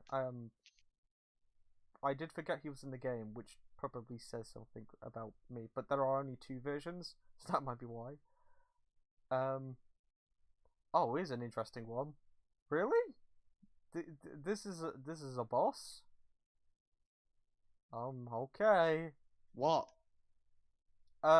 You had my curiosity. Now. I forgot You he have was my as well. attention. Fuck it. I guess we're talking about it. The golems, big boys. They're bosses? Apparently, the one of them is a boss. I've not seen this boss. Golem is the normal enemy form of this boss, but I suppose it's because Livonia and Kaled and literally every other area normalizes them. Like, by the time you get to the mountaintops, it's like, oh yeah, there they are. High Road Cave. Oh shit, yeah! He doesn't have legs. Oh, that guy. Yeah. Okay, yeah, that guy. Holy shit, I was like, what? No, I just thought you meant the normal ones just in the area are bosses. I was like, what? Fucking hell, like, I forgot this dude was a thing. We could just talk about the golems, I guess, because... Yep, why not? I actually think the golems are nice enemies. There's a nice variety of them. I think there's 4 different types. Yes. Yeah. Halberd, sword, bow, and sword and shield. So I think there's a nice variety of them. They're spread out throughout the game. They're usually used as like gatekeepers. So yeah. I think they have their place in the game. Yeah, I agree. I like them quite a bit. I especially like the ones in the Divine Towers. The first Divine Tower that you go to. I like that quite a bit because it just feels like it's a lead up. You're like, it's appropriate because he's an archer and you've got 2 of the melee guys either side. So even if you're just to rush past, you're still like, if you're not cautious and you take them on one at a time, you can get fucked over. But that's the point, and I like that quite a bit. I will say that my only issue is that the archer dudes are easily exploitable. The second you get under them, you've won. The only thing that he can do against you is slamming against the ground, which all you have to do is stand behind it to get away from. But other than that, when they're at a ranged distance, I like them quite a bit. And when you're facing the melee dudes, I think, as you said, there's a nice variety going on there. It's good stuff. And also, on like the bridges and stuff, you find them. You usually don't find. I can't think of an example where they're both of the same kind next to each other. Yes. Except for when you first come up to Altus, there's 2 halberd variants. You mean that there's a boss in this game that is designed for the area they're in? That's madness, Jack. You're talking madness. This is a weird one to call a boss. Oh, I guess technically it is, isn't it? The Mad Pumpkinhead. There's 2 of them. That's a boss? Yeah, there are 2 of them. I think I thought that was more of like just an extra enemy. Apparently, yeah. So there's 2 of them, but to be fair, they're in early areas. There's one in Waypoint Ruins right at the start, and there's one in Callum Ruins, which is right at the start of Caelid. So I guess it sort of makes sense because they're not normalized at that point. But even then, that like you're probably gonna end up at that what's that castle called in the corner, where you go, you get the NPC and you're like, yeah, I'll take back your keep, something keep. Anyway, yeah, they're just regular enemy versions there.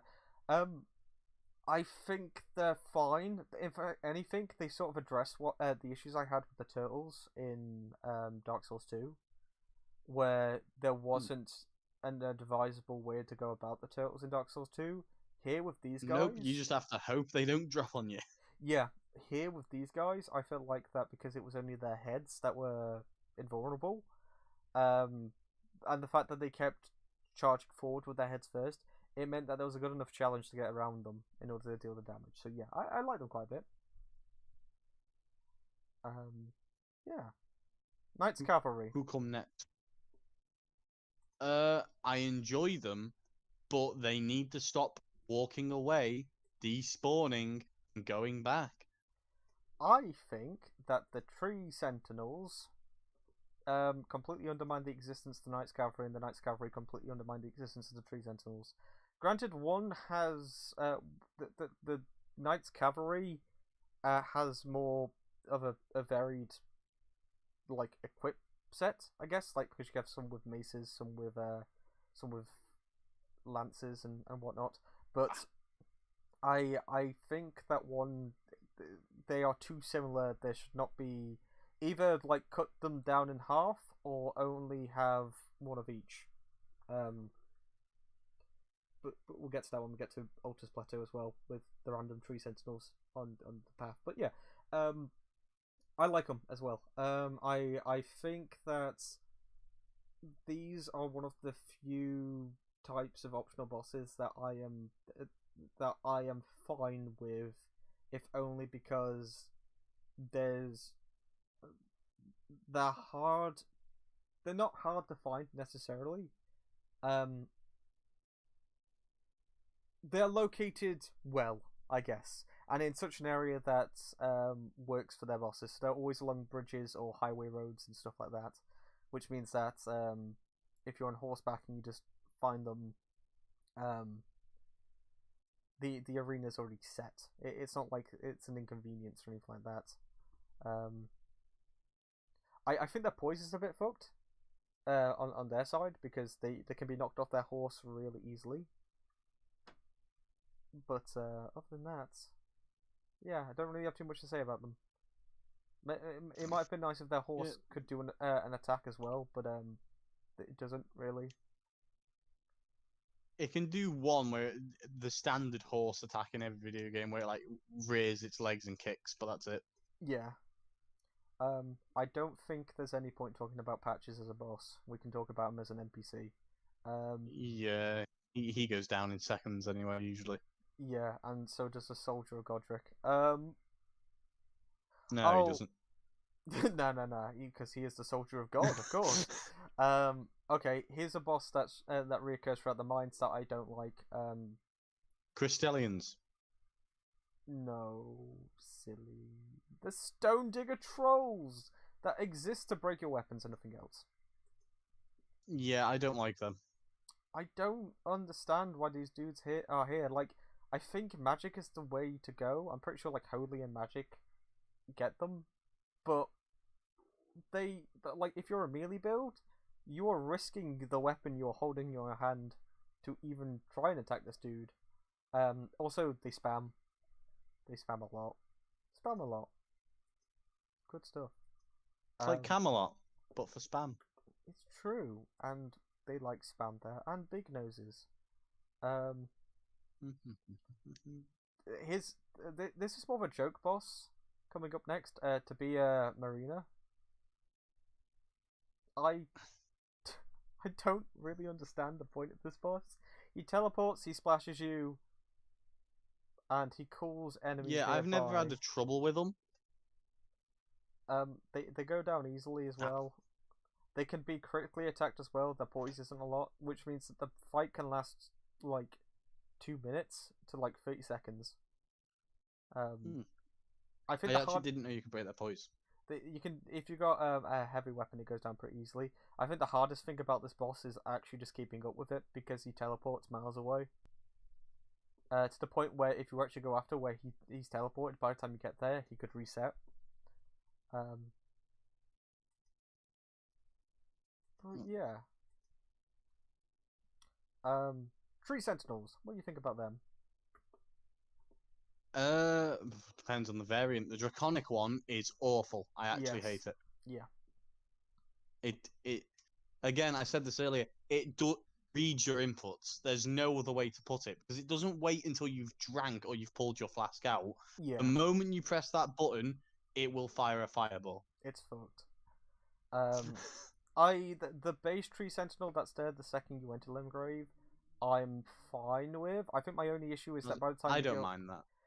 Yeah, I think it's doable, right? That's the thing. But the second you start leveling up, it just flops. Or if you even use any ashes, he tends to get confused. But I think he's placed in one of the best field boss arenas in the game, because it is literally just like a mini field to fight him in. Except for the church. Church is a little weirdly placed there, but we forgive. Yeah, I'm pretty fine with the Tree Sentinel. I think that my only issue is that the Tree Sentinel exists in an area that isn't too far away from the Knight's Cavalry. Other than that, yeah, alright, pretty good. If anything, he can incentivize the player to turn around as well. Oh, we've got the best boss in the entire game to talk about now, Jack. My favourite boss. Is it the Tree Spirit? It might be the ulcerated Tree Spirit. The one where you can't see a fucking thing. Which side is his head, Jack? I can't tell. Where is his arms? How many arms does he have? I think the answer is 7. I think that this is actually my least favourite boss in the entire game. I think this might actually qualify as the worst boss, like close to qualifying as the worst boss in the Souls game. In fact, no. I dare say. I like how you had to say close. I dare say that this boss right here single-handedly gives the Bed of Chaos a run for his money, because at least with the Bed of Chaos with RNG, I can still see the fucker. I can tell what it is. I just can't tell what it's going to do. With the Ulcerated Tree Spirit, I can't see what it is. I can't see what it's going to do. I don't know what end it is. Is it going to... What's the wind for its attacks? What the fuck is it? Why is it? Why is it? I didn't even know there was one in Stormveil Castle. Yes! They put them in the worst places possible. They put them in the worst game. I don't get what it's doing there. Like, and that's my... For if anyone's going to say in the future as well, oh, but you're saying that there's a Bloodborne boss in a Souls game. Well, you know, I think that Bloodborne, Bloodborne bosses, you know, if it was a Bloodborne, you'd say it's good, right? No, I don't like Bloodborne bosses. Bloodborne bosses are this clusterfuck of textures on top of each other to the point where you can't see a fucking thing, because they decided to put a Bloodborne boss. Also, most of them are extremely easy. Most of them have no attack patterns whatsoever. They are shoved in arenas that the worst part about fighting Bloodborne bosses is that you can't see them because they're covered in goddamn filthy textures all over the place, so you can't see which end they're facing. And the camera. The camera in Bloodborne is fucking stupid, and it's stupid in the Ulcerated Tree Spirits fights because they stick them in caves. This giant ass so you boss... hate them for the same reason I hate Midir. Yes. Not for his actual fight, but for the fact that Greg the cameraman seems to want to kick you in the shins. It's so fucking stupid because it's a boss that's built upon literally diving about the place, going apeshit and crazy, and they decide, like, even if his moveset was good, I wouldn't be able to see what he's doing. Oh, anyway. Weeping Peninsula next. I think that the Weeping Peninsula is fine. I feel like that there's not enough to do there. It feels a bit like a blank area that leads up to Castle Morn and nothing else. Isn't this going to be our first Erdtree avatar? Yes. Ah. Well, that's sad. As I said, I think that the area of the Weeping Peninsula is just fine. It's more of a place that leads up to Castle Morn, which we can talk a little bit about, I guess. There's not really too much to say. I think that Castle Morn's better designed than Stormveil. I don't know how much of a hot take that is. It's better on account of it doesn't have birds that melee builds just can't hit. I think it's better because they decided to finish it off. We'll come to Stormveil in a bit. Fair. I think Stormveil's. Sorry, not Stormveil. I think Castle Morn's pretty cool. I think that the boss at the end of it is fine as well. I just think he's oddly placed. I don't really get why he's there, and also, I think Castle Morn is the first example of an NPC questline unfinished. The ghosts don't really do anything, and there's an entire thing involving NPCs and like, I've lost this person, that or the other. Would you mind going after them? Would you mind going to Castle Morn to look for them? And then you go in there, and there is someone who is jailed, but you can't do anything about it. And when you start to piece things together, and you start to have a look at all the other ghosts and talk to them, it sounds like that they did have something originally planned for the ghosts. But, they like to sit on chairs and look at the Erd Tree. I think that was probably... I think that entire area is probably like... You know what the painted world is to Dark Souls 1? Yeah. Like, I reckon that was their... Because that has a bit of everything in it. Yes. I reckon that was like their test area. Because you don't even need to go there in the entire game. Yeah. You never need to go south of Limgrave. Oh, but it's there anyway. If we're going to talk about areas you don't need to go to, we're going to have a fun trip soon. So... Yeah, in terms of Castle Morn, I think it's one of the best designed dungeons in the game. I think its introduction is a little weird. There's a random mad pumpkin head that's just there. Dogs are fine. I'm gonna be able to hear you. I just need to mute myself for a moment. That's okay. The dogs are fine. They're a bit randomly placed. All in all, it's. I think Castle Morn is sort of what I wanted the smaller dungeons of the game to be, and I expected more from the legacy dungeons, the actual main dungeons of the game. So when we're going through Castle Morn, it does get to the bit where I'm like, "This is great! I can't wait to get to Stormveil." Turn around, and go to Stormveil, and it's like, "Oh, okay, they didn't finish this off." I don't think there's too much else to say about Castle Morn. The ending is, like, the build up to the end is alright as well. I'm not 100% sold on the idea that you go into a castle to get to the other side of the castle for the boss. That's something that's a bit awkward, but the lead up to the boss itself is fine.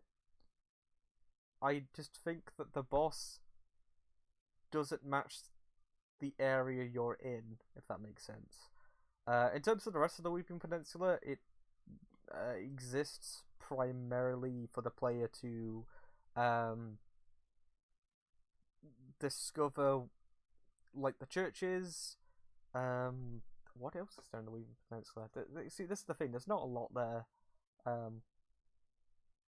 It's one of the smaller areas of the game, which I guess compensates for the fact that there's not a lot to do there. But even though there's not a lot to do there, it still feels like that the area's too big for what it has to offer. I guess the runes are there as well, but there's lots of what's the word for it? There's a lot of repeats in Weeping Peninsula, and that's probably the first time when you go to an area where it's like, oh, I've seen this before. Like the Knights Cavalry come back once again. Another Deathbird. There's a Rune Bear boss, which is weird because there are standard Rune Bear enemies in Limgrave and Mistwood.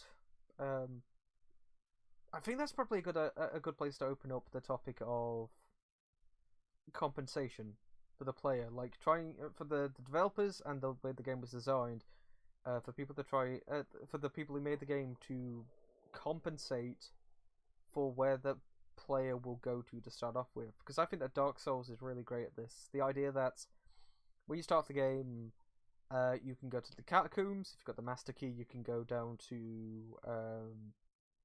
you can go to New London Ruins, do the first part of that. You can go to Blighttown from the get-go as well.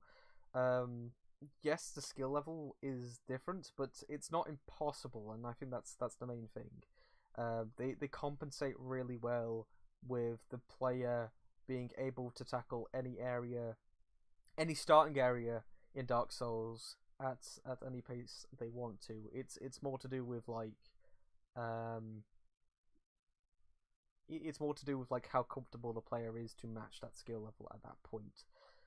Because they might want things to be easier, in which case they'll go off and do the Bell Gargoyles, level up first, and then go back down to those other areas. With Elden Ring, I feel like that what's happened is they sort of fucked up with the balancing by making nearly everything of the same level up until you go to the far corners of the map. Which means that right from the get-go, going to Weeping Peninsula is only advisable if you're having troubles with Stormveil. So once you've gone down to the Weeping Peninsula and you've done a lot of the stuff there, turning back around, not Stormveil, sorry, when you've gone down to the Weeping Peninsula and done all the stuff there and you turn back around to go back up to Stormveil, a lot of things are a pushover, but it's also confusing because now we're in a situation where you've gone down to the Weeping Peninsula, you've done a dungeon where you fought a rune bear as a boss, but there's every chance that you might have gone to Mistwood first instead. And if you've gone to, in fact, chances are you probably will go to Mistwood instead because there's a tree I did. there. Yeah, there we go. You go there and you see the rune bears there first and foremost, so you're most likely going to encounter regular ass rune bears before the boss. I quite literally did, and I found those bears and I ran away. I'm just gonna admit it. I ran. Yeah, like 100%. It's it's the same thing with like, say like if you wanted to leave like the Weeping Peninsula for last as well. Say like you forgot it was an area and you went up to Altus Plateau, which means that you probably scaled up the mountain or you've taken the elevator. The scaly misbegottens that become regular enemies at some point.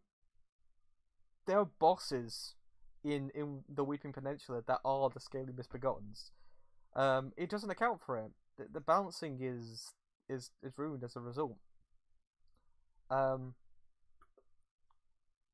Miranda the Blighted Bloom is also a thing that's weird. I think the idea is that the like there are a lot of examples in Limgrave and the Weeping Peninsula where they have bosses that become regular enemies later on, which don't work because within those areas they've got them as regular enemies anyway. I was gonna say the issue is with the Bloom one.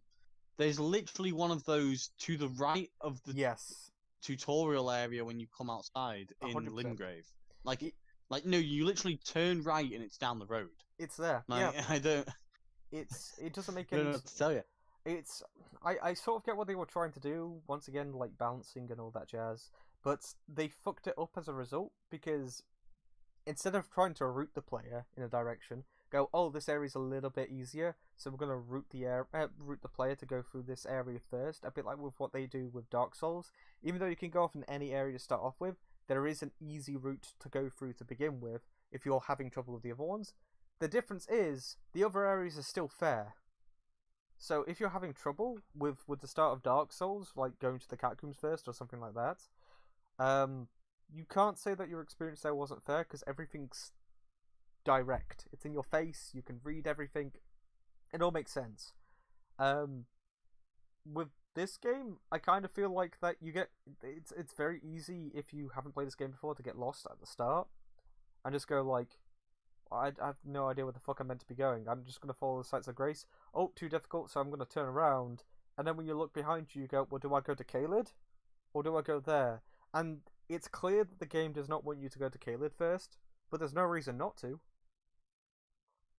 Until you go to Dragon's Barrow and you get completely owned. Early game, anyway. But yeah. we've got the ancient hero Zamor that's in the Weeping Peninsula as well. Who is decent. I feel like that his moveset is a bit too similar to the Bloodhound. He deals frost damage. But I liked him as well.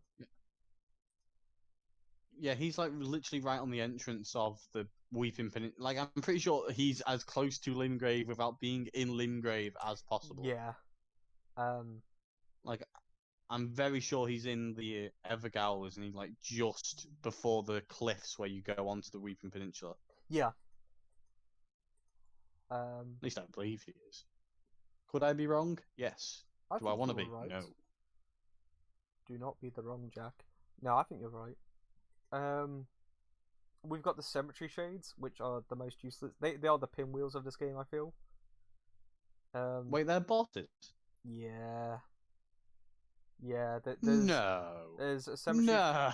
Yeah, in the Weeping Peninsula and Larunia of the Lakes and Caelid, there are cemetery trade bosses. I had no idea. Yeah, I know. You see, this is what I mean. Like, if you, the game does not account for the curiosity of the player, so instead it has to make areas unfair to prevent them from going there, which doesn't really work because if the player can brute force it with levels, maxing up like their builds and stuff like that, you can just do Caelid whenever.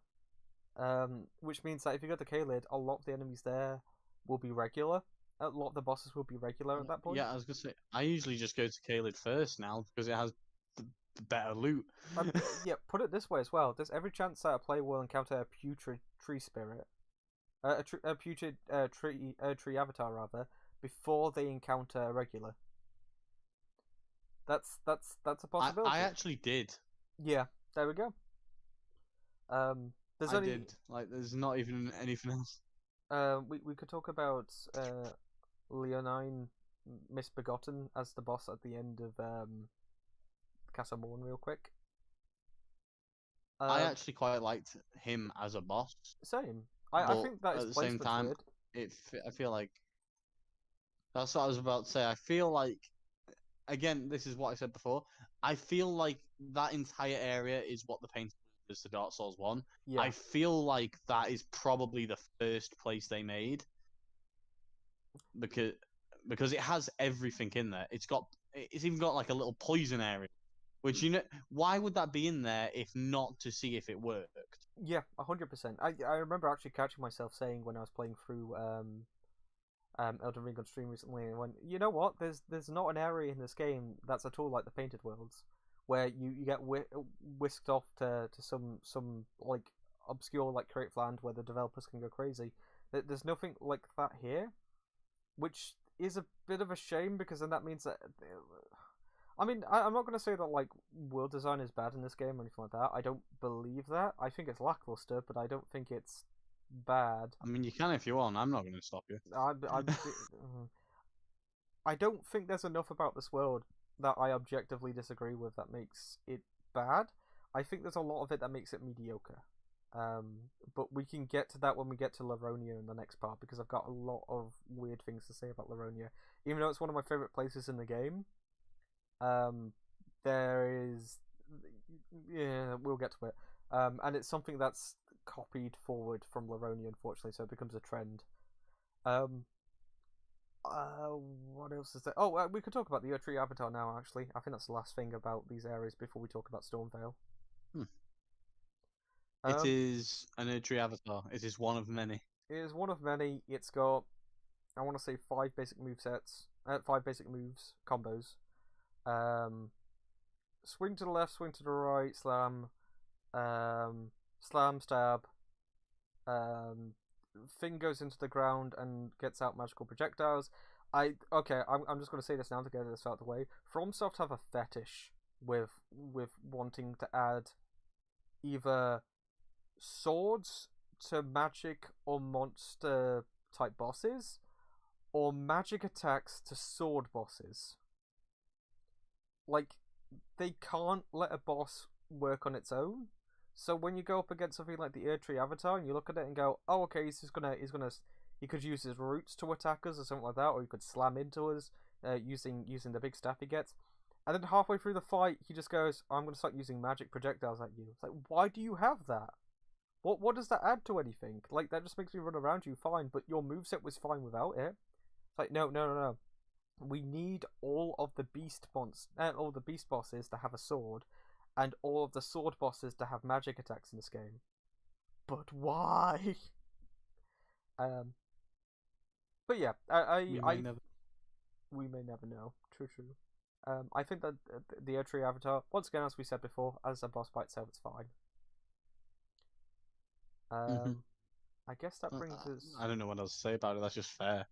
Yeah, thank you. I'm pretty sure that the first Erdtree, that minor Erdtree you go to, that pisses me off. Well, besides from the one in Mistwood, which sort of makes sense, but there's no golden seed by the one in Weeping Peninsula, so you killed the Erdtree, and it's like, oh, well, I guess that's me done then. Oh, okay. But yeah, we can talk about Stormveil now.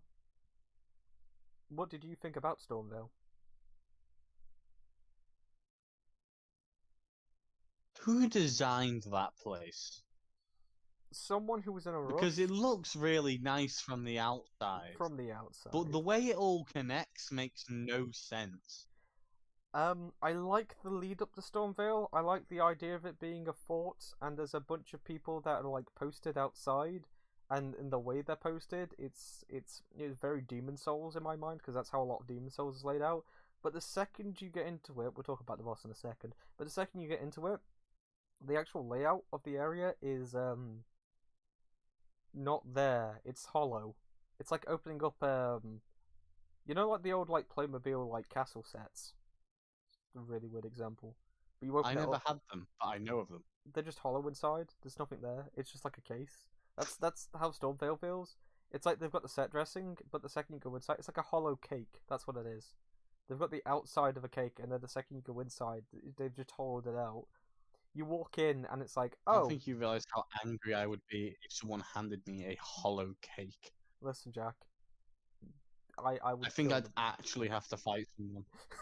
Like, I'm not even kidding. I think if someone gives me a slice of cake and I bite into it, it's just nothing there.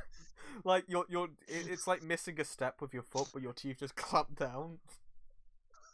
You have. That's the thing though. That'd be so painful, and you can guarantee someone would die that night. Someone's not making it out.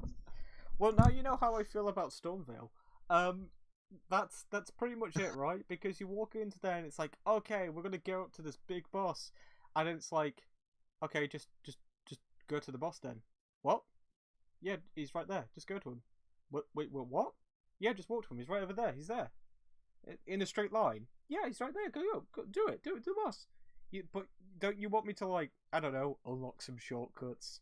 You know, don't you want me to, like, find some NPC? No. Can we please talk about when you come to Godric's boss room, right? Looking at his boss room, on the right hand side you have a grace. Okay, that's fine. Yeah. On the left hand side you have an elevator that leads you to a path that leads you to another elevator that leads you to another grace. Yes. Like, well, not even that. Like, the second you finished fighting Godric, you get the grace there. Up the staircase, there's a grace right there. And so, technically speaking, right, that makes what you said even worse. Because you get the grace at the boss, go up the staircase, get the grace there, go up the elevator, go up the elevator, there's a grace right there. Like, did the people making this game design it for people with short attention span? Actually, that probably makes a lot of sense now that I say it. Bosses every 5 seconds. Like, dungeons that are grandiose in design, but when you go inside them, they're like the shortest fucking things on the planet. Like, let's compare Stormveil to, like, even the undead settlement, the undead asylum, the starting area. Compare that to the undead asylum, right? There is so much more visual information being granted to the player of the undead asylum. You see a boulder at the top of a staircase, and you go, well, there's a boulder at the top of the staircase. Physics is telling me logic is telling me that boulder's going to come down the stairs the second I go up to it. So you go up to it, and either one or two things happen. You get hit by it, you don't die, but you get hit by it, and the boulder keeps on going, or you dodge out of the way. Either way, you've learned the lesson. Go to Stormveil, what's the lesson you've learned?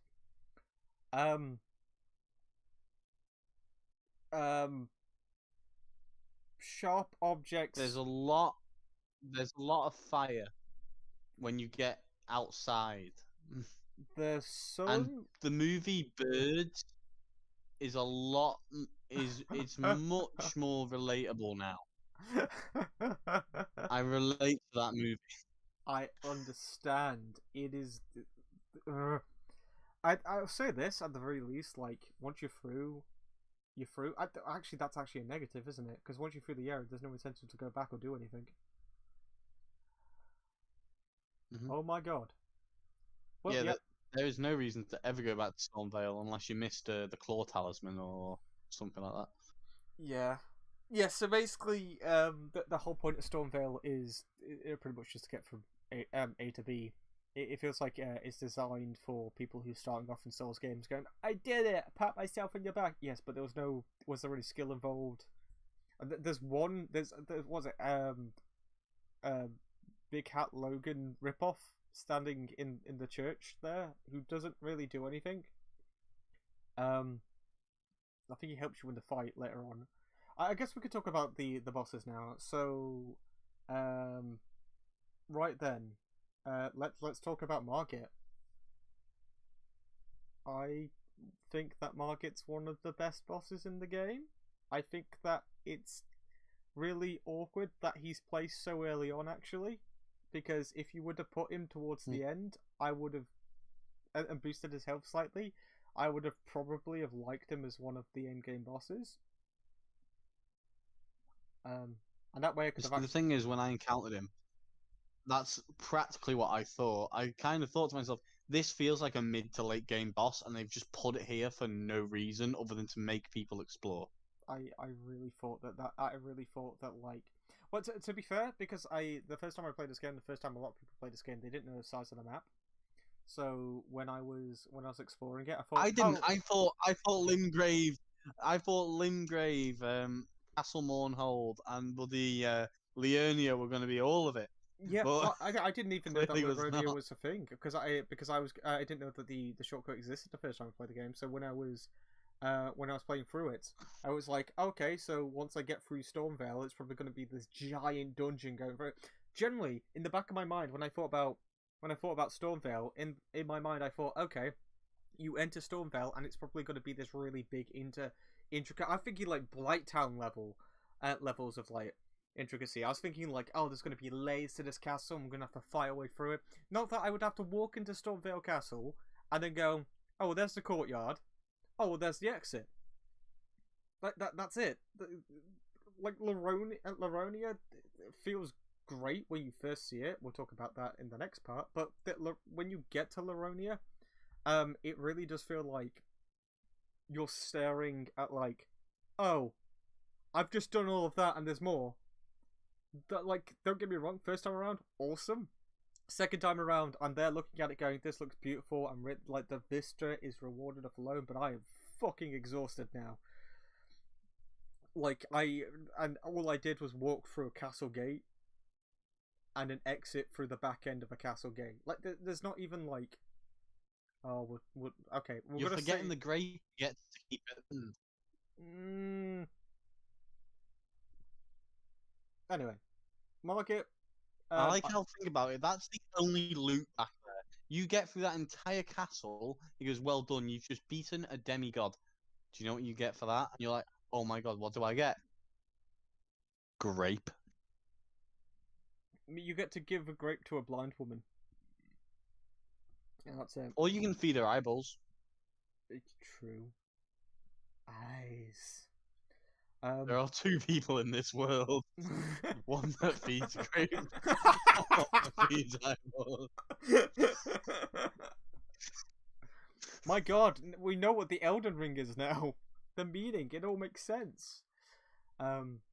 Yeah, so I think that Margit's moveset is awesome. I think that for an early game boss, he might be a little too quick. but other than that, he's quick but fair. You know, like I never I got told- actually find his second phase much easier, same because mainly he takes so because long. he uses the hammer. Yeah, He uses the hammer more, and the hammer is very well telegraphed. The extremely. stick is not. I hate that stick Yeah, when because he'll literally have it next to him and then just boom, boom, yeah, he would just start jabbing with it. I slap. also hate the idea. I hate the daggers as well. The daggers are fair. I get it. It's like it's like a heal punish. But I hate the fact that you can't always predict that when he dives away, he'll do it. He doesn't have any delayed attacks, thankfully. But that is the one thing where it's like I can't read when he's going to do that. He could do that literally at any moment, and I can't read the wind up to it. But yeah, I like Margit quite a bit.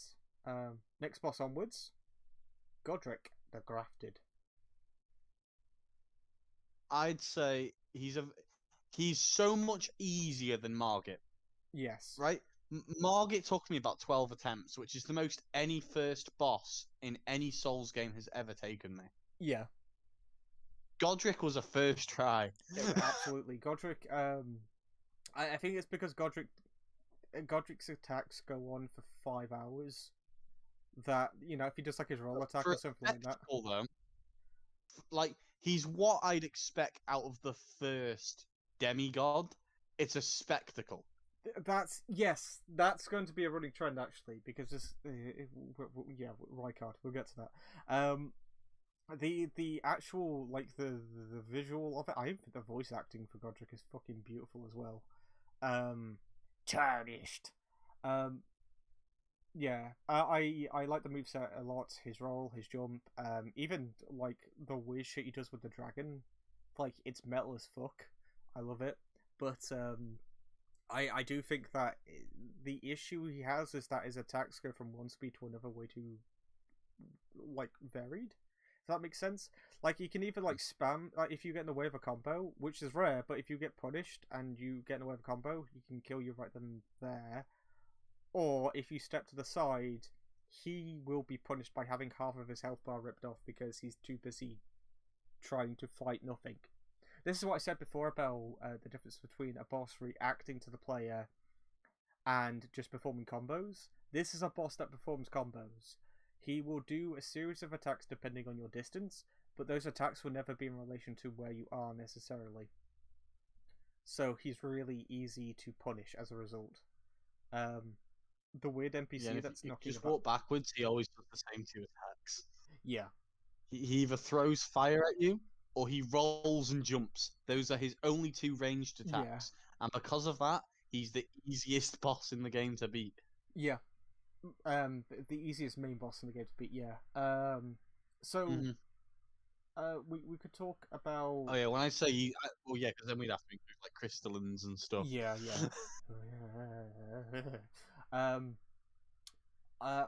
Right. Okay. So technically speaking, besides from the grafted skull ones, which we'll just sum up now. Grafted skulls, rapid attacks. Unfair to start off with because there's no breathing room to do anything with. But the second when you come back later on with a lot of health, you can tank them, and they're really easy.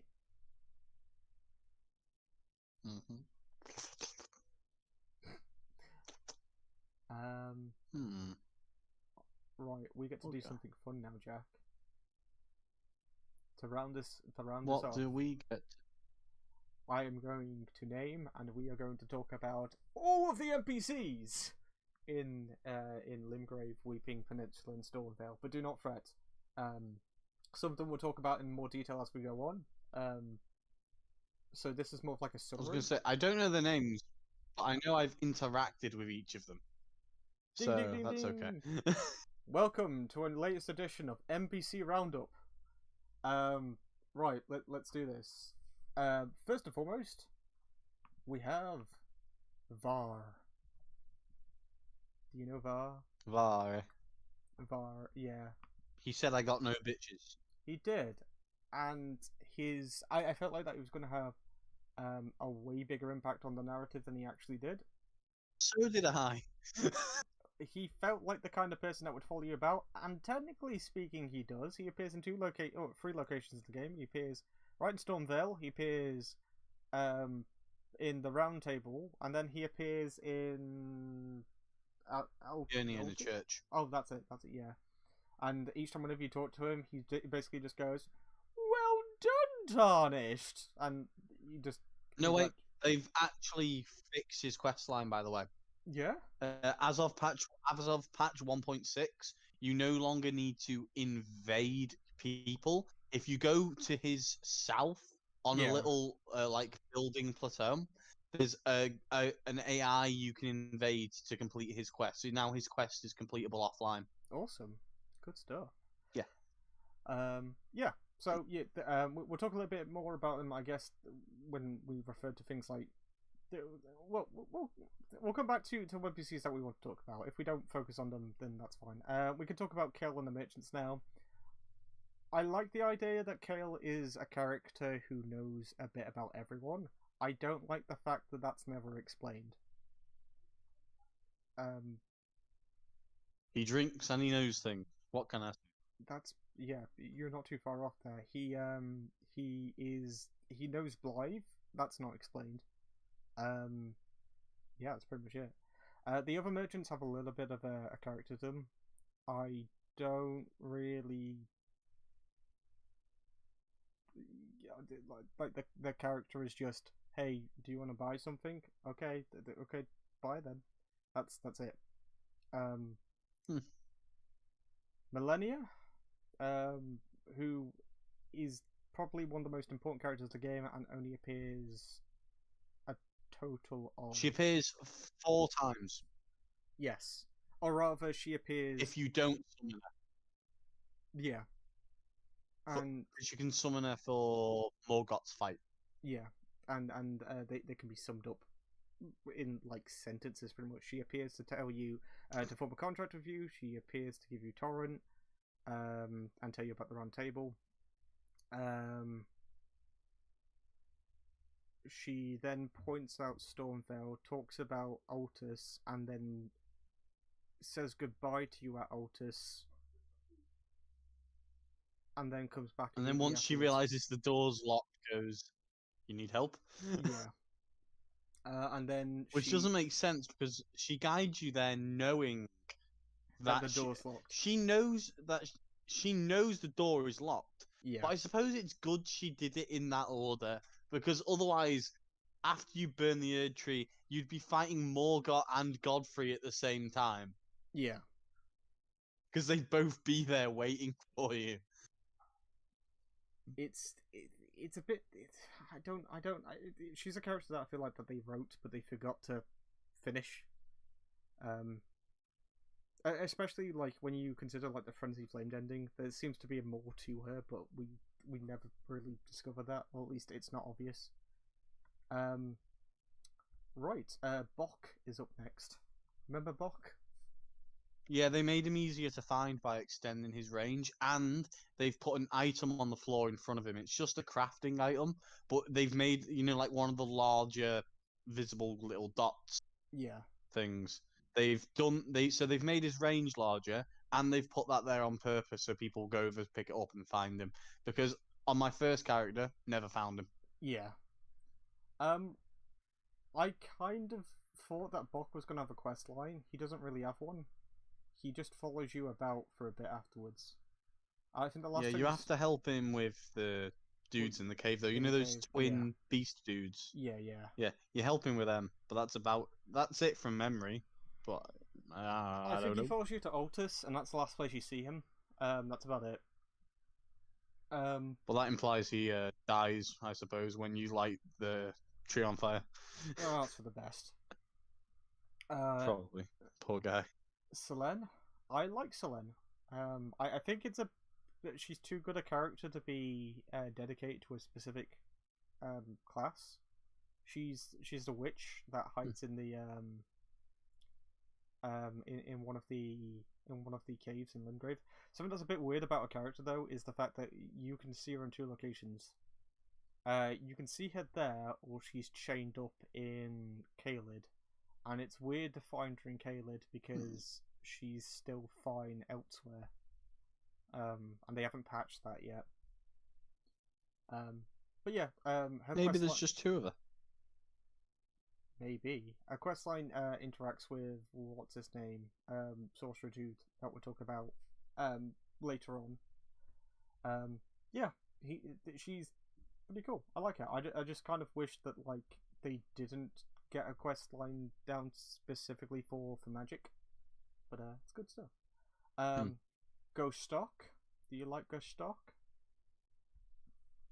Which one was that? I need this. It's okay. This There man were I do not lots remember. of NPCs. Ghost Stock was the gatekeeper, the dude that was like, "Hey, look, there's a big. You can go around Stormveil." Or Oh yeah, and he follows you up through Stormveil and everything. he's the not patches of the first part of this game. Yeah, he Because- traps you in a room. and then he kicks Godric afterwards. His corpse. Yeah. Yeah. I don't think like his quest line's ever completed, is it? Like, I've never gotten past him stamping on Godric. I don't even know what the rest of it is. I don't think he does go past Godric. I think that you have the ability to kill him. Yeah, well, you do have the ability. You have the ability to kill everyone in this game, but I think it's weird that like he is a character that exists to piss you off and then be like, "Oh, look, I'm a sympathetic person, really." Yeah, but I've literally had 3 conversations with you. I don't know who you are, and that's all. So they created an NPC for that. It just feels a bit one note, and it is fine. What do you think of Yora? His quest. That's the hunter, isn't it? Yeah, the bloody finger hunter that stands under the Yeah, the bridge. hunter. Yeah. His. I mean, you only meet him twice and he dies. There's a running trend with these NPCs, isn't The there? first time you meet. Yeah, but this guy gives his body to. Is it Sabiri? Yeah. Yeah, like he gets folded by Eleonora. There's no other way to put it. Like- Yeah, he's alright. He's just there. Kenneth is an unfinished dude as well. Who's Kenneth? Kenneth is what was that castle called at the edge of Mistwood? Fort something or other. Hang on. Is he? One of them is Faroth and one of them is Height. Height? That's it. He Fort Faroth, Fort Height. So Kenneth was the Lord of Fort Height. So when you find him, he's on a bit of debris out in the middle of nowhere. It's fine, but you find him and he's like, "Hey, could you take back my fort? And then you can serve under me as I am Lord Kenneth." And then you go back, clear out the fort, go back to him and go, "Thank you, I will move there." Go there, and then he's like, "I am actually a coward, but it's okay. In time, we will do something great and awesome, and we will summon our forces together, and it'll be great." And then his questline just stops. Like it's still building up to something, and it literally whimpers off into the distance. It's very poor. Alexander is a character whose head is in the mud. If you don't see him, then he will be in Caelid, and if he's not there, he'll be in Lorenia. Otherwise, his questline just cancels out. It's pretty stupid, actually. I have never seen him except in Radahn's fight. I've never found him. Alexandra is a bit like what people are doing with Radahn, where they're looking at Alexandra and going, "He's exactly like I need to make sure not to fuck this up because there's one in Dark Souls and there's one in Dark Souls 3, and I don't want to fuck up his name. Onion Knight. Sigurd, that's it. He's a bit like Sigurd. Oh my god, isn't Sigurd is DS3. Yeah. That's the perfect one actually. Sieglund is DS1. Yeah. Oh, he's a bit like Sigurd, isn't he? Because he's a big bulky character who wants to get into fights and he always gets into trouble. Except this dude is like his quest line is way more like perilous and really weird to follow. He ends up fighting magma worms and going off on a weird ass journey to like the end game dungeon. But in order to find him, you have to literally yo-yo about the place. It's really, if you do not find him in Stormhill, his questline gets cancelled out, and you can only find him in Redmane Castle. But even if you find him in Redmane Castle and you haven't found him prior, his questline just stops. It's really stupid. As a character, I think he's fine. I think it's a little bit weird that they characterize some of the Jarheads, not all of them, because it makes a bit. I know that the moment I found out about who Alexander was, I was like, then why am I killing all these little jars? Yeah, there's literally a place called. There's literally a village they patched in because of it. I know. I've been to the village. I've been to the village. It's really weird. I don't know why that's there. There's no use for it apart from I think they've got like some form of like spell or something like that. They have a mare. That's true. What do you think of Enya? Enya. Again, which one is Enya? Enya is the masked woman with the big club in the round table. She's the one that sits next to the two fingers. Yeah, okay. I'm talking about her now because the first location she's in is in Stormveil, I think. Or it's close by. Yeah, she's fine. Yeah, she's. Is it? She's the first person. The first crone. Yeah. I feel like that's unfinished as well. To be fair, it kind of feels like that they're going to do something with their hands, but they didn't. In fact, the fingers in general. Yeah, she's cool. She's fine. Yeah, I have no idea how they relate to the Elden Ring. Neither do I. I don't know. I think she's meant to be a translator for them, but that's not explained. For the fingers. What do you think of Roderica? That's the barbarian lady, isn't it? No, she is the Red Hood lady, the person who wants to be. I'm actually wearing. Yeah, she's actually one of my favorite NPCs, just because she also interacts with my other favorite NPC, which is Master. Is it Hugh? Hugh, yeah. She's the only NPC in the game that I feel like actually legitimately has a through line. Like she, like from beginning to end, her storyline actually has like an arc, and I like that quite a lot. Her placement in Stormhill Shack is good as well because it's along the main path, so you're always going to spot her out eventually. And she gives you jellyfish. She does give you jellyfish, and she tells you to go down to the coast to see the other jellyfish, to which I have to then go, I accidentally killed the jellyfish, I'm really sorry about that. Yeah. What do you think about D? The hunter. Which one is D? He's the dude that hunts dead things. Oh yeah. Gold Knight man. He's got a red cape. Oh yeah. All you had to say was gold. I don't know. I've never done his questline. I don't know enough about him.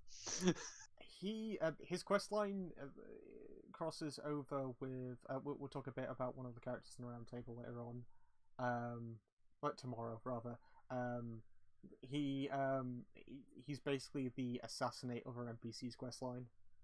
Past the point. I think he's fine. Is he the opposite end of Vare's questline? Yeah, essentially. Although it gets really so he's like the. No, yeah. To simplify it for me, it's like because it's strange because you have two assassin factions in Elden Ring. You have Mohg's like blood faction, and then you have the Volcano Manor. Yeah. So it's like it's really awkward. I don't know. He's fine. I feel like that the issue which I have is that you don't really get given much of a motivation to do his questline in the latter half of the game. He's just, especially if you're doing other people's questlines, they all sort of like overlap. Like if you've done if you've decided for some reason to go off and do the only questline worth doing, which is Rani's. That's why there are a few others worth doing. But if you do Rani's questline, I've not done it, but I'm actually a massive fan of the Volcano Manor questline. Yeah. The fact that I feel like it's the first time in a Dark Souls game where they went, okay, you want to play a bandit, murderous killer player. Yeah. All right, go for it. It's the first time they've gone. All right, just be cruel. Just be mean. Yeah, it works out quite well. Yeah, I like it. Moving on. We won't talk about Rani just yet because she comes forth as Renna first. We won't talk too much about her because I guess that we're going to mention her a little bit more later on in the next part. I was going to say we might as well save her for next time because she plays more her role is much more middle and late game. Yeah. But we can mention a little bit about Blythe at the moment, I guess, because his quest line starts off in Limgrave. If you're doing his quest line alone, he is an easy way to get the Bloodhound Fang in the first 10 minutes of the game. Yes, and I really like Blythe as I know that's a big meme, but Blythe as a character is one of the more fleshed out beings there. I think the only problem is he's too friendly for his own good, considering where he ends up. There's not really a reason for him to be in that. In fact, there's more of a reason for him to be sour about the situation he's in, but that's not really explored at all. But I mean, he's a Welsh pupper. What I'm gonna like him, aren't I? I was going to say, and let's be honest, for those that can't figure it out for some reason, we're a little biased to that. As where do we live? The lands between. We live in Blythe country. Well, technically, where it's based. Yeah. We do literally live in the country that Dark Souls, Lord of the Rings, and Elden Ring are based off of. Yeah. So... literally. Yeah. But yeah, I like. And by the way, that does not mean we have a fire giant over in the woods over there. Although that would be very strange to see. My garden's on fire right now. Anyway, yeah. I like him a lot. We'll talk a little bit more about him later on. We've only got one more NPC left before wrapping up, and that's Bernal. Is that the Fort Morn dude? Yeah. Oh wait, hang on. He's found at the Warmaster Shack initially. Yes. He helps you. He can help you fight the Godskin duo randomly later on, but he's a dude that's. Oh, you've reminded me. That's my next boss. Oh god. Have pity on me. I have pity on you. Bernal's the dude at Volcano Manor as well. He's the dude that goes, "Oh, you shoot, please, like, just kill them, just kill them all, please, just do it." So yeah, that's pretty much it. That's it. Wait, didn't we? This is gonna strange. What about? I don't remember her name. Gideon Offner's like protege, the barbarian woman. We're going to talk about it next time because we're going to mention the roundtable next time. So, yeah, okay. No, it's just I forgot because like she starts in Stormveil, I think. Yeah. So pretty much what we're going to do is we actually did some. We're going to talk about the dungeons and catacombs in a more general sense to start off with next time. The repeated bosses. Then we're going to mention the last chunk of NPCs surrounding the roundtable. And some other areas before talking about Lorenia. We get to talk about Dung-Eater. So yeah, that's the first part of this. I told you it was going to be long. We're only like 1/4, 1/5 of the way through. I know, but the thing is, now that like the majority of the introductions to NPCs and the like are done. And like a lot of the bosses after this fact are going to be us going, oh yeah, there's 2 of this boss in this room. Yeah. Same thing, but it's worse because they just copied it. Yeah. So each time we do this, it's going to get faster and faster. It's going to get faster and faster until we reach until we reach the end game version, the destroyed version of Farum Azula. Yeah. Which is where like the game completely changes. It's gonna be a fun ride. But yeah, next time we've got Lorenia along with the round table, so we'll be able to talk about that along with a few other topics that I've intertwined with them there. And then after that, we're going to be talking about Ansel and Siofra Rivers in the third part, along with their respective NPCs and bosses, along with Nokron. There's a lot of areas to talk about in this game. This is why this is going to be a multi-parter, essentially. But yeah, like if this was Dark Souls 3, I probably could have been done an hour ago. Oh, if we were talking about any other Dark Souls game, we could have gone through it by now. That absolutely. Like I think that Dark Souls 3 would have probably been the quickest one to sum up. But this isn't about summarizing. This is about getting gritty with it. But yeah, stay tuned to Twitter and we'll put out a link when the next one is going to happen. So yeah, good stuff. Um, I, I, it's-